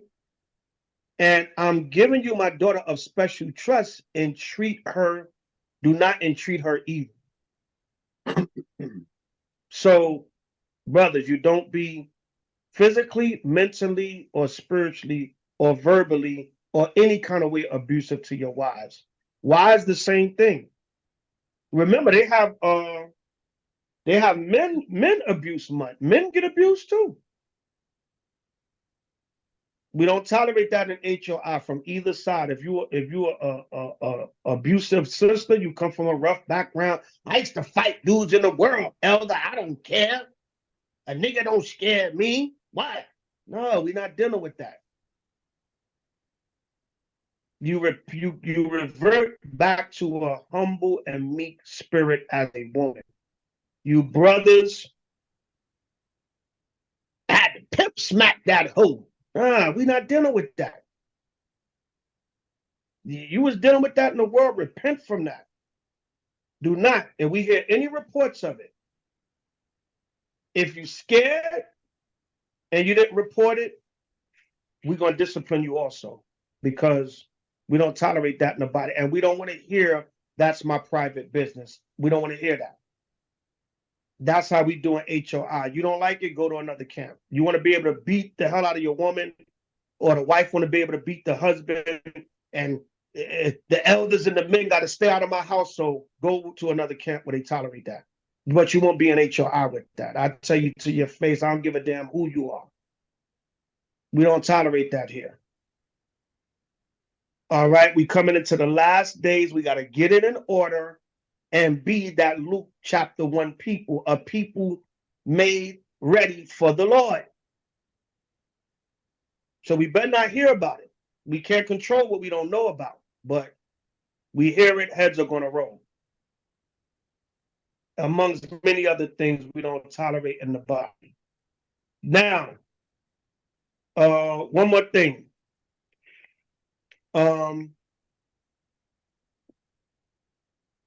Well, yeah, that's on them. The sister has to cry out and get help. And a lot of y'all brothers in Israel, man, not y'all, but a lot of brothers in Israel, brothers be abusing these women and they don't be telling the men in their family. But a lot of times sisters tell me, my brothers, my father, my uncles, my cousins, they in the world. If I tell them, they gonna kill this dude. And I don't want that on my conscience. I don't want to be the cause of a brother in the truth getting killed, because I know how the men in my family are. But this nigga got you looking like damn Martin when he fought Tommy Hitman Hearns on that episode of Martin. And you hiding from your family with shades, and you don't go around your family for a month till your bruises healed up. Because your brother gonna be like, yo, that nigga hit you? Y'all kill that nigga. Put his hands on my sister. Your father he gonna grab that old 38 special, that old school 38 special revolver. It still shoots good as anything. Nigga put his hand on my baby. So chill out with that.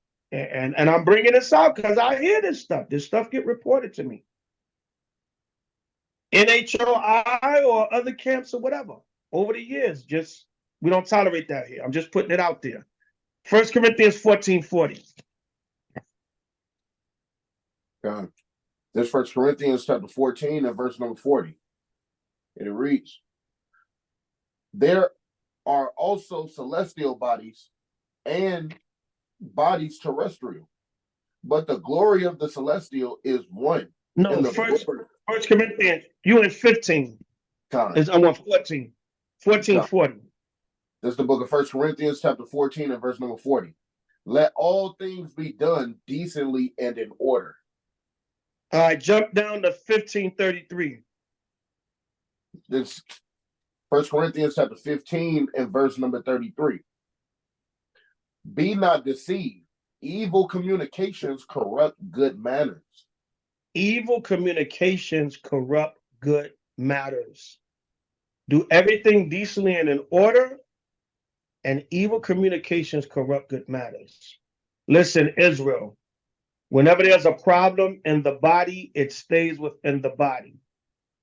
The only time it goes outside of the body is if it gets approval from elders or senior men that the matter, it needs outside people to come in to deal with the issue.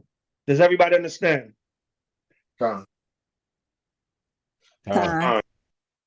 Also, do not put stuff on social media and it has not been dealt with by the body. I don't care about posts, subliminals, shots, throwing shade, attacks, people's images. That's an evil communication and it's corrupting good manners. Good manners is going to say, wait a minute, there is a chain of command. When in doubt, leave it out. If you don't understand how something goes, don't do nothing. Because when you make haste and do things on your own, most of the time you make the wrong decision. Get counseling, be patient until you can get the answer that you need on how to deal with that certain situation. When in doubt, leave it out. I'm going to wait till I get clarity before I make any kind of move. Because evil communication corrupt good manners. Everybody understand? All right. Ephesians 6. Ephesians 6. What verse would you like? 10. This is Ephesians chapter 6 and verse number 10. Finally, everybody have it. Con. So like, if everybody has to take con. Finally, my brethren, be strong in the Lord and in the power of his might. Good. Put on the whole armor of God that ye may be able to stand against the wiles of the devil. Right. It said, finally, my brethren, be strong in Yahweh and in the power of his might. Put on the whole armor of Yahweh that ye may be able to stand against the wiles or the trickery of the devil. Hence today's lesson, beware of the wiles of the devil. You got to put on the law, statutes, commandments. You got to fortify your mind and your spirit with the word of the Most High so that you can be prepared for whatever Satan comes with. Right? Go ahead. For we wrestle not against flesh and blood, but against principalities, against powers, against the rulers of the darkness of this world, against spiritual wickedness in high places. Beware of the wiles of the devil. We wrestle against the devil. So you might think something is just a conflict amongst brothers, a conflict amongst sisters. No, Satan trying to cause confusion. Read on. Wherefore, take unto you the whole armor of God, that ye may be able to withstand in the day of evil, in the evil day. The evil day. In the evil day, and having done all to stand. See that we in the evil day. Castaja was bringing out all the videos and articles earlier of what's going on in the world, man. We living in the evil day. And I was gonna send him some other stuff, but I said, nah, I want to go into this lesson for the body. You know, because I had a whole nother thing, but I said, nah, this is important. Right, go ahead.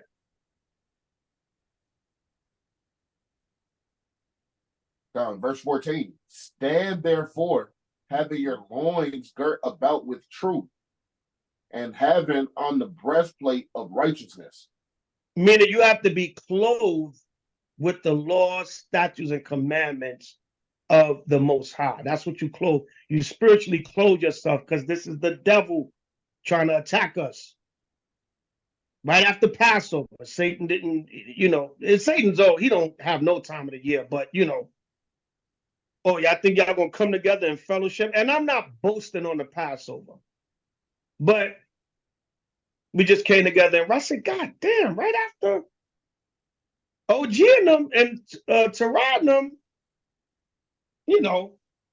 have a little brain freeze. I'm like, yo, what's going on? They're like, Elder, that Passover. Because I'm like, we just kept the Passover. What? Come on, Elder, the Passover. OG telling me, yo, we must have did something right. People mad. Satan is acting up. I'm like, it's just the Passover. Right, go ahead. And your feet shod with the preparation of the gospel of peace. See that? Your feet got to be shod with the preparation of the gospel of peace. So you got to be spiritually armored and clothed with the law, statutes, commandments, teaching the gospel. We're doing the works. The works meaning the law, and the works meaning serving the Most High and Yahweh and teaching the people. Gathering for the feast days, that's all part of the works too. The brothers, on the front line, bringing the word out. The sisters behind the scenes, teaching the younger sisters. Right, go ahead. Above all, taking the shield of faith, wherewith ye shall be able to quench all the fiery darts of the wicked. See that shield of faith, you're going to quench all the fiery darts of the wicked. So this is nothing but Satan, y'all. Beware of the wiles of the devil. Read on. And take the helmet of salvation and the sword of the Spirit, which is the word of God. Right. Take the sword of the Spirit, which is the word of Yahweh. And I like, for lack of a better word, I like the poetry Paul is using here. I like the poetry he's using here. Yeah.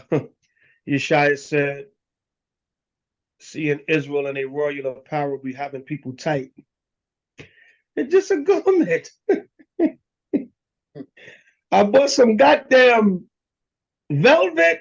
What is it, velvet? I bought some damn velvet from downtown LA, a piece of leather from New York City, and some damn, well, the brother had the studs, and I'm just using my garment as an example. What's the big deal? Right? But above and beyond the people, because the people got demons on them. Satan entered the people and said, they had that Passover, make the demons come on the people and act up. Right? Good. Praying always with all prayer and supplication in the Spirit, and watching thereto with all perseverance and supplication. Perseverance. Salakia. With all perseverance and supplication for all saints. See that? So, like I said, the poetry the poetry Paul is using, he's using physical examples, but you cover yourself with spiritual things. So these are all the things that's going to keep you against the wiles of the devil. Right? Go ahead. And for me, that utterance may be given unto me, that I may open my mouth boldly to make known the mystery of the gospel. Right, see that? And that's our greatest weapon, to boldly speak the mystery of the gospel. Right, come on. For which I am an ambassador in bonds, that therein I may speak boldly as I thought to speak, as I ought to speak. Thought. Right, Paul said, for which I am an ambassador in bonds. I am a representative of the gospel in bonds. I'm suffering. I'm being locked up. I'm being persecuted. I'm in spiritual bond to Yahushua, that therefore I may boldly speak, boldly as I ought to speak. Paul said, look, I might as well go out with my boots on. I'm going through all this for the gospel. I might as well do it boldly. Right? Come on. But that ye also may know my affairs, and how I do. Tychus, a beloved brother and faithful minister in the Lord, shall make known to you all things. Whom I have sent unto you for the same purpose, that ye might know our affairs, and that he might comfort your hearts. Peace be, God. Peace be to the brethren, and love with faith from God the Father and our Lord Yahushua Mashiach. Grace be with all them that love our Lord Yahushua Mashiach in sincerity. Amen. Time. So Paul was just encouraging the brethren. All right. And he said, brother Tychicus, he's going to comfort your hearts. So, like it says in Thessalonians, wherefore comfort one another with these words. Comfort your hearts, meaning your minds. Comfort your minds with the word of the Most High, Mashiach Yahushua. Khan? Khan. So, read verse 11 again, Ephesians 6 and 11. That's Ephesians chapter 6 and verse number 11. Put on the whole armor of God, that ye may be able to stand against the wiles of the devil. Right. So let's put on the whole armor of Yahweh by Shema Mashiach Yahushai, the laws, statutes, commandments, the faith, doing the work, comforting each other with the word, enduring all the fiery trials, girding up our minds, girding up our loins and our minds with truth, and continuing. Now listen.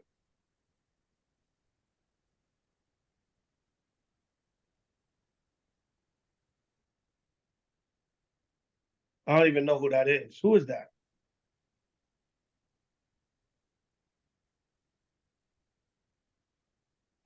And it sounds like somebody arguing.